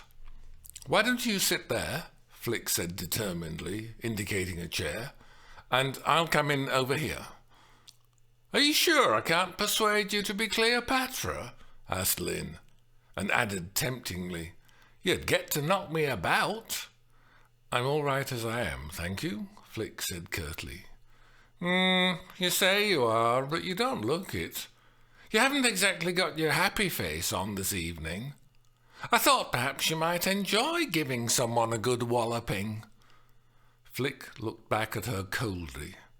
"No," she said flatly, "I don't want to hit you," which left the old lady wondering exactly who Flick did want to hit. Chapter 10. 6 in the congregation. Father Quinn, on duty at the church door, had counted the faithful as they entered the building one by one, gravely bidding them good morning. And when the 6 lonely souls had seated themselves separately about the great nave, like flotsam in a leaden sea, he still hung about the entrance, looking dispiritedly at his watch, and peering rather desperately out into the churchyard, as if a coachload of the devout might appear miraculously at the last minute. Only 6 women in the congregation for Sunday morning service. Jesus, Mary, and Joseph. Even the drama class got a better attendance than that. And where were all the men on a Sunday morning? They were probably washing their cars. That was what Sunday was for. Or perhaps they were watching football on the television. He only wished that a gang of these godless males would turn up at his church one day, so he could have the satisfaction of slamming the door in their faces. Finally, Father Quinn acknowledged that no one else was going to join them for divine service, and, in grim resentment, he shut the groaning door and set off down the aisle. His footsteps echoed hollowly in the near empty church. The inadequate illumination cast by the dusty light bulbs only added to the gloom, and there was no hymn singing to cheer the heart in this house of God, because they had no one to play the music. He mounted the chancel steps and turned to face the congregation, all 6 of them. As usual, they had left the first 2 rows of chairs empty, as if they did not want to get too close to the priest. Somehow Father Quinn felt that the physical distance between him and the women seemed to correspond to the vast emotional gulf between them. "Hide thy face from my sins, and blot out all mine iniquities," he enjoined them. Nobody hid their face from his sins. There was absolutely no reaction to his utterance, as if it were as meaningless as the noise of passing traffic. "Dearly beloved brethren," he intoned, and he was aware that they were not brethren and that they were not dearly beloved. But he continued to recite the words of the old ritual, sounds which once were heavy with significance, but now seemed to have become insubstantial, floating up towards the arched roof above and disappearing into the dim void. He observed the women in front of him. There was Mrs. Waite, who wheeled her little shopping trolley to the pedestrian precinct every morning on 6 days of the week, and only bought a couple of items each day, because it gave her something to do. But she had been brought up in an age when the shops were closed on Sundays, so instead on the 7th day she went to church, because it gave her something to do. Then there was Miss Matheson, with her determined belief in the transmigration of souls, with particular reference to domestic pets, a belief which Father Quinn had failed to crush, finding himself defeated by the twin powers of her mulish obstinacy and her military moustache. And then there was Mrs. Sowerby, who seemed to grow more resentful every week. She looked grimly resolute when she entered the church, as if she was determined to finally obtain satisfaction this Sunday, as if she and God were involved in an endless dispute in the small claims court. Each of the first 3 churchgoers was either a widow or a spinster, but the next one, Mrs. Long, had a husband who was very much alive and complaining, endlessly. That was why she came to church, to get away from him for a couple of hours, probably in the hope that by the time she returned, he might have choked on his own bile. Then there was old Mrs. Gummer, whose vision was evidently deteriorating rapidly. Every Sunday, the reflection in her bedroom mirror became vaguer, so she had to apply more and more makeup in order to be able to see it. This resulted in her eyes being surrounded by wide circlets of bright blue, while her mouth and its environs were extravagantly smeared with scarlet. The poor woman was beginning to look like a circus clown. Finally, there was Miss Mort, who arrived every week with eyes like pale marbles and gazed unblinkingly about the church interior as if she was expecting to witness a celestial revelation. Was she hoping to see an archangel appear, hovering over the altar, or saints pop up in the pulpit, while cherubim and seraphim came dancing out of the vestry in a conga line? The 6 women now all stared back at him with resigned faces. They looked like they were waiting for a bus that was always late. "There is no health in us," Father Quinn declared, glancing morosely round the cold grey building. "Amen," the 6 women muttered.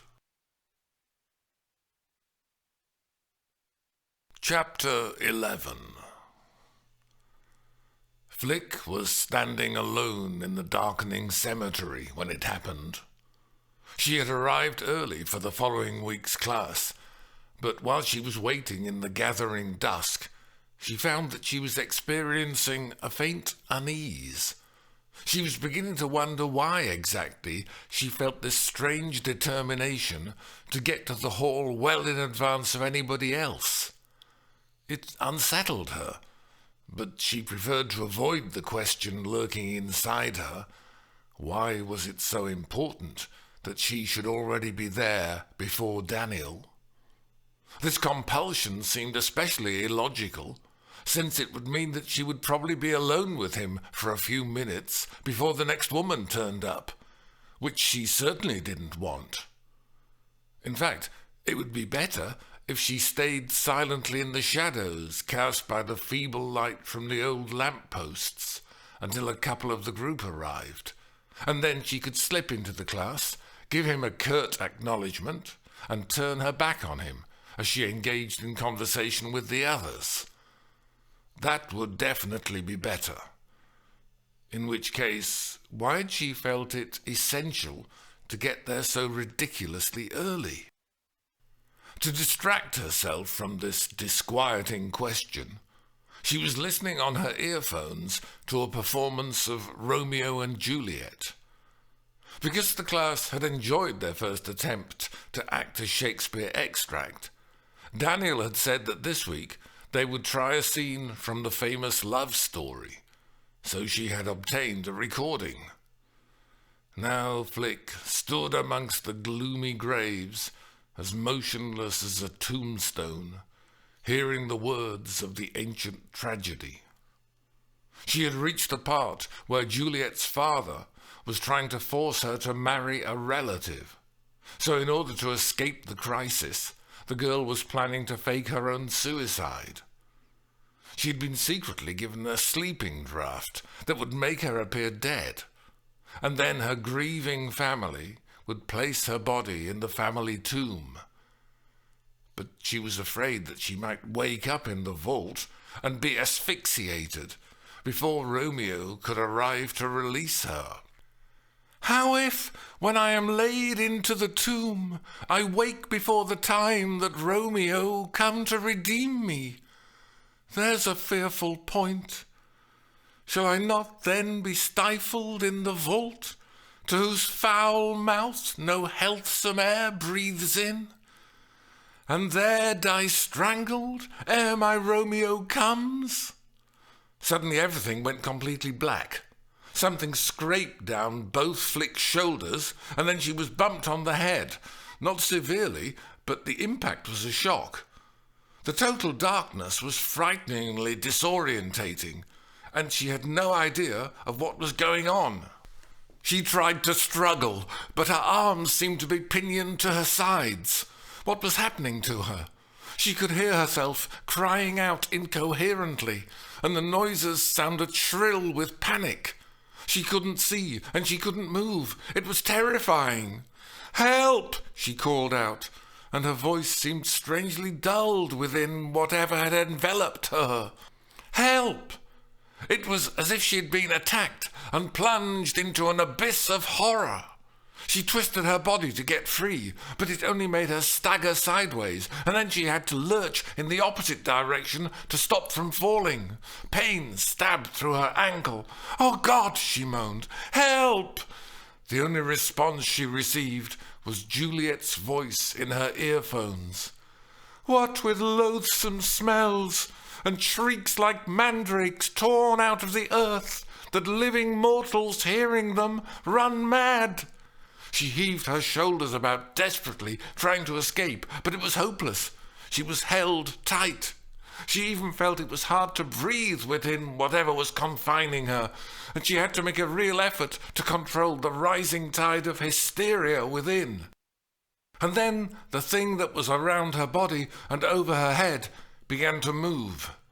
It seemed to lift up, and there was a tremendous release as fresh air and evening light rushed in, and she was free. Her earphones had fallen out, and she felt a great gush of relief as she found she could hear and see and breathe and move. Daniel was standing in front of her. "Felicity!" he blurted out in amazement and alarm. She was stunned to see who it was. She was shocked and appalled at the revelation. It was him. Him! With all her strength, she slapped his face. It was a powerful swing that exploded on his cheek and knocked him sideways. He staggered, amazed by the blow and baffled as to its reason. "You bastard!" she shouted. "Are you completely bloody mad? What in God's name made you do that?" "Do what?" he shouted back with his hand to his cheek. "What in God's name made you do that?" "What do you mean?" she asked, outraged. "Of course I bloody hit you. But why on earth did you put whatever it was on me in the first place?"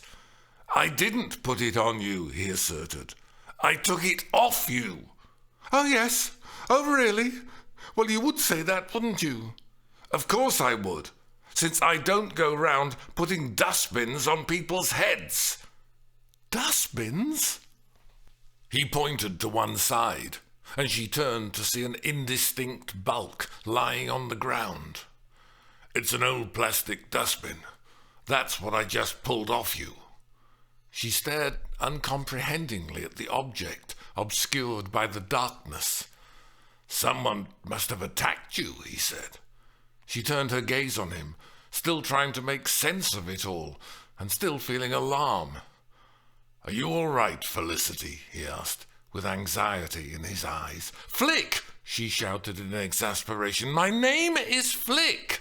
"Yes, sorry, Flick." "God, I'd like to hit you again," she said, raising her hand threateningly. "Oh, no," he replied firmly, lifting an admonishing finger. "No, there's no excuse for that. Hitting me once was understandable, but twice would just be self-indulgence." "It might make me feel better," she asserted. "I swear I'll cuff you if you strike again," he said. "What?" she answered in baffled amazement. "Sorry," he said less assertively. "It's Shakespeare, The Taming of the Shrew." "Shakespeare?" she shouted incredulously. "Some maniac has put a dustbin over my head, and you're quoting bloody Shakespeare?" "Yes," he admitted. "Sorry." "You're completely insane," she said. "You're certifiable. Maybe it was you who attacked me." "Oh, no," he replied uncompromisingly. "I swear it wasn't.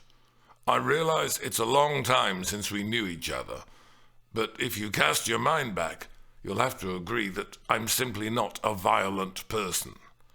She glared at him fiercely, and he thought how her shadowy eyes were still as fascinating, like the shimmering surface of a deep lake. Then she abruptly turned her back on him and retreated a couple of steps. "I can see you're still upset, and I don't blame you," he sympathized. "In fact, you're probably suffering from shock. It must have been really frightening."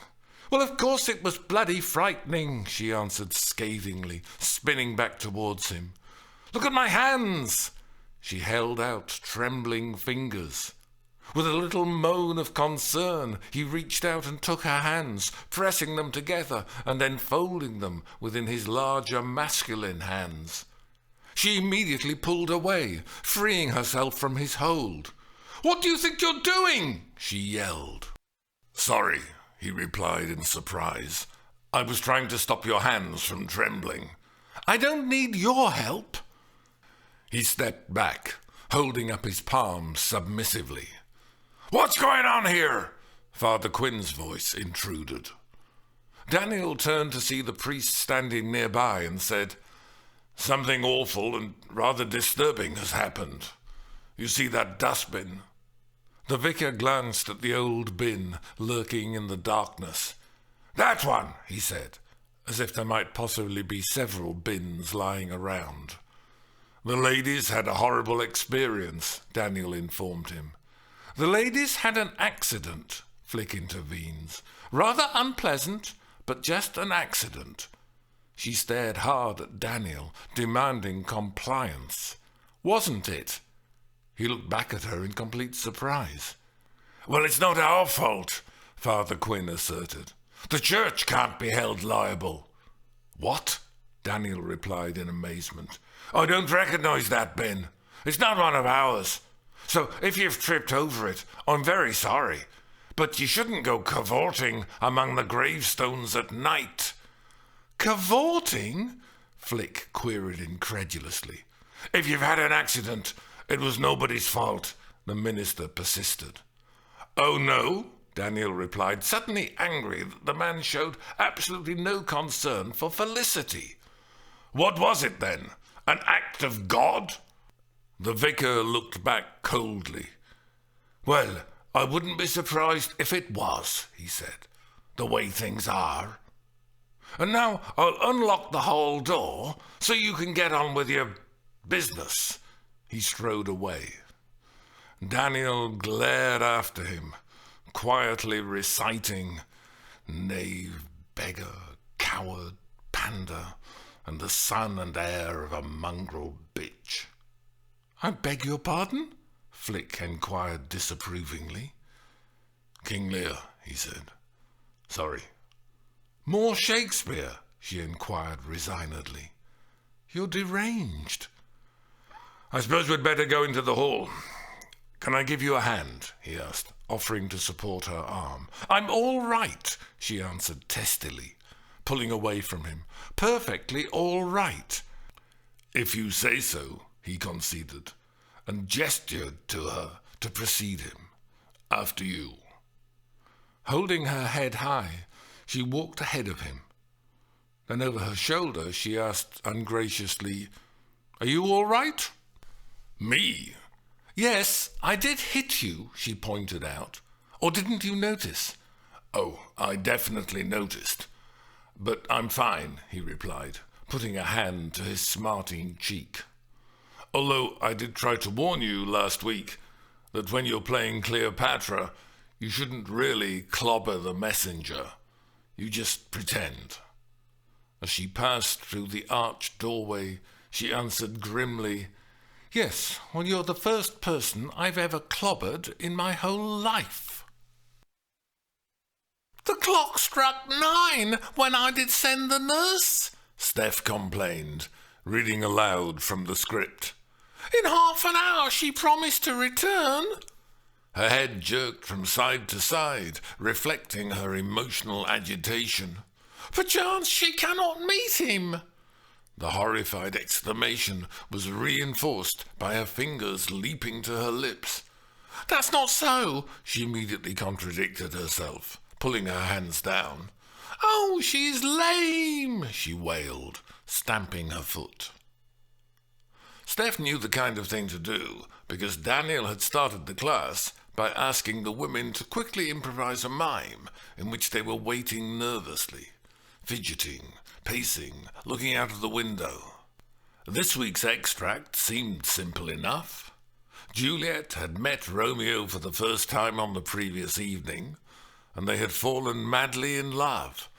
So today she had sent her old nurse, the equivalent of a nanny, to ask him if he really meant everything that he'd said on the night before. Now the nurse was on her way back with a message from Romeo, and the girl was in agonies of anticipation to hear the news. "From 9 to 12 is 3 long hours, yet she's not come," Steph cried desperately. "Had she affections and warm youthful blood, she would be swift in motion. But old folks, many fain as they were dead, unwieldy, slow, heavy, and pale as lead." She spun her head round at the sound of Mimi's plodding arrival. "Oh God, she comes!"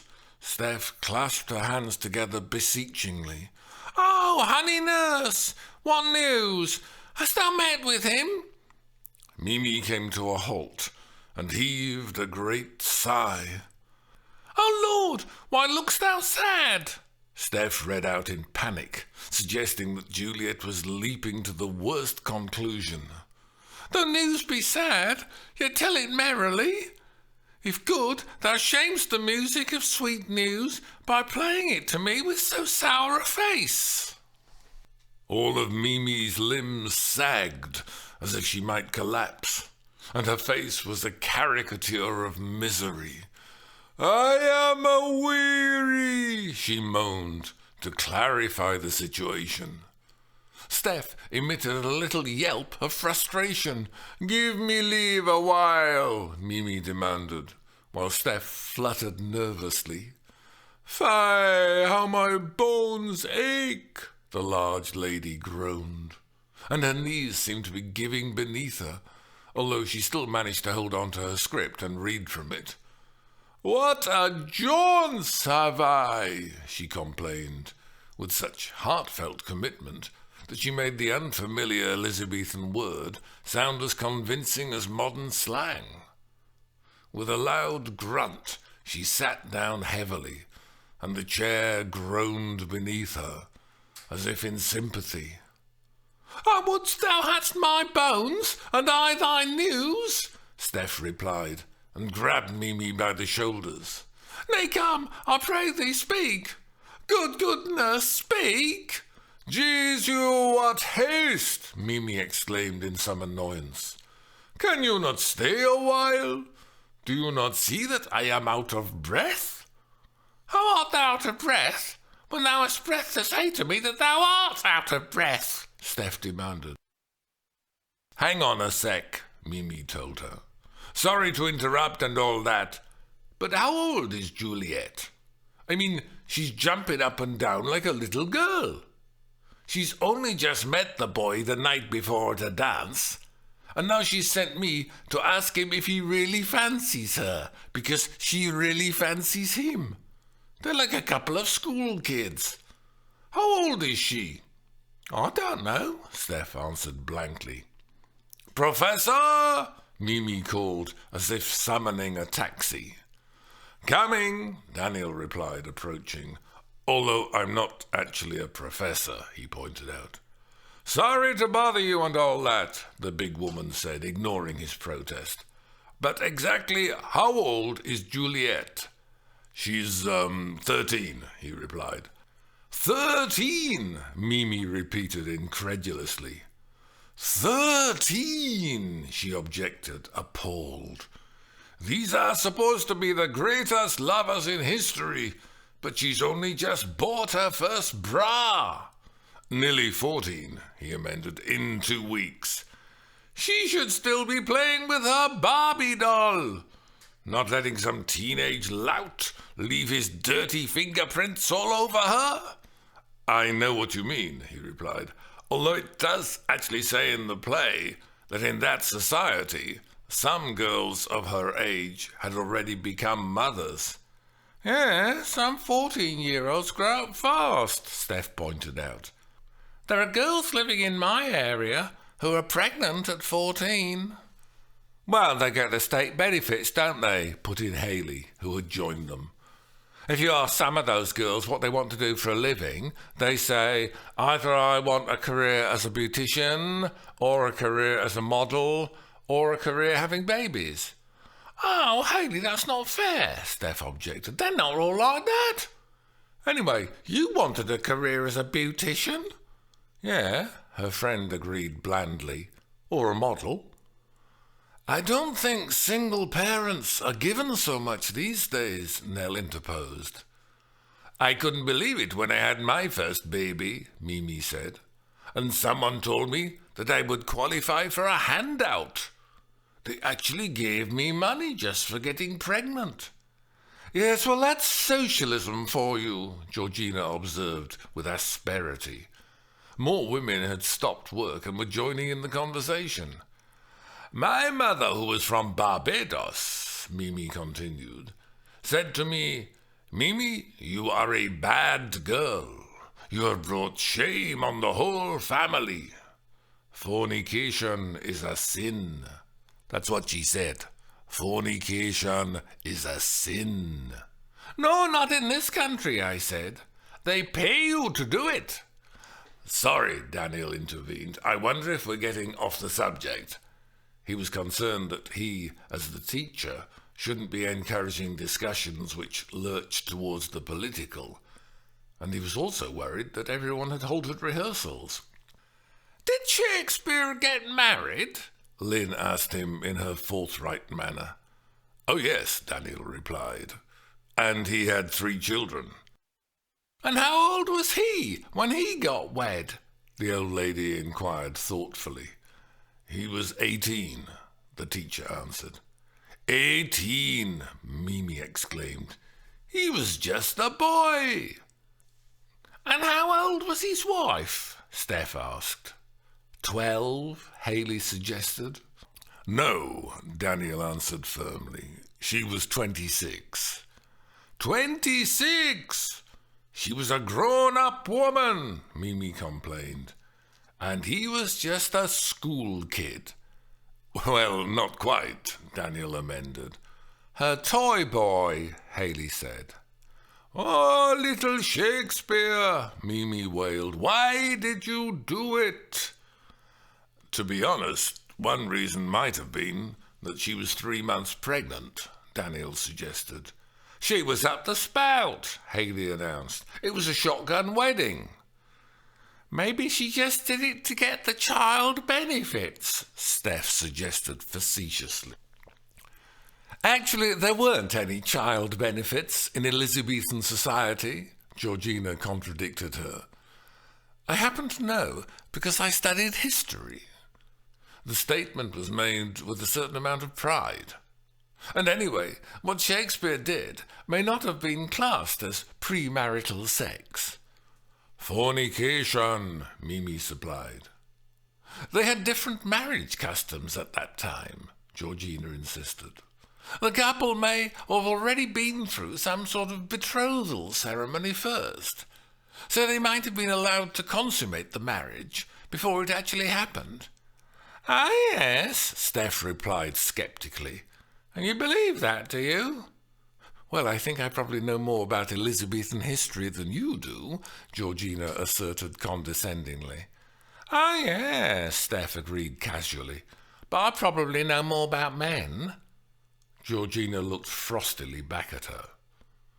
Perhaps Shakespeare just told her that stuff about betrothal to get her into bed, Haley commented. So, whichever way you look at it, Mimi declared, this Shakespeare was a naughty boy. Actually, I think it's more complicated than that, Georgina could not resist saying. Still only a schoolboy, Mimi continued. But having babies by an older woman instead of doing his homework. He was a naughty boy, Lynn commented flatly. A very naughty boy, young Master Shakespeare, Mimi asserted. But I like him. She gave an indulgent smile. Did the marriage last? Haley asked Daniel. Sort of, the teacher replied. He went off alone to London and became an actor and writer, while she was left in Stratford with the kids. He used to go back to visit. Ah, like a divorced dad these days, Haley observed. So you're saying that Mr. and Mrs. Shakespeare didn't get on, Lynn suggested. We don't really know, the teacher said. Although I must say it is noticeable that in his many plays he creates all kinds of characters in all kinds of relationships, but he never shows a happily married couple. And in one of his very first plays, The Comedy of Errors, there's a man with a wife who's destroying their marriage by her interminable nagging and jealous outbursts. Daniel knitted his brows, summoning the quotation to mind. The venom clamours of a jealous woman, poisons more deadly than a mad dog's tooth. The assembled women absorbed these words. "Nasty," commented Haley. "Yes," he conceded. And in another early play, The Taming of the Shrew, he shows the husband trying to control the tantrums of his violent wife. And he succeeds, although perhaps it was just a bit of wish fulfillment by the writer. "So you think that Mrs. Shakespeare wore the trousers?" Lynn asked. "Difficult to say. It's all speculation. And anyway, a lot of people nowadays see the wife in that play as a feminist heroine, fighting for her independence against a male chauvinist pig." "A what?" Haley said. "A male chauvinist pig," Lynn repeated. "It's what the women's liberation types used to call men back in the 20th century, when they told us that a woman was supposed to burn her bra. My goodness, it seems like ancient history now."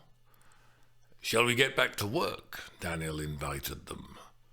Juliet is in the throes of first love and aching for a few words from her new boyfriend. "She's too young," Mimi complained. "Look what happened to little Shakespeare." "Oh God, she comes!" Haley shrieked, clenching her fists and turning her eyes up towards heaven, like a footballer who has just scored a vital goal. She was acting Juliet as a boisterous and noisy girl with no inhibitions whatsoever. She was acting her as a girl very like herself. Indeed, she would act all characters as very like herself. Lynn shuffled on. "Oh, honey nurse, what news?" Haley yelled, and, still holding her script, she threw herself onto the little woman, wrapping her arms about her in a huge embrace. The older actress's knees buckled under the weight. "No, love," she cried out. "You're smothering me. I can't cope with you jumping on top of me. You're too heavy. I know I'm supposed to be your nanny, but I can't carry you around like a baby." "I'm not that heavy," Haley protested, releasing her. "You're twice my size," Lynn complained. "No, I'm not," Haley insisted, clearly insulted. "Sorry, I didn't mean to sound rude. What I should have said is that it's me who's only half your size. You're normal. I'm only a titch. I'm not saying that you're a lump." Haley still appeared affronted. "Now don't get the hump," Lynn admonished her. "I've said I'm sorry. You're a lovely lass, and you're obviously much more attractive than a wrinkled old prune like me. And you've got wonderful hair. What colour do you call it?" "I'll call it copper," Haley replied, slightly defensively. "But some people call it ginger." "Oh, I've heard that. Folks being called a ginger, like it's an insult. It's a funny old world nowadays. You're not allowed to mention the colour of someone's skin, but you can be really nasty about the colour of their hair. I don't understand it. I think your hair is gorgeous."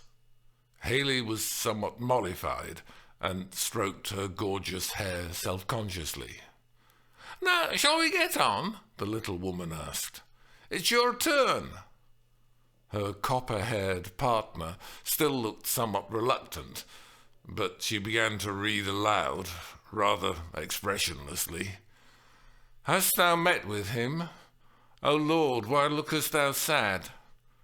Lynn did not, in fact, look sad.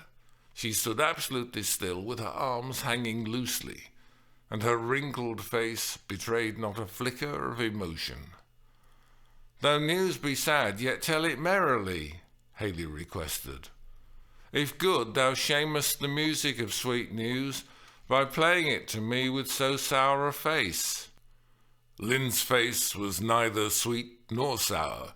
It remained as immobile as a mask. "I am a-weary," she announced in her flat voice. Haley was surprised to realise that it actually sounded rather authentic, like a person who was so exhausted that she had no energy left to express any emotion. "Give me leave a while," Lynn asked dismissively, as she plonked herself down on a chair. "Fie, how my bones ache," she murmured with the grim authenticity of a woman who was only too familiar with the aches and pains of old age. "What a jaunce have I!" She shook her head miserably at life's tribulations, heaving a sigh. "I would thou hast my bones, and I thy news," Haley replied perfunctorily. She didn't bother to act much, as she was more interested in watching Lynn vent her heartfelt grievances. "Nay, come, I pray thee, speak. Good nurse, speak," she continued woodenly. "Jesu, what haste!" Lynn muttered to herself, reflecting on the selfishness of the impetuous young. "Can you not stay a while?" She sounded worn out. "Do you not see that I am out of breath?" It sounded like a genuine complaint.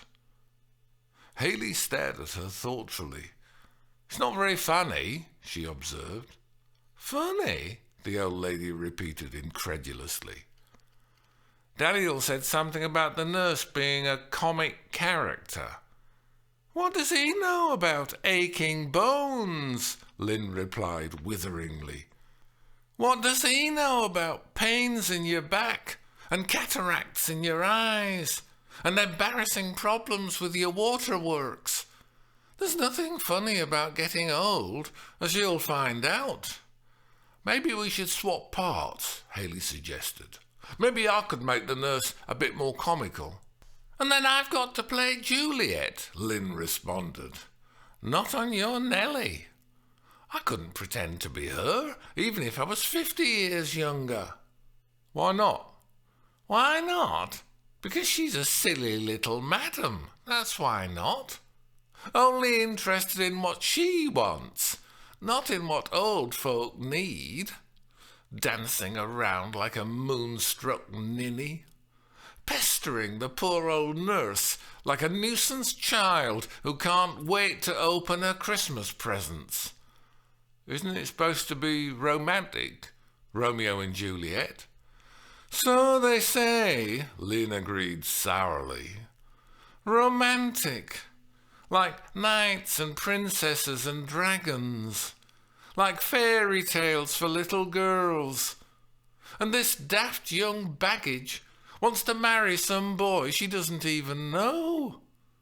She should wait till she's older, when she's grown out of her dopey daydreams, and then there'll be plenty of time to pick a husband, and choose one who's going to treat her right, and will take his turn in changing the nappies. Yeah, although that isn't very romantic, is it?" "Romantic?" Lynn replied scathingly.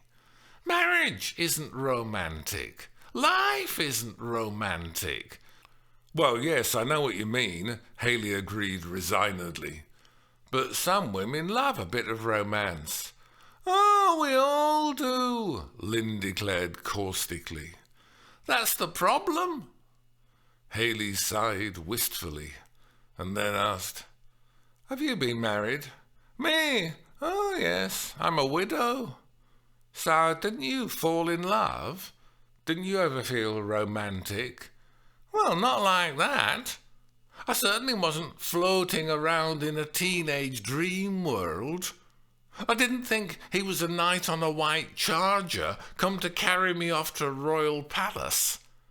I knew very well that underneath his lovely shiny shoes he had sweaty socks the same as the rest of us." "Right. But what did you feel?" "What did I feel?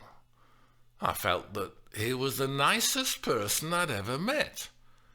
He wasn't tall, dark and handsome, and he certainly wasn't rich and famous and all that other nonsense that lasses worship nowadays.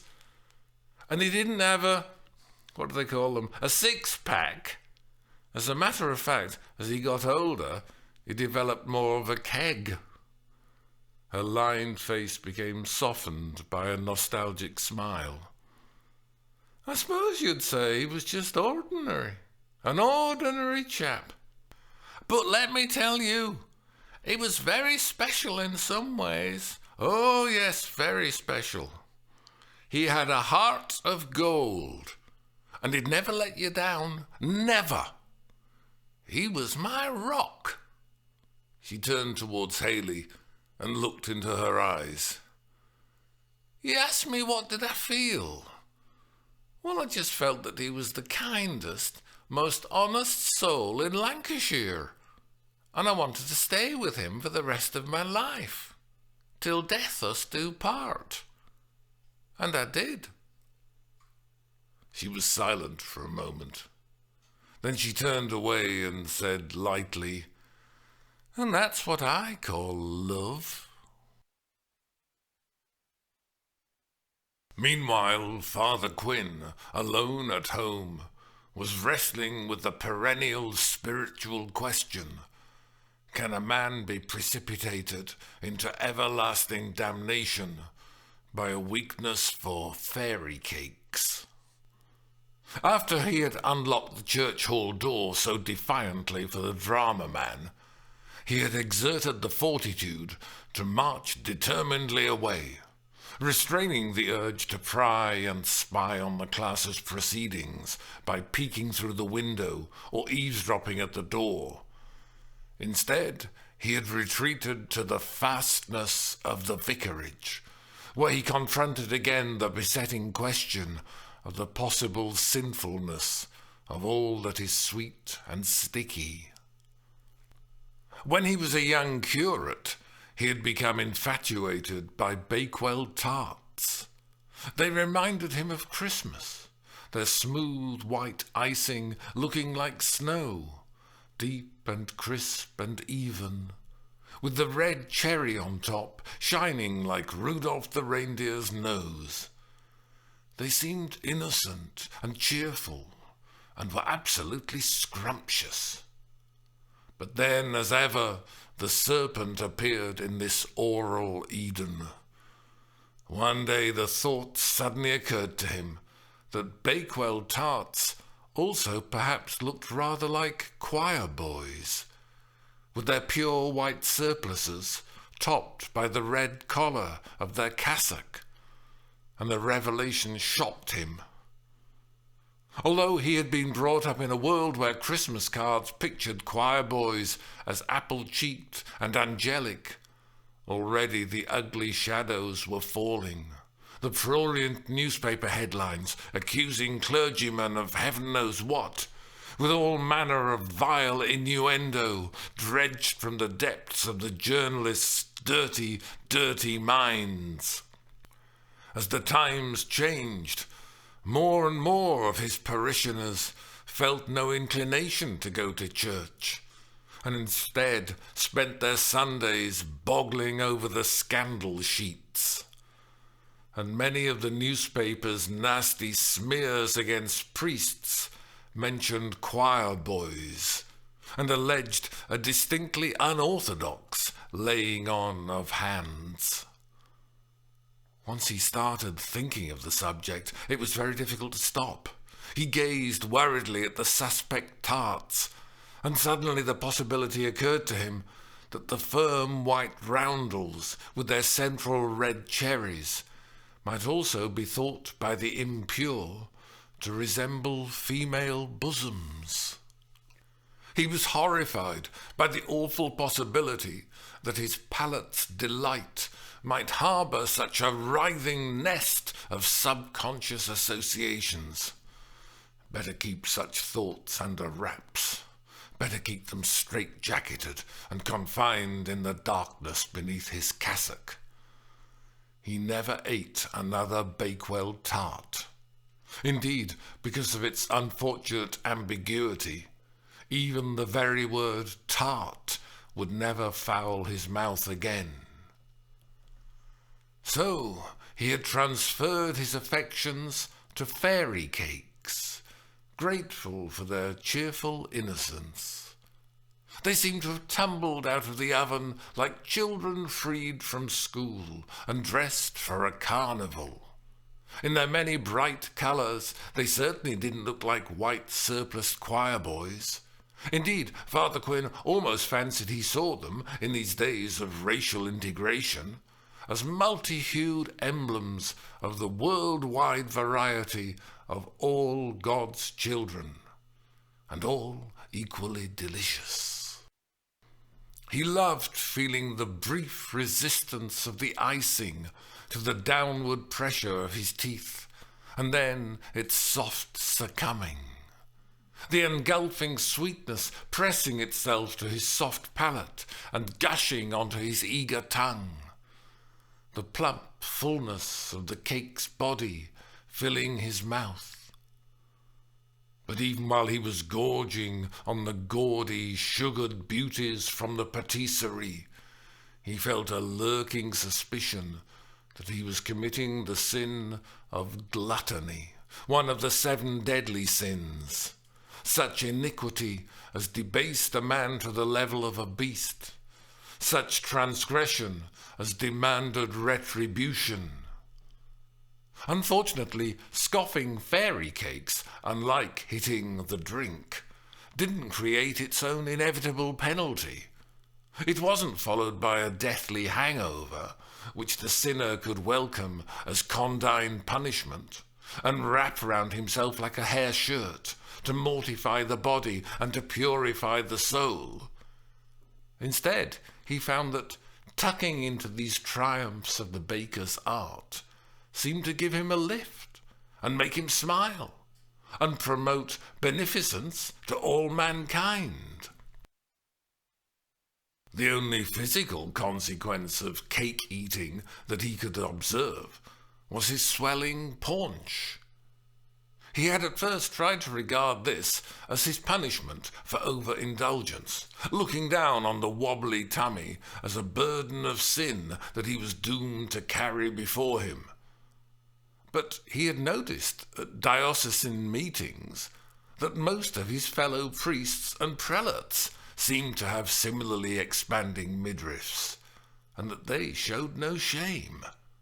Indeed, some of them seem almost boastful of their bulge, as if it were evidence of growing maturity and experience, which the young and skinny were yet to develop.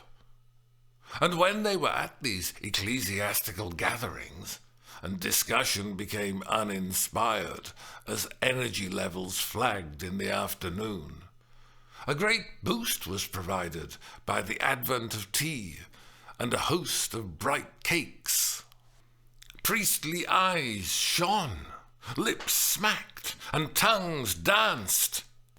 And before long, his fellow pastors were all sitting back in their armchairs with full bellies, beaming fraternally at each other. How could this be wrong? Especially when it clearly had the blessing of so many of those in holy orders. Indeed, they even chortled over the appropriateness of eating angel cake. And yet, worryingly, Father Quinn still somehow felt uneasy qualms. It seemed to be a moral conundrum which he would never solve. Perhaps he should have a drink. "Now, good sweet nurse," Georgina enunciated beautifully. "O Lord, why look'st thou sad?" Her portrayal of Juliet had the wide-eyed wonder of a winsome infant. She was working on the extract from the play with Chloe, and was happy to demonstrate how Shakespeare should be delivered. "Though news be sad, yet tell it merrily," she asked in a sing-song voice. She was rather proud of her musical delivery. When she was at her old-fashioned school, she had won the prize for poetry recitation. "If good, thou shamest the music of sweet news by playing it to me with so sour a face," she continued, shaking her script at her servant in good-natured reprimand. This Juliet seemed more interested in rebuking the nurse with such sweet regret than in hearing the message from Romeo. It was a performance which seemed to echo the elegant artificiality of the Victorian stage, when an actress might produce a handkerchief, which she would then wave about in elegant choreography, as if the speech were a mere accompaniment to the dainty semaphore of sorrow. "I am a-weary!" Chloe snapped viciously. Georgina was taken aback. She'd never heard the golden-haired woman raise her voice before, or be anything else other than self-effacing. "Fie, how my bones ache!" Chloe growled, contorting her face in annoyance. "What a jaunce have I!" She spat it out like a nasty accusation. "I would thou hadst my bones, and I thy news," Georgina read without expression. She was stunned by the transformation of Chloe. "Nay, come, I pray thee, speak. Good goodness, speak." "Jesu, you, what haste!" Chloe replied, making it sound like a bitter oath. "Can you not stay a while?" she harangued the girl. "Do you not see that I am out of breath?" Georgina felt that this foul-tempered nurse might send her to bed without supper, or even smack her bottom. This really could not be allowed to go on. She felt that she must intervene. "Yes," she said tentatively, wanting to tell her fellow actress that she was doing it all wrong, but feeling somewhat intimidated by the revelation that this pink shrimp of a woman could display such amazing ferocity. "That's very, She wasn't quite sure how to put it. "Sorry, very what?" Chloe asked meekly, and Georgina was astounded to see that the woman's face had been magically transformed back to its usual appearance. Chloe once again looked like a sentimental oil painting of an angelic child. "You seem very angry," Georgina observed. "Yes," Chloe quietly assented. "Sorry, is that wrong?" "It's just that I don't remember my nanny being quite as aggressive as that," Georgina explained. "Oh, did you have a nanny?" Chloe asked, as if slightly awed. "I mean, have you based the character on anyone particular?" Georgina inquired. "I don't know," Chloe said, seeming lost. "Anyone from your childhood, like a nasty teacher?" "Well, there was a nasty teacher at school. Actually, several nasty teachers," came the reply, and it sounded more like an apology. "Have I done it wrong?" "No, not wrong," Georgina conceded. "At least, perhaps—" She closed her eyes and attempted a smile. "It's a very original interpretation." "Do you want to do it?" Chloe asked docilely. "Ah," Georgina answered, opening her eyes. "Now that's a possibility. I suppose it might help if I show you exactly what I mean." And with all the confidence of the truly ignorant, the great tragedienne began to instruct the novice in the mysteries of the art. Chapter 12. "I'm a genius. That business in the cemetery, it wasn't planned. It just happened. Totally spontaneously. When I arrived at the churchyard, there she was with her back turned to me, and I could see she'd got earphones in. And I realized that she was listening to some stupid music, so she couldn't hear me coming up behind. And almost simultaneously, I noticed the empty dustbin, and immediately I could see that it was just the right size. I didn't even seem to think. I just acted. That drama teacher talked the other week about how to do improvisation, taking the circumstances you are presented with in a rehearsal, and then just doing whatever came into your head. Well, this was improvisation in real life, not just on some silly stage. There were the circumstances I was presented with. A woman with her back turned, earphones, empty dustbin. Go! And it was like I was inspired.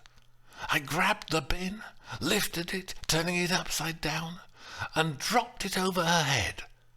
It fell down straight over her shoulders, a perfect fit. For a moment, I could only stand and stare in amazement, stunned by my fantastic quick thinking and quick acting. You'd think I'd been practicing it for weeks. And that is what I definitely call genius. Of course, you could say that she didn't deserve it, which is sort of true. In fact, it was the smelly slob in the supermarket that I wanted to get revenge on.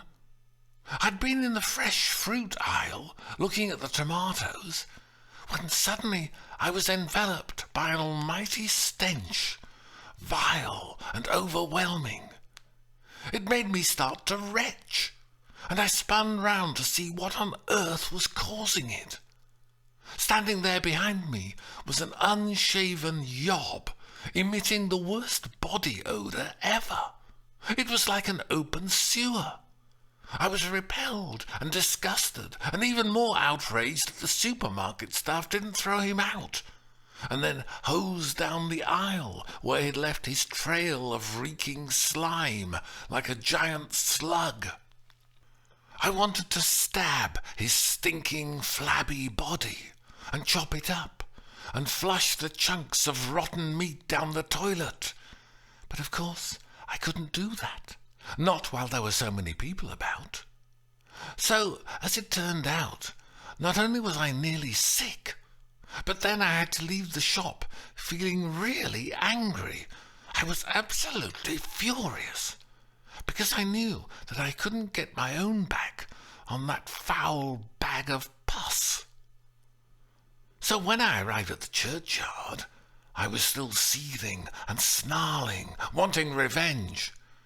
And then there she was, like a gift from God, with her back turned and her earphones in, just asking for it. And there was the dustbin, crying out to be used. When fate presents you with an opportunity like that, it would be criminal to refuse it. So I hoisted the bin and popped it over the dopey cow's head, as if it was a circus trick. Ta-da! And she looked hilarious, like a walking flower pot. I had to laugh, and I could feel all that resentment flowing out of me. You must never let these feelings fester. Bottling them up can give you cancer. But then I had to make a quick getaway before anyone saw me, or before she managed to wriggle out of her little prison. And I ran off not a moment too soon. The drama teacher must have arrived, because I could hear raised voices as I made myself scarce. As for the woman, well, it was her own fault for standing alone in the dark and putting in earphones to make herself deaf. Actually, I suppose that when the bin went over her head, she must have thought she'd gone blind as well. Best thing I've ever done. Chapter 13. So, is she a lesbian? Steph asked. Everyone in the class turned to look at her. This lady, Olivia, she continued. Countess Olivia, Georgina corrected her. She's a countess. Steph looked calmly at the woman who had interrupted her. Yes, she replied evenly. I know. Georgina gave a patronizing bow of assent, as if she might be agreeing, or as if she might merely be giving permission for Steph to continue. But in the script, she's just called Olivia, Steph pointed out coolly. Okay. Georgina widened her mouth in a forced smile and closed her eyes. When the class had met for the following week's session, they had initially split into pairs for a first read-through of the extract from Twelfth Night, and now they had all joined together again to clarify their impressions. So this Olivia, Steph insisted, falls in love with another woman. Viola, Georgina murmured. So presumably that means, Steph asked, ignoring the interruption, that Olivia is gay. Obviously, Haley commented. She's got to be. Not necessarily, Nell interposed judiciously. Viola is dressed up as a man, so Olivia thinks she really is a bloke. Was she dressed up as a man? Haley asked Daniel. I know you explained it, but I didn't really take in that bit. Yes, sorry, it's rather complicated, he answered. Viola has unfortunately been shipwrecked on a foreign shore, and in this strange country, the only job that she can find is as an attendant in a duke's household. But to qualify for the job, she has to pretend to be a man. And now the duke has sent Viola to take a message to the neighbouring Countess Olivia, who, unfortunately, fancies the messenger, who appears to be a young man. But he still seems a bit gay to me, Haley said. No, Olivia is supposed to be heterosexual, Nell stated. Then she added, although of course, who knows what lies beneath? For a moment everyone seemed slightly taken aback by this thought. Then Haley spoke. It still seems a bit of a strange situation for Shakespeare to write about, she commented sceptically. Yes, I know what you mean, Daniel replied. And actually, he wrote quite a few plays in which young women dress up as young men. It certainly takes us into unusual territory. I've heard that Shakespeare was gay, Lynn announced. Everyone looked towards her, as if her wrinkled face might be the mask of an oracle, and she would no doubt dispense more wisdom. But the old lady apparently did not feel any need to elucidate. Well, Professor, Steph asked Daniel, was Shakespeare gay? Well, Professor, Nell repeated, looking pointedly at him. It's complicated, Daniel began. Oh, yes, Lynn inquired bluntly. Shakespeare wrote poems as well as plays, Daniel continued. And some of the poems are addressed to a handsome young man whom the writer says he loves. So he was gay, Haley concluded, even though he was married. There is no reference to sex between the men, Daniel answered carefully. But Shakespeare, who was the older one, does subsequently write poems about how hurt he is when the young man ditches him. Yes, well, we all get hurt when we get ditched, Nell observed. Huh! The blunt sound came from Flick involuntarily. The others looked towards her, but she turned her head away and remained silent. And in this very play, Twelfth Night, Daniel said, a middle-aged man, Antonio, says how hurt he is when he feels rejected by the younger man that he loves. The same situation as in the poems, Nell asked. Yes, and if you read The Merchant of Venice, you'll find another middle-aged man, who incredibly is also called Antonio, feeling that he's losing the young man that he loves. Gay, gay, gay, Haley summarized. They may not be sexual relationships, Daniel persisted. But on the other hand, they may be, Nell asked, examining him acutely. Professor! Daniel smiled back at her. All we can say is that in each play The older man says he's ready to risk his life for the younger one, he offered. But that isn't the same. Surely you can feel love for someone without having sex with them. Oh, yes, there can be love without sex, Nell confirmed. Her face looked very serious. Steph nodded slowly. And there can certainly be sex without love, she said, sighing. The women glanced round at each other sombrely. But now I'm afraid we have to get back to acting, Daniel said in a lively voice. After all, that's what we're here for. He gestured broadly, urging them to jump up and get back to work. And remember that although you might think there's a sexual ambiguity to the situation, this play is in fact written as a comedy. So if you get to see the scene performed on stage, you'll find that it gets quite a few laughs. Olivia is making a big mistake, beginning to fancy a woman under the impression that it's a man. And the audience find it all rather funny. So don't be afraid to act it as a comedy. When they began rehearsing in pairs, Mimi took the teacher at his word, shooting her eyebrows up and down suggestively. "Methinks I feel this youth's perfections," she read aloud, and her lips gave an exaggerated pout, "with an invisible and subtle stealth." And with the final sound of stealth, she allowed her tongue to remain between her teeth for a moment, sensuously. "To creep in at my eyes," she ended, and her dark eyeballs darted from side to side, energetically. "Hang on," Haley objected. "Sorry to interrupt, but don't you think you're coming on a bit strong? If Olivia is as turned on as that, she'll have her knickers off in no time." "Whose knickers?" Mimi asked. "Viola's knickers or her own knickers? Because if Olivia tries to take off Viola's knickers, then she is in for a shock, a terrible disappointment.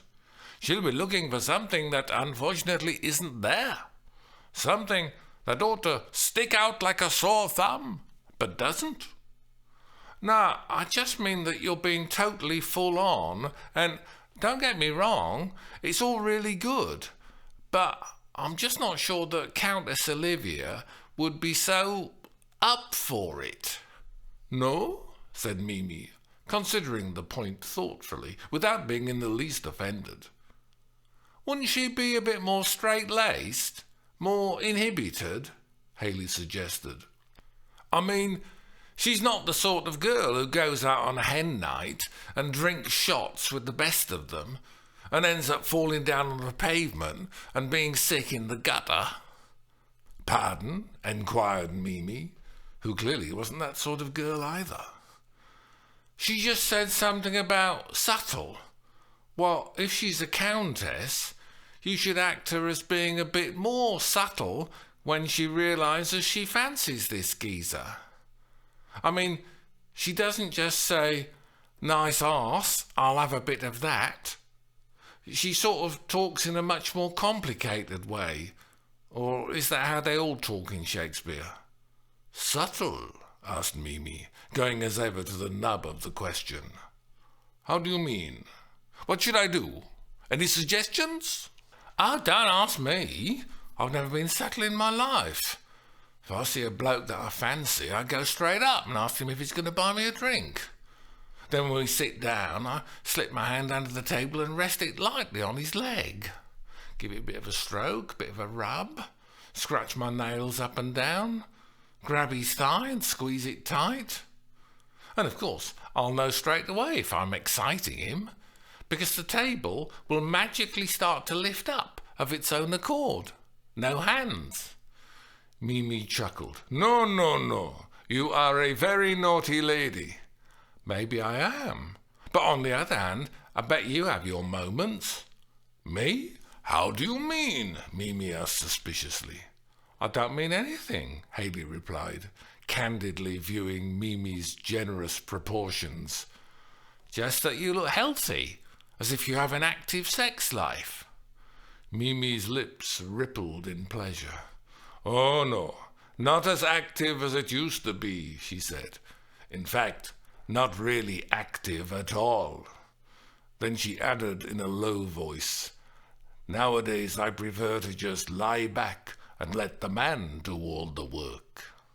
And she chortled at her own joke, making Haley smile even more.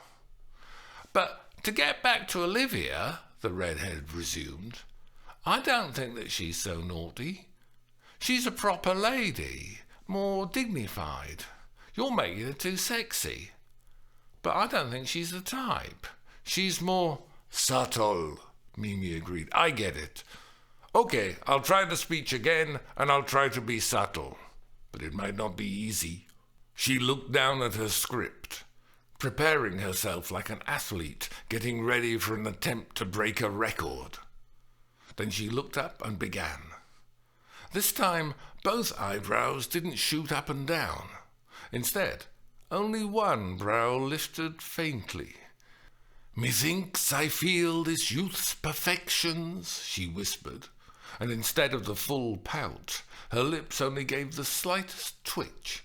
With an invisible and subtle stealth, her tongue lingered between her teeth for only a moment, to creep in at my eyes, and she stared straight ahead as her eyelids flickered once. There was a silence. "Well?" Mimi asked, requesting a verdict. Haley still didn't speak. "What do you think?" the actress demanded. "I think it's bleeding brilliant," Haley replied in wonder. "I think you should be in EastEnders."